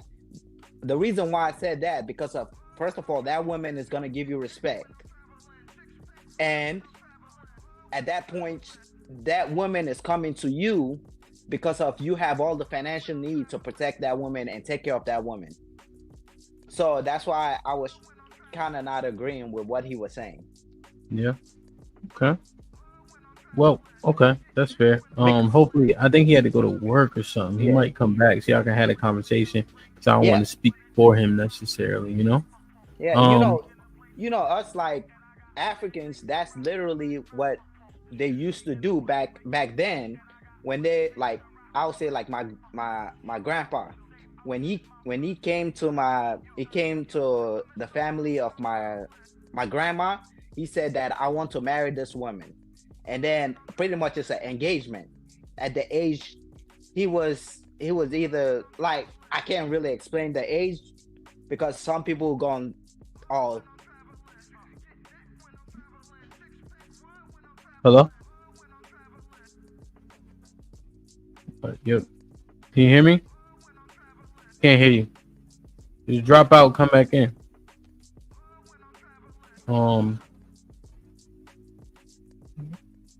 Yeah, just drop the link. Just go out and come back in. Damn, so men aren't natural leaders. So what did we do, especially in the black community, for the past 50 years to get the mantle of leader? Is it just we think we should be? If the consensus was we aren't, I didn't answer.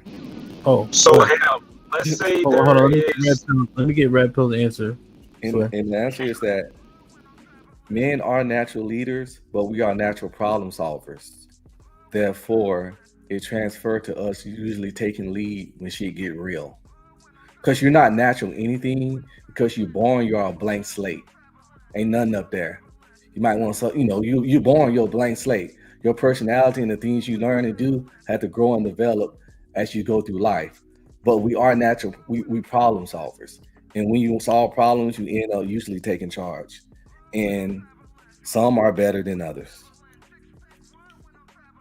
So it's not about being a natural leader, it's about being more susceptible and having the ability to learn certain things, or be willing to do certain things. In terms of, the leadership qualities, that's also a level of responsibility. Most women don't want the level of responsibility that a leadership position brings. They would rather be a middle managed position where there's still a line of, I can blame this person. Why? Why though? Why Sway? I can, Sweat. Why though? Why do they not? Why do they default to that? Women or men? Women.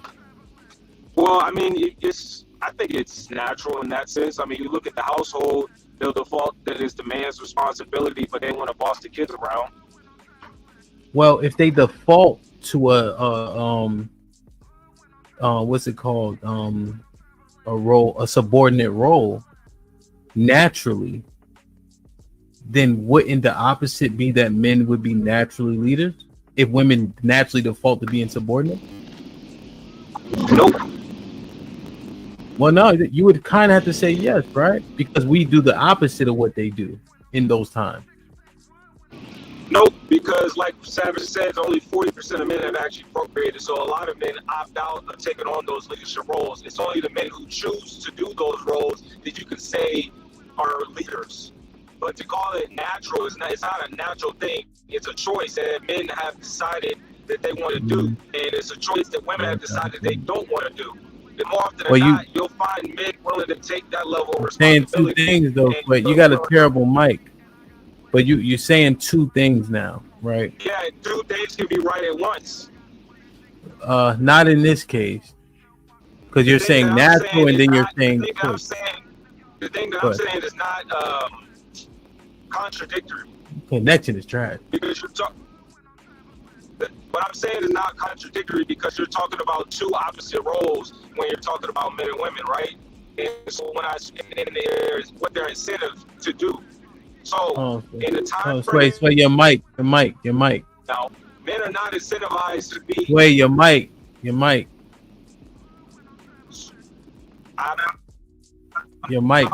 I'm saying your microphone.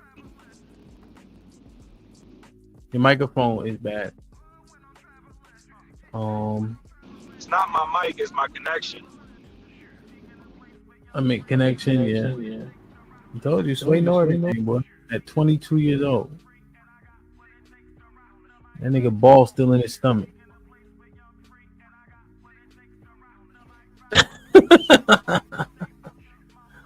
Let me see. Maybe it'll clear up as he's driving. Yeah, I mean, if you're saying that. Hey, help! I remember being 22. Yeah, man. That nigga. D-Town, how old are you? 30. Just hit 30. Oh, God bless. Well, if baby balls come back, I'll let him finish his thought. But I think he's saying, Aaron, if I'm hearing it right, like there's something. I think you got it right. Yeah. He's saying two different things. Yeah. I think. Are you I'm hearing you saying, if this is correct, I agree.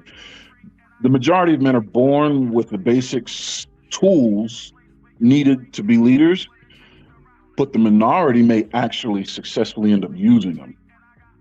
That's perfect. That's perfect. And that's the two different things that's being said. Mm-hmm. That's perfect. People often don't find their goal or their calling, you know? People are missing it, you know? Yeah. But they'll have an aptitude for something natural. Right. Yeah, a lot of people are problem solvers. That doesn't necessarily make them leaders. But problem solving is a major component of leadership. Sure, but there are other components outside of just problem solving. Yeah, but that's key. Yep. That's what I'm saying. Men are born with those tools. Women. Yeah. Well, I was going along with the question: are most men leaders? And to me, the answer is no. We've only had a select few. Not everybody can be a leader. Just like not everybody's a warrior. Not everyone's a farmer. But you're saying the minority of men are leaders, right? Minority, yes. I actually think most men are leaders. Because 51% can be most. I think most men are leaders. Most might not be the best leaders, but just because you're not a great, awesome leader like Hemp that can do the stuff Hemp did and get his wife and retire her and all that stuff, don't mean you're not a leader. So most men are leaders. Most men are decent leaders. I hear you, but you don't have to be a leader to do that. You just have to be someone who makes a lot of good money. Again, because we also confuse. You gotta be a leader. Wait. We confuse this as well. There are people who are leaders, and there are people who are in leadership position. That doesn't mean that they're actual leaders. Dude, people don't want to be managed; they want to be led. That's some potato shit right there. But it's not. It's not. It's not. And if you are a person in leadership, you will know the difference in that. Dude, but if you in leadership, I thought you was a leader, though.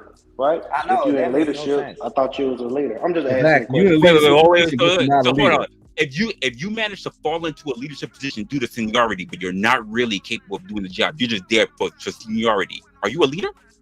Yes. So what are you trying to do? If you're there simply through leadership, simply through seniority, but you don't actually have the capacity to lead other people, to train other people, to guide other people, that makes you a leader? You don't have to be good to be a leader. I had first sergeants and commanders that were leaders. They was in charge of the whole company, but they kind of sucked. But they still was my leaders. And it's something called a chain of command, and I still had to follow their fucking leadership. Right. You don't have to be competent to be a leader. Leadership, competency don't go hand in hand. You could be an incompetent leader. So you're willing to follow. So what I'm grasping is that you're willing to That's follow. not what he said. That's not what he said. He didn't say he willing to follow that. He just saying that if anybody was in a leadership position and I'm under you, you're leading me, brother. That's all he's saying right now. He's not saying that he's willing to follow that person. Even the greatest writers and books will tell you that there are people who are in leadership positions who are not leaders, and there are people who don't have any leadership position that everybody will go damn over a hill over. They will go over a clip over, who don't have to be in leadership positions. It's not based on competence, but bro. Even though, but think about it though, brother. Oh wait. So that's a great question. Ham, is leadership based on competency? Well, that's what I was about to say. You don't have to be in no leadership position, but if I'm asking Ham, who's the host of the show. Do you think that leadership is based on competency? Damn, that's a good question. Good thing I got. I know the difference, but let me read these super chats and then we can all answer. I think we're speaking to effectiveness. I think if you're ineffective, does that make you a non-leader? I think that's what we're arguing.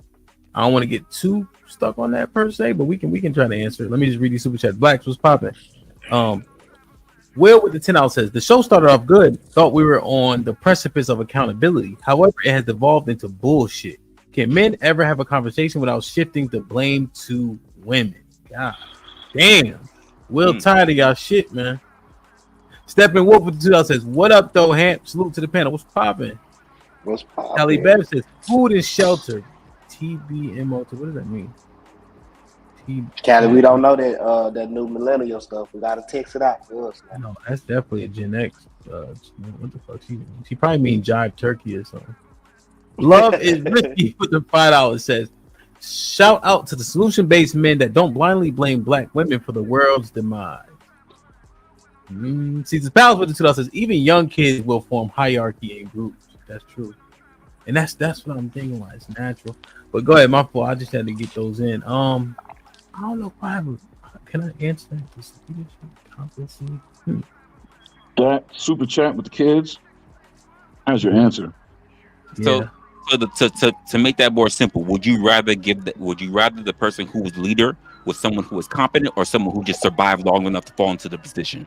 Oh, competent all day long. But it don't matter what you rather do though. They still in charge of you. I would rather my first sergeant be a better leader, but she wasn't. But guess what? She still was. She still was a leader. The leader's not based on what you feel, bro. You don't dictate who your leader is. They dictate what the fuck you don't do. See, people that run in the military don't understand chain of command and hierarchy. You don't run shit. You the subordinate. Your leader can be better at everything than that sergeant first class. He an E7, you a PLC, you an E3. You could be better in. So I'm gonna stop right there because leadership is not just in the military, and that always seems to be the extreme. It's in any aspect. You could be better and smarter than your leader. He's still a leader. Yeah, brother. Yeah, it ain't. I think we're trying to. What he's trying to say is that there are instructions that if you follow it, you can be a good leader. You don't have to. Yeah, it's follow the instruction, and you can that's why there's religion. Like when you become in a family, you follow the instruction of the religion. You can lead your house by what you follow. It doesn't mean that you were born a leader or not born a leader. There are instructions that are there for men and women to follow, and once you follow them, you can become a leader.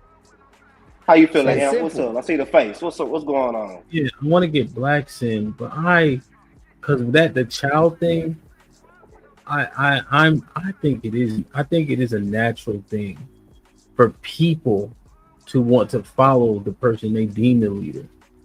I a lot of it comes from when I'm looking, because I never, and I'm gonna say this, I'm not trying to be corny or talking shit, but I ain't never not been in charge. Every single football team, at work, except things where I had the opportunity to take that mantle, not like in school, like of course the teacher runs the classroom, right? But if there was a position to be held where somebody had to make the decisions, largely in my life, I've been that person. Yeah, but like him. Let me say this, because you're a football player, you didn't just right? fall into it. You know how naturally took that role. What you did. You know how you like a coach will show you a new play, or he'll show you a technique, right? And coach won't even tell nobody to step up. But he trying to see who gonna go ahead and just get out there and do it 100%. Even though if you do mess up, he just trying to see who gonna step up and be the leader. That's the thing about it. You get what I'm saying? So I understand what you're saying, him. You get what I'm saying? If you the person that's already gonna step up, even though if you mess up or not, but you just want to go ahead and tackle that, that's leadership. You get what I'm saying? That's showing that type of, okay, I want to do something, you know? So I get what you're saying, my boy RZA. I get what you're saying, but at the same time, I always think two things can be true. In this instance, you can be a leader but not be competent, but also it can be somebody that's much more bigger of a leader than you once you get into that room, if that makes sense. And that's just a chain of command. You get what I'm saying? And it's not just the military. You have that at job. You have that in fraternities. You have that, and I'm Greek, and we had a president in the fraternity. We had structure in that stuff. Have you heard the saying? You got the team captain. Yeah, you have things of that nature. Have you heard the saying that one of the best leaders used to be a followers? In order to be a good leader, you have to be a good follower. But they are appointed to become leaders. Who do you rather have? The person who's appointed to become leader, or the person who just falls? I understand what Rez is saying. You ever been to a job, you get a job, and you know that motherfucker's only in charge because they were there first? Like, I see that point. But that's an incompetent leader, though. Yeah, we not. But no, but you look. If all things being equal, though, I think it's better when you put Rez's what he's saying. If you got a person, you saying they qualify for a position, they've been there longer. We agree with that. Now, all things being equal, that person went out. Right. But we agree with Rez on that part. Well, first, this is why I preface this by saying people want to be led; they don't want to be managed. People who just fall into leadership positions but are not qualified to do the job tend to just manage. But that's not my point. My point is that, like, if you never said it was your point, sir. No, if you follow the instruction, you can be a good leader. Either was Pop you at work. That's what I'm trying to say. So just because that person is not a good leader means that he's not following the instruction in order to be a good leader. Because like every leader like follows an instruction. There's always a hierarchy in life. So when you follow that instruction, you can be a good leader. Leadership has nothing to do with let me ask the question, Diesel. As a person who actually leads other people in what you do, right? Would you think that you would be so effective just because there was a manual of instructions versus the fact that you were just actual competent at doing the job? Competency is a big thing that needs to be in a leader. But the thing about it is, I think when it comes down to the question, I think men are naturally born leaders, and the reason why I say that is because when you have a child, you have to lead. Period, point blank. So naturally, I think when it comes down to, so we get lost in the fact of being a leader and people think that when you talk about a leader, you have to have a bunch of people under you following you. Right. You can lead one person, right? You can be a leader of one person, and that one person could be your child, your wife, your significant other, or anything like that. So I think when it comes to a man, naturally, men have to be leaders because we were put on this earth to make children, right? So we have to be leaders. That's what we have to be. Being a good leader and being a bad leader, I don't think should be even one of those things that we consider when we're talking about being a natural leader or not. We do have bad leaders out there. But at the end of the day, we are supposed to lead our squad, our tribe, or whoever it is that we have. That's what we're here for. That's a fact. That's why there's a...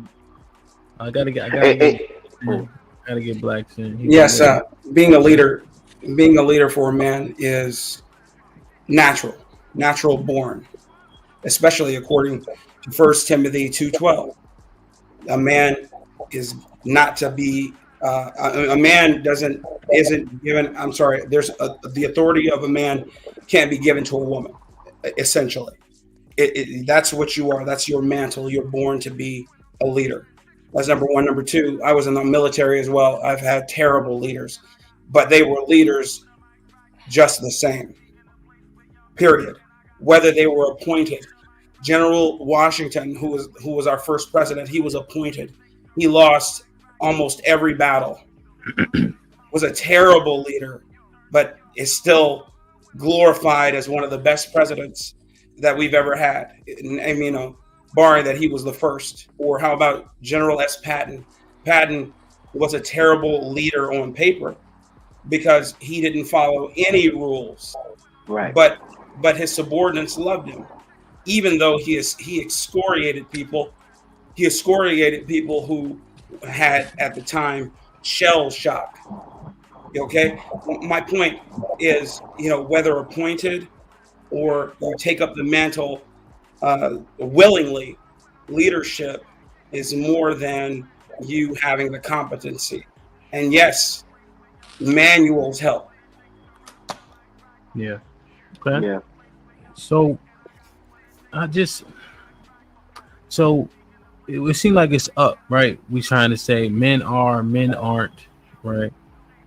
With men being not natural leaders, if we are, it's not a bunch of us, are we effective, et cetera, et cetera. What do we expect women to do? How the fuck, who said it? Was it Elijah Muhammad Ali? You got to pit a snake. Was it Farrakhan? You got to pit a snake. 50. Oh yeah, 50 that's poisonous, 50 not.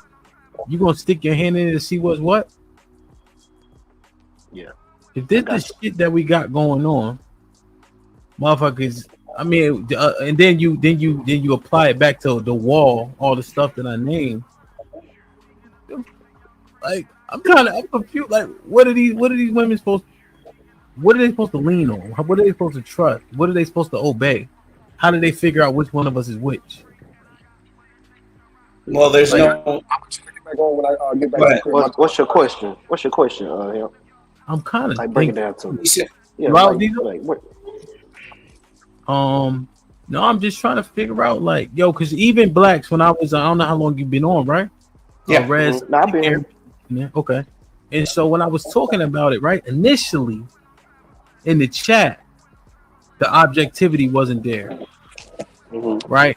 I had to repeatedly say, hey, even if you implicated in the $50,000 a year at 50 years old, at 45 years old, you can't take offense and get sensitive. You have to have this conversation objectively. If you making 50 grand at 45 and you overweight and you got all these wall S traits, don't get mad, right? I'm sure we all agree on that. Conversation. You feel me? And then when you look on the panels, it's a lot of smoke for the women, a lot. And then so I was expecting that when I had this conversation objectively, even if I implicate myself, that the men were going to be accountable. Instead, we had to fight through for men to be like, you know what? Real shit. Because even Mr. Fantastic, he was the first one to come up here, right? He was saying in the chat, no, that's not obesity, it's fat, whatever. But then when we finally got up here, I had to put him on the big screen for him to, give a disclaimer. Like, listen, if y'all fat and broke, shut your fucking mouth. Well, you won then, him. You won then. I say you won then. You broke. I mean, Mr. Fantastic, because he's smart, but what I'm getting at, blacks in D-Town is, and y'all can answer, I didn't see that quick level of accountability that we act like we have as men. Well, we got to run the show too, so Well, I'll say, human beings, man. Human beings are fallible, regardless of the mantle of leadership or no. You're not going to be perfect. So perfection is something that people are looking for today, and that's not what they're going to achieve. They have to be objective, and I agree with you on that point. Also, there's no more undergirding for leadership. People have allowed the floor to be taken from under them. And when I say the floor, I'm saying religion. I'm talking about Christianity, and if you are a Muslim, maybe even if you are a Muslim, Islam. But I'm speaking specifically about having a Christian foundation, and that is laughed at. You can't say that that's what you are without you being laughed out of the room. And then they wonder, when I say they, women and men wonder, why there is so much dysfunction in the world today. Women can't trust a man who doesn't know how to lead himself, and vice versa. That's why I said manuals are important. Okay. Anybody else? I understand what Blacks is saying, and I think one thing I want to just bring out with Blacks before Aaron, I know you want to jump in. You're right, Blacks. When they hear you say about Christian values, etc., right? I fucking hate when people say everybody ain't religious. Values, take that word out, right? Commandments, understanding, rules, right? Morals. If you're atheist, you can still take the rules and the values and apply them, which is what Blacks just said, right? If you read the book and take out the law, statutes, and commandments, you'll be better off. Even if you don't fuck with the big man. Like, you know what I'm saying? All right, cool. Tell that nigga kiss your ass. You're going to pay for it later, but you can take the rules and apply them to your life and get it popping. Right. You know what I'm saying? So I think Mores and ethos, baby. Mores and ethos. That's why I ain't really want to give that no was the same pushback. thing I was saying. He hit it on the head. Yeah. Well, let Aaron jump in real quick, and then D-Time, you can jump in. I know you just got back. That's why I think men are natural, are born with the natural tools to be a leader. Because when boys play, we play Cowboys and Indians, we play sports, right? We gravitate to a need to establish rules that we use to play, and then we establish a pecking order. When girls play, they play house, doctor. There's no goal, and there's no rules or constraints to use on the battlefield to keep everybody honest. So we naturally are wired to be leaders. Now we go through the crucible of the game to find out who's the most effective leader, who can study the battlefield, who knows everybody's weaknesses and strengths, blah, blah, blah, all that stuff, right? Problem solve. But we're naturally wired from the beginning to be leaders because we immediately default to, we need to agree upon rules to interface, to play. Girls don't do that. And Aaron, you are absolutely right, sir. And I find it ironic that you say that because your name means first priest of God. So absolutely, man. Yeah, that's great. Yeah, fact. Yeah. Go ahead, D-Town, and then Drog, you can jump in. Oh no, he just hit it on the head. You know, when he said about our the thing that really kept us intact the most was the religious belief. You know, whoever we believed in, but we just had a real deep rooted love for that man, and we just don't have that no more. And I guess just what you see what's going on with the community. You know what I'm saying? Soon as that changed up, really, it just a lot of stuff just started going left. You know, left for the community. So yeah. You said earlier in the show you were worried about men not, immediately responding to accountability and all that. Well, yeah, that's because then we want all this shit from women though. That's the part that's bothering me. Because when I brought this out with all this information, motherfuckers, boy, it feel like their feelings was hurt. Go ahead. Well, yeah. So to quiet that concern, I think the argument is about accountability. That's just who did it. Responsibility is who's responsible, right? That is responsible. Men aren't going to be held accountable for something they didn't do. But I think we'll all agree that we're responsible for the condition of things, which is why I said we're responsible for the culture, even though women are to be held accountable for its demise, but we let it happen. We didn't lead them away from jumping off the cliff. I got you. Agreed. I got you. Ken Goody was popping with the 10. He said, great show, have been good topic. Thank you, my brother. If the median income is 53K, where all the 100K rhetoric even coming from? Yes, let me hold your crates. Yo, I'll let you know where I'm spending that, my brother. There's no crates anymore. I just got a laptop with a terabyte on it. But same difference. You can still come. I'm telling you with me. Shit like that. Shit like that. Shit like that. Shit like that. If you need some music, let me know. That's hilarious. Damn, that we can answer that. But I get now, Aaron. I understand. But you don't have a problem with it, right? You don't have a problem with responsibility and accountability. No. Right? Like No. I don't think the guys up here, but when I was naming all the shit, just the chat was going crazy. And I'm like, this look like what we talk about with the women. I bet. And I was just like, but these are all real statistics that we love to use when we arguing with the women. And so that I presented the statistics, and then it was like a poking hole to try to figure out. Nah, what are the statistics, Hamp? Just briefly, if you briefly, would. real quick. So 70% of men are overweight, right? And so they're like, well, overweight isn't the thing because of BMI. But I'm like, well, KS used to use BMI against the women, so I'm not going to change it now, right? And then we got down to the point where 40% of us are obese. I said, okay, cool, right? But 70% is overweight. In the same age range, blacks, where men are hitting their financial peak stride, right? You know, they say men start to gain their value, but in that time frame, we fat as hell. And then our money's supposed to be so big at that 45, 50, right? But the median income was 53K. So I'm like, where are these hold on. This ain't measuring up the fuck you shut up money. That ain't 53 ain't that. Where you gotta be pointing at women now like, stop getting fat. Shut your mouth. Make me a sandwich. 50,000 don't get you that, Playboy. And so that's what I was looking at. Like, hold on, is there a wall for men? But because I know wall, right, ceiling. So that's where all of it was coming from, you know. And then when I didn't see the accountability, like, oh, well, you know what, this shit ain't something ain't wrong. I'm like, well, shit, we sound like the women now. And I'll tell you, it's bandwagon jumpers. You know, people who they espouse a certain criterion and they don't follow it themselves. It's always been that since time memorial. Okay. Unfortunately, you get people who just acquiesce and agree with this nonsense, and they can't show themselves approved with any body of work whatsoever.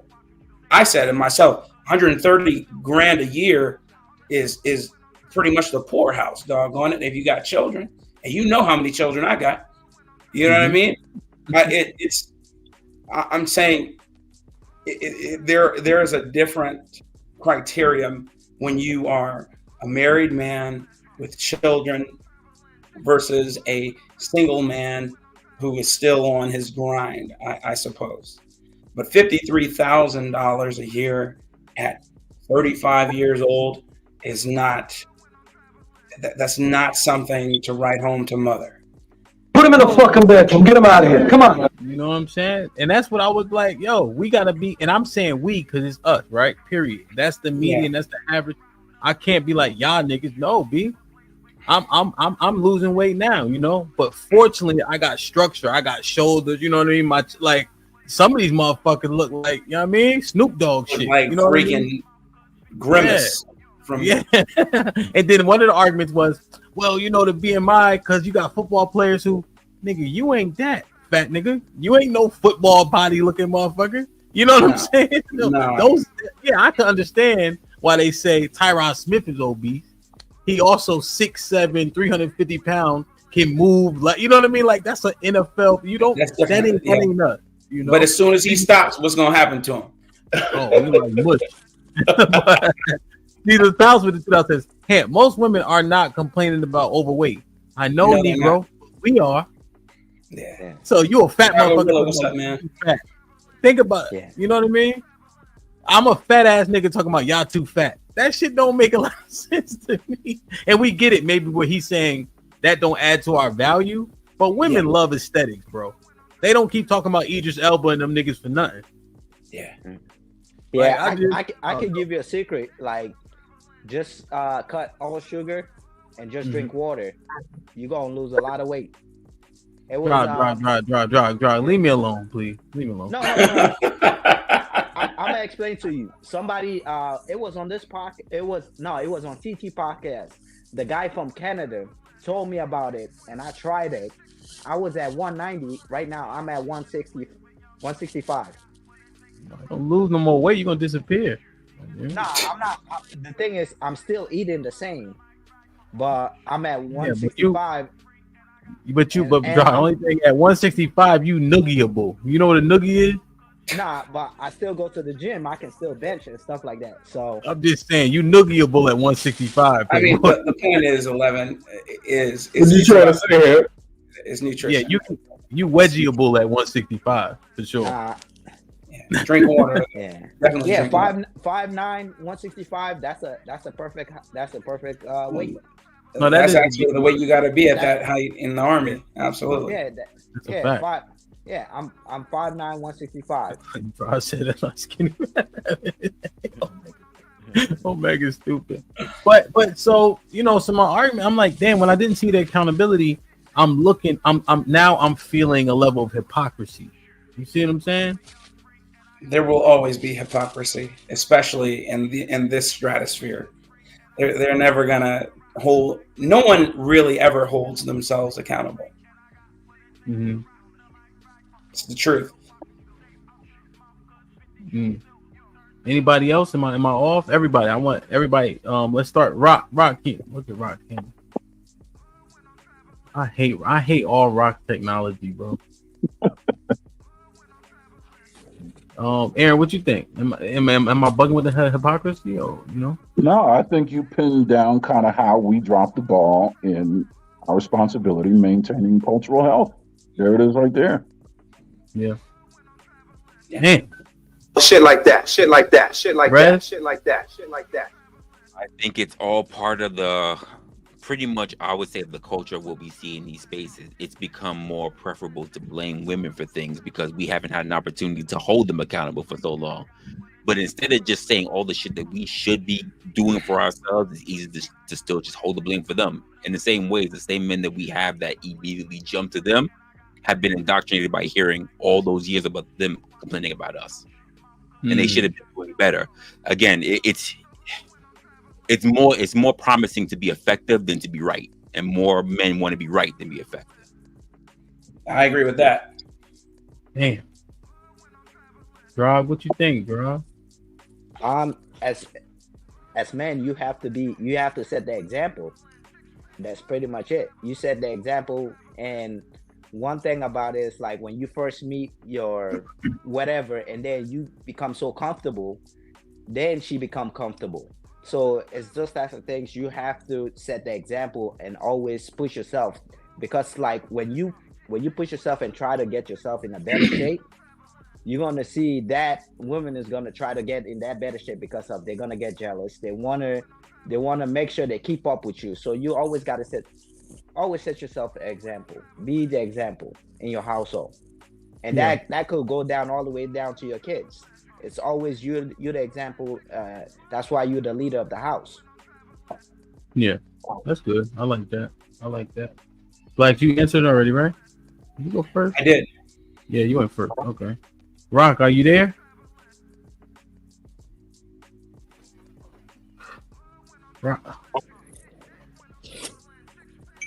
Rock. Diesel TV with the fellas. Sorry about that, bro. Got car finished. I'll try to jump on when I get to the crib. We about to skedaddle, my brother. Bread and butter with the 10 says, if your present life principles, morals, and treating others as we want to be treated, people don't have to say, but everyone ain't religious. Once you preface it with religion, you open that door. Not really, right? Because he was talking about the principle, right? And he saw the standard in which he lives by, right? Yeah. So as opposed to dismissing it, hear what he's saying. And then he's saying where he got it from. And then there's a book on which is written and that you can also go get and learn principles, right? But people get so broken up about how they feel as opposed to what would be beneficial. Yeah, and I hate when people say religious. Okay? I'm a Christian. I'm not religious. I don't follow every deity. Okay? Be specific. I'm not going to just, throw a paint with a broad brush what it is that I believe, what I believe should happen here in this world, this country, to make it a better place. But we all know this place is already fallen and destined for ruin. You just have to mitigate it. Yeah, not real shit, man. Damn, this shit has been interesting, bro. I mean, and I was saying, when I first got on, it was really just had to chat like, huh, what, etc. But there has been more accountability as we have been having the conversation. But with it having a level of hypocrisy, how I just want us to understand, do we need to have these conversations differently? Holding women accountable for sure, but you still got to be looking like, okay, what are my results? What am I doing? You know, because just on what Blacks is saying, if you read Matthew 7 and it's talking about the beam in your eye in terms of being hypocrisy, a hypocrite, the key is, if I'm doing the same sin you doing, I can't call you on that shit. But now if I'm working on one thing and you working on another, we can keep each other accountable and know, right? So if I got something I'm working on and Black's done that already, he could say, hey, yo, come on, my nigga. Right? And I said, you're right. And I said, I already did the one you working on. Remember, this is how I do it. Stop bullshitting. That's how that works. You know what I'm saying? What verse is that, Hamp? Where Matthew 7. Oh, sorry. The body of Christ, where you might be doing something outlandish, and I gotta chastise you. I gotta come in, and you won't listen to me, and then I bring 2, and now you won't listen to me, and I bring 3. And if you won't listen to me after that, we gotta suspend you, man. We gotta suspend your access to this body until you get right. What is it? I can't remember what verse that is, man. Matthew 18. Can y'all hear me? Oh, Matthew. No. Yeah. Matthew 18 started verse 15. Damn, I forgot about that one. Yes, sir. We can hear you. Yes, sir. My bad. I had something else hooked up to the computer. I wasn't even, Yeah, we know. But man, self accountability, man. You got to be accountable, and just because you do something that no one else knows that you did, you still have to have that in the front of your mind when you're trying to critique someone. I used to do this when I first started in construction. When I started working for other people, I sought that out.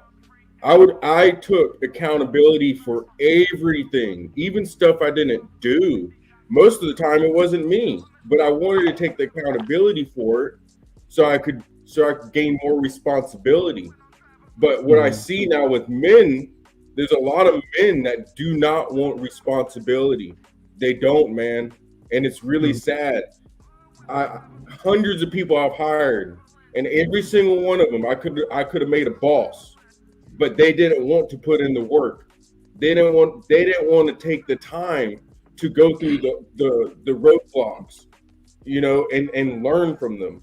So we got a bunch of men nowadays acting like females. I really feel bad for the women, because I couldn't imagine being a woman trying to date nowadays. You got all these dudes acting like hoes all the time.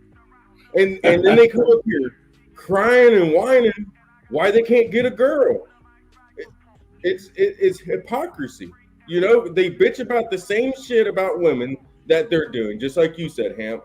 How are you gonna throw stones in a glass house? Yeah. Build your house on a stone. The thing right now, we live in a fast food world where it's like everything I want it now. Nobody is willing to be patient and do things the right way.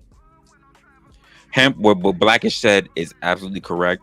The issue with a lot of men that we have is that they point a lot about talking about accountability. Before you start talking about accountability, you have to first know what you're responsible for.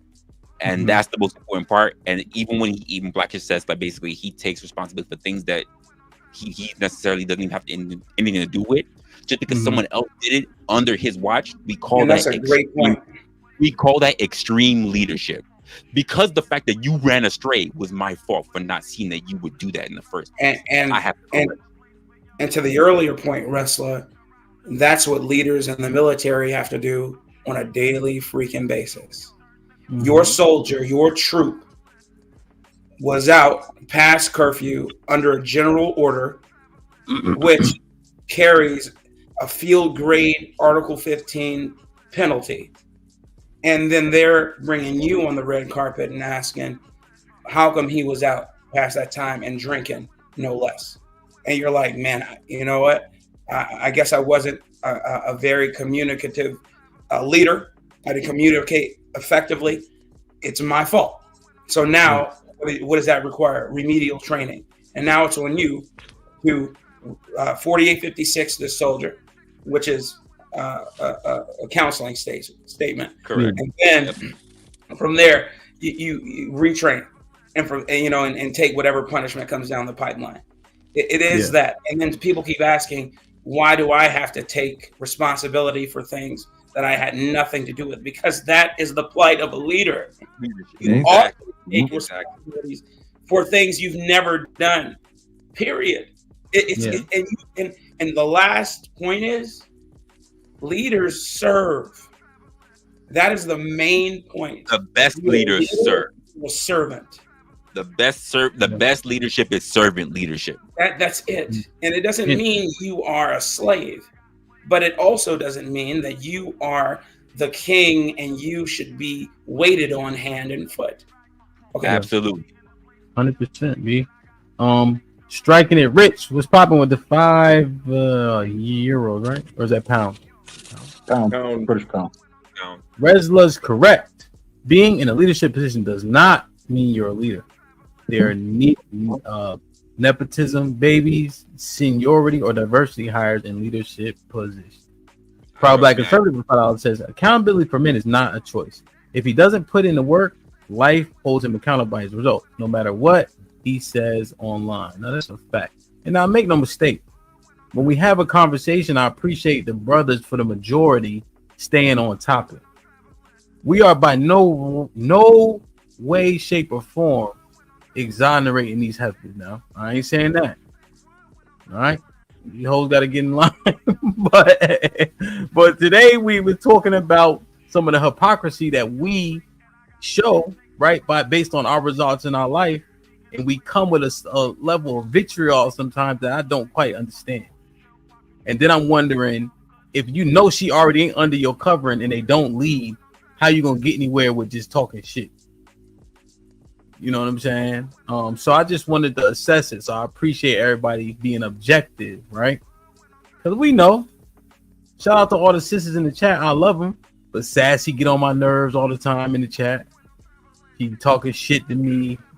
Message, you know what I mean? But you know, it is what it is. But go ahead, it's Black. beautiful to have these introspective conversations. Yeah. Because so many times you can't have them with people. Egos get in the way. People get butthurt.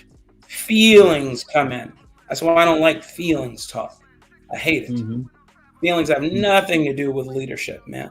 You gotta freaking parse that on out of your vocabulary. Get that going. Yeah. Because if you govern based on feelings, you're you're placing your foundation on sinking sand. You said it, Brock. Build your house on a rock. Yeah. Period. No. 100%. 100%. 100%. It is it's one of my hardest struggles in my life so far is finding people that are solid, finding people that will do what they say and then fess up when they did mess up, you know, because at the end of the day, I got to take responsibility for whatever happens under my watch. I went to a job the other day, the customer wasn't happy. Well, it wasn't happy with not with the work I did, but with the work someone else did. And the other person promised the customer something. And you know what I told the customer? I said, you know what? Don't call anybody else. I'm going to deal with it, and I will give you a call back as soon as I know more. She didn't call the people. She didn't call the salesman. She didn't call nobody. I talked to the salesman, got it all dealt with because I took the responsibility for it. People got to learn to take responsibility for things that might not be from your actions. You know, that's part of being a man, manning up. Stop saying it's all these women's fault because it's really not, bro. It's really not, dude. Because there's a lot of good girls out there. And if you don't want to have no hoe, don't go after no hoe. If they put up red flags and you keep doing the same shit over and over again just to get your dick wet, really what the fuck you doing at the end of the day? You're fucking yourself. You're fucking yourself out of time. Right. I know Black, you was about to say something in response, or was that Rez? Final thoughts? I was thinking, but I let it go. Yeah, man. It's not, and make no mistake, right? We just talking about when we talking and having these conversations about building our value. Understand that $50K for a single man, that's cool, right? But I think, I mean, in terms maybe depending on your age, right? You can survive, especially depending If where you're you are. 18, But absolutely, that's fine. yeah, That's bullcrap. Go to a trade school, you be making 68 coming out of trade school. Any trade school. Yeah, it's good. It's good. I understand it, right? But the average income is what, 44 right now, 45. Yeah, somewhere around there. Yeah, so you have 53. I mean, it's 10K or so above average. So I'm not shitting on it, right? People got different paths, but understand there's levels to everything, and we need to have better standards for ourselves. That's a fact. Honestly, so I want more for everybody is the key. Yeah, so I might smirk and laugh if you 45 years old and you making 49,500. I'm like, come on, my nigga. There's 24 hours in the day. You only using 8. So and then if we out of that's your shape, retirement income. All right, that's good. All right. Good. You work and you're young and you got a little retirement coming to you, and then you're working on top of that. That's something different. Yeah, But hell yeah, absolutely. 100%. Yeah, if you ain't cheating, you ain't trying. And then that. even with the weight stuff, it's I didn't want to give the cop out of we need to focus on obesity. No, if they're saying you overweight, do something about it. Right? You may not get to the point where you ain't overweight based on the BMI, but do something about it. Yo, Ham, how many Drugs are not the CEOs? same thing, but go ahead, my bad. I'm not saying Ham. How many CEOs are overweight? How many popular CEOs we know are overweight? I can't see no CEO in my head. Dell's CEO in 2000 was overweight. Wait, 2000? I said how many, sir? You can give me one in 2000. Hey, listen, you're absolutely right, man. Because there's a certain visage they have to keep. People want to see strength. That's the reason why. What's the name of that company? Oracle just bought them. They're out of Kansas. Can't remember the name of it, man. But they provide solutions in medical. A lot of their operating systems. This dude who started, he's a billionaire. He's dead now, but he died of cancer, and he was out of the limelight because he didn't want to give an air of vulnerability, of weakness to the company. And then before he died, he showed up, gave his last speech to his people, and then disappeared off the grid and died peacefully. But yeah, absolutely, I agree with you wholeheartedly. Yeah, y'all give me 1 second. I want to see if this brother Clarence Rogers wants to hit the link. Yeah, he's talking. I'm dealing with people now that aren't listening, right? And they're not listening to understand. Yeah. So let's just deal directly. Yeah.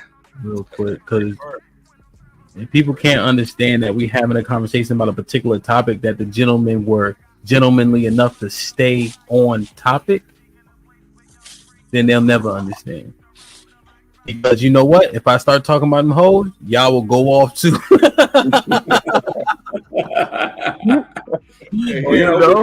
Obfuscate, man, and bring up erroneous points. They come up and throw the extremes in your face, and you're like, I'm dealing with the extremes. I'm like, but that isn't the rule. That's the exception. We're dealing with the rule. Mm-hmm. Exactly. Yes, sir. Hey, do you think? Because this is what I think. Do you think self-respect is the first virtue a man should build? Self-respect? Yeah. The first virtue? Yep. First. I think it's twofold. Well, I don't know. I think, Rock, for me, I need to learn. I'd rather learn respect first, almost, because with a bad attitude, like it just I don't know, Rock. That's a good question. Could you explain all the characteristics that come with the self-respect, though? Oh, it's not just the one word. Well, break it down and then let some of the brothers can answer. I'm gonna wait a few minutes to see if the brother Clarence gonna hit the link. So here's a great example of self-respect. Clarence, you gonna get relate on to. camera? Hold on, in the back real quick. I just got to check. If you're driving down the road and the speed limit says 60, are you going to go 70 if you respect yourself? No, you're not, because you have that built into yourself not to push the boundaries of these rules that you understand, which is society, right? Hold on, Society Ron. Hold on. Give me that. Clarence, can you get on camera, or at least what's the thing that you always got to do to make sure they don't like do a porno thing or some shit, right? Put the you fade the blood and then tell them to speak. I don't know. Terrence, hit the camera. At least I know you're a real person. It's not a dick. Bro, I'm sorry. I don't have any self-respect. I'm Tell them to do it. Tell them to do an action. That's not a video clip. Tell them to do an action. Yeah, he unmuted, but camera. Clarence, he's still in the back. That's the self-respect wall. But I just need to make sure that you're not, It's an overlay hemp, but yeah, I don't, man, it's hard, bro. I be getting, what's messed up, hemp? Portia and a couple other people, Ross Girl and me, always getting bombed, dog. We're always getting bombed by these haters, bro. And it's crazy. Like, get something to do with your life. Stop trying to ruin other people's shit. Yeah, I'm trying to see. Yeah, give him the camera up. Hey, Clarence, you gonna get on camera? Clarence, can you hear me? Yeah, can you guys hear me? Yeah, you get on camera. I can't cam up where I'm at, but when I leave the building, I can. Hold on one second. I'm sorry, can you hear me? Yeah, I can hear you. Okay, yeah, hold on one sec. Hold on one second. Yeah, we got security. We got a cam up. Yeah, hold on. Hold on one sec, man. See if I can step away. Oh, shoot.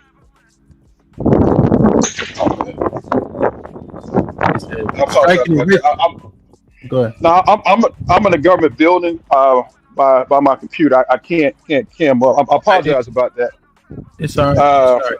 I just wanted to get some clarity on what it is that you were saying. Yeah. Well, I caught the tail end of the conversation, and that was my bad. I apologize about that.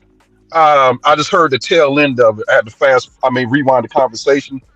So I got some clarity to it. So disregard that last comment, So yeah. So that's my fault for catching the last piece of conversation and responding. But no, I just heard you guys were talking about the BMI and I guess I'm sorry. Can you guys hear me? Yeah, we can. Yeah, I was just listening and I apologize about not camming up. I just can't. I can't cam up in this building because I got a blue badge on. I can't do that here. Oh, but yeah, but I was listening to how you guys were talking about the BMI and I guess the difference between men and women. Now, correct me if I'm wrong. I don't want to misquote you guys. But I just look. I guess I look at men and women being different. Y'all talk about men hitting the wall, and you guys know. We're not measured by the same measuring stick. And we're just not. Was different from. Of course, we're different biologically too. We know that, but I've seen a guy. And I agree with you. You're right. As a man, you should be in shape. As a man, you should do certain things. You should do those things. You're right about that. But I've seen, to where women, a guy, he's not that attractive or whatnot, but he has resources. He has money. Okay. And she'll go with the guy that has the resources and money. I've seen it. And I've seen it in my own family, man. I'm not trying to talk bad about my female cousins, but hey, if you got money, okay, hey, she in there. Okay. So I don't know if a man can hit the wall. I'm sorry. What when you say the wall, what does that look like? For a man, what does that look like? Yeah, so we've been talking for like 4 hours, but yeah. Well, I apologize, but I like to. Yeah, because I was looking at the comments. I'm like, oh, Clarence must be new here. He wilding. You know what I mean? So what actually was I brought out a couple stats. 70% of men at our financial stride age are overweight, and then when we are touting financial stride, and the reason why we have more option as we get older, the median income was $50,000. So when we hear those talking points a lot, and then we're looking at our actual results at that 45, 50, 55-year-old age, those results aren't backing up these talking points that we hear all the time, right? And those were statistics I got from the CDC and yeah. So that's what I was going on, assessing. Like, well, if you're 50 making $50,000 and you overweight, that would be you hitting a ceiling or a wall, so to speak. Okay, well, you're right about that. You're actually right. Like I said, I stand corrected. And like I said, that's part of me, the man. I mean, hey, if I'm wrong, I'm wrong. Okay. I'm not gonna argue the truth. You're right, but I just I just, and I look at those stats too, man. I'm sorry, man. I don't want to missay your name, Champ. When I look at those stats, I'm sorry. Say it again. My name is Hampton, so it's just short for Hampton. Hampton short. Okay, I'm sorry, Hamp. But I look at those stats, and I wonder if those stats are accurate. I mean, or those old stats, 2023. Okay, yeah. But I don't know. I just look at. I mean, just around me. I mean, like even my line of work for the federal government. I see. I see women. I mean, that will deal with guys because they make a certain amount of money. Yeah, 100%. I see it. I mean, Are you in? Are you in the Mid Atlantic? Are you DC, Maryland, Virginia? Oh yeah, I'm actually in Virginia Beach. Okay, so you're not far. Yeah, I lived in the last 12 years, and you're right. Like, we get money around that area, so we think it's the norm. You know what I mean? But yeah. This is a true story. I remember when I was in college, right? I was trying to talk to this girl. Never forget it, man. I went to Hampton University, okay, and I was a freshman, okay, and I was trying to talk to. I was on the class. She's a senior. This chick told me. She told me come talk to her when I graduate. Guess what she told me? I told her, what I was going to school for, what my major was, and she just told me to come talk to her when I graduate. She didn't want to get to know me as a person. I mean, it's like, well, hey, look, you just a freshman, okay? You on foot, okay? All right, hey, look, you can't do nothing for me. But when I graduated, like I said, I graduated. I'm in the military. Well, I just retired from the military. As an 04, I'm retired now. And I see the same woman again later on. Now all of a sudden, she's interested in me, And I hadn't changed too much physically. I mean, I've always been like a somewhat in shape guy. But the fact I have resource, and it's like now she wants, and I'm not the, well, I ain't gonna say I'm the most handsome dude in the world, but the fact that I have resources now and I made her do things now, I get the time of day. But I see that a lot. I see that a lot with women. It's like they don't too much care. They don't too much care about. Well, I ain't gonna say they don't care about the feelings. They'll waive certain requirements if you have resources. So that's why I say. I mean, I think that the measure stick is different for us. So I'm sorry, man. I know I'm kind of all over the place, but you go ahead. I know you're trying to get all your thoughts, and we're about to wrap it up, right? Anyway, but I just wanted to get clarity on some of the comments. I was feeling like you misunderstood. I did. I got it. Talking about, you know what I'm saying? And congratulations at retiring as an 04, man. That's no easy feat. Hey, man. Hey, my first sergeant, man, made me go to OCS. So yeah, he made me go. Yeah, I almost went to OCS myself, man. Hey, whenever I hear a brother, especially a black man who's done it, man, I always got to give my congratulations, man. Thanks for your service, Major. Oh, I appreciate it. I thank God for it, man. I mean, I was a young E5. My first sergeant made me go, because I finished up school. I had joined the military because I had college debt, So, once I cleaned my debt up, he told me to go. I didn't want to do it, but he pushed me to do it. Man. So. Always a smart move. You must be okay. Well, I appreciate y'all, man. Hey, Tanza, I dropped the link because you asked, but we about to get up out of here. But you can definitely give a final thought. You feel me? Final thought, man. I really wanted to say I really appreciated this conversation. You kind of low, bro. You kind of low. Is your mic in? Let's start with Aaron, and then once Terrence get his shit all and set up, he can jump in. Aaron, my brother, I appreciate all your support, messages, ideas, just telling me I'm doing a good job. That shit mean a lot to me. You feel me? 100%. You know, because I'm motivated, but inspiration always helps. You know. Yeah. You got a final thought for us, Aaron? Yeah, I think if we want to increase accountability and responsibility among men, we got to incentivize it. And the best way to do that is, as you said, validate the ones that are doing the work, validate our strengths, and that'll make it a little easier for us to be willing to admit our weaknesses. You got to provide incentive, which is why every time we close, I thank the gentleman on the panel for being willing to have a conversation.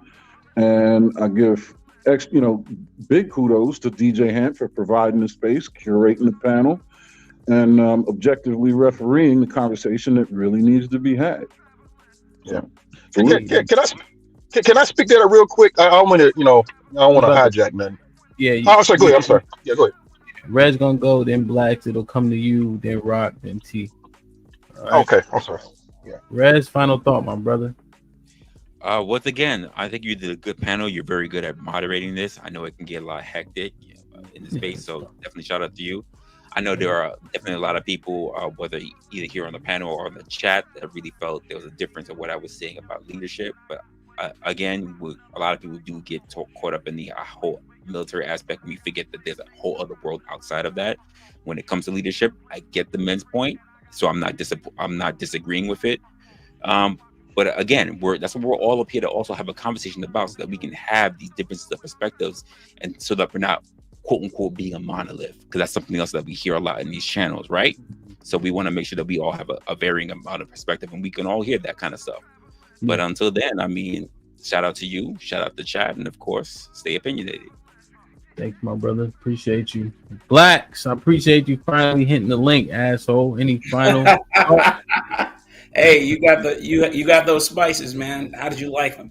Oh yeah, I think about every time I go live, I'm like, I gotta grab the spices, and then I get stuck in the room. Then I hit the live button; they never right here. So I'm gonna make sure I broadcast, especially the taco one. I haven't used the one for the Italian food yet. Yeah. But I used the taco one, so I wanted to have it up here so I could actually talk about it. You know what I mean? No worries, man. I appreciate you. Yes, sir. There's nothing wrong with being pensive. People, be pensive. Explore ideologies, have meaningful conversation. It doesn't, listen, we all get defensive, but to break through those defenses,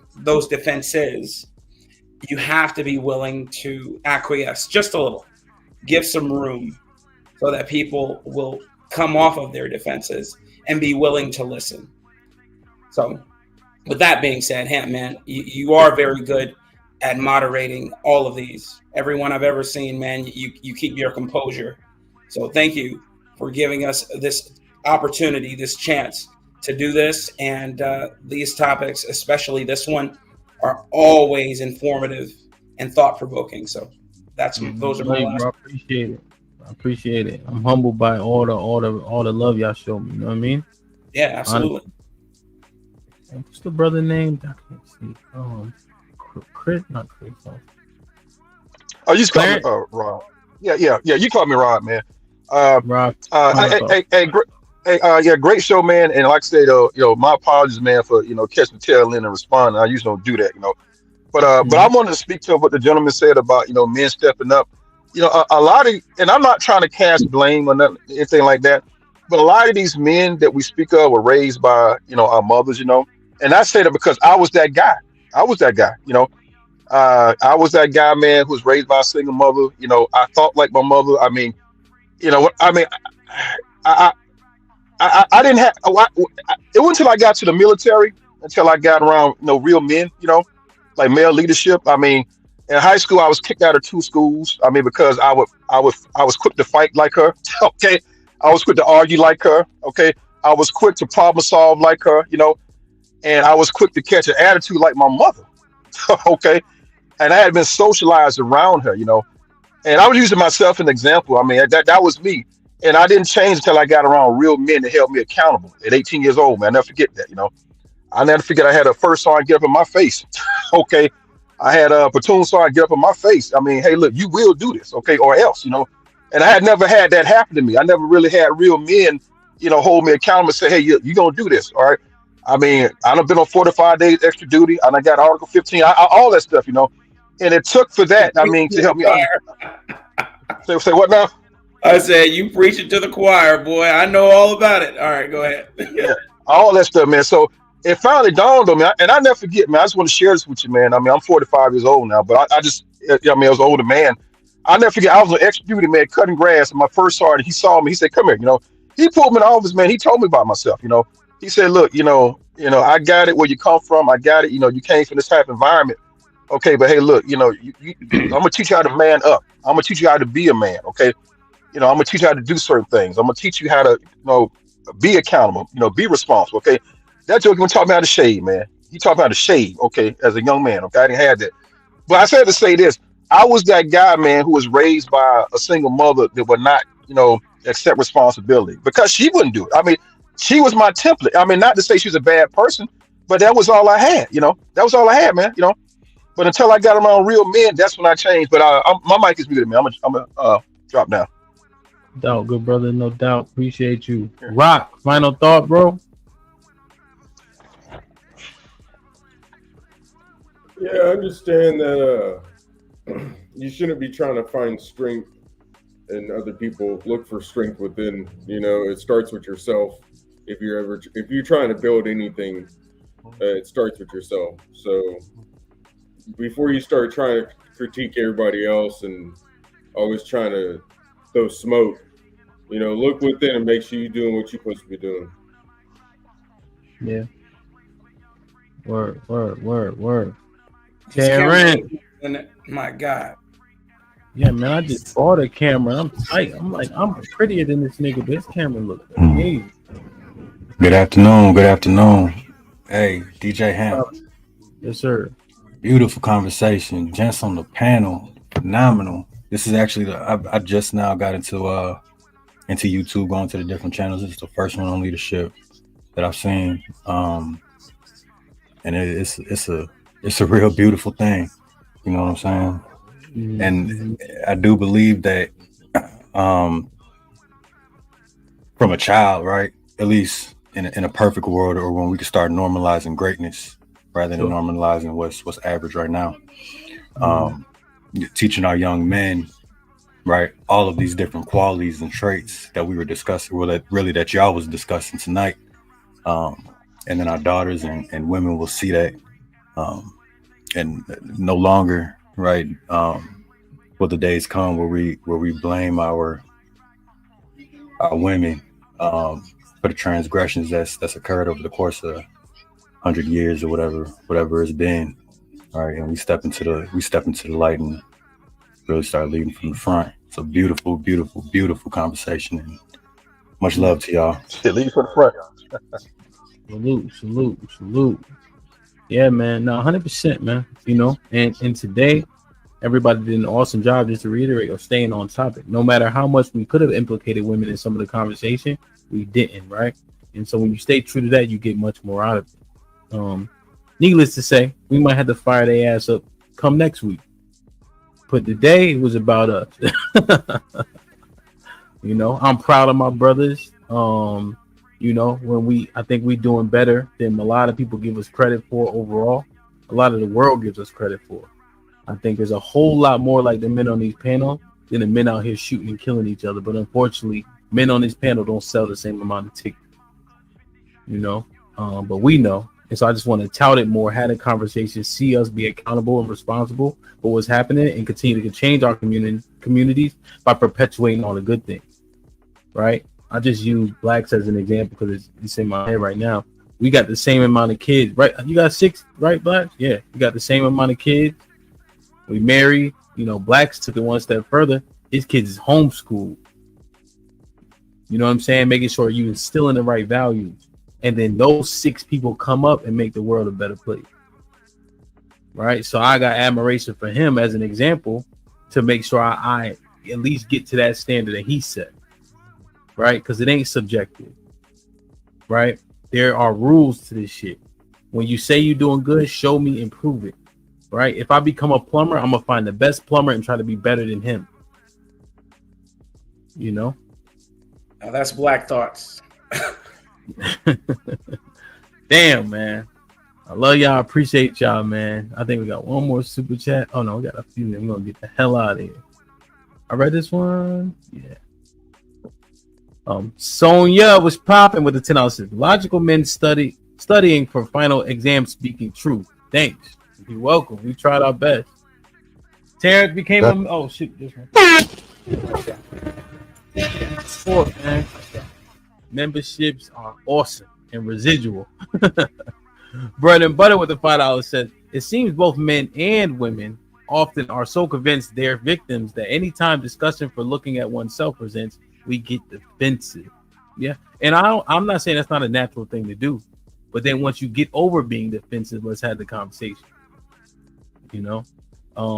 Proud Black Conservative with the $5 says, I agree with that, with what bro said. I became a man once I got in the boxing gym and other men beat my ass.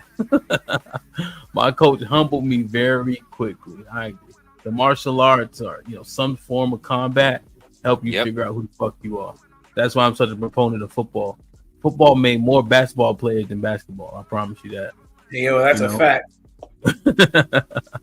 Damn, man. The new year's coming. Everybody be safe. I'll be working, but just do the right thing. I know everybody made the gym commitment. At least stay till March. I know most of y'all stay till February, and then you say the hell with it. At least stay till March. All right. It's cool seeing all the new faces in the gym, but they leave too early, So damn, man, this has been dope. I love y'all. Be safe. Do the right thing. Like, share, subscribe. Tell a friend to tell a friend. And we out.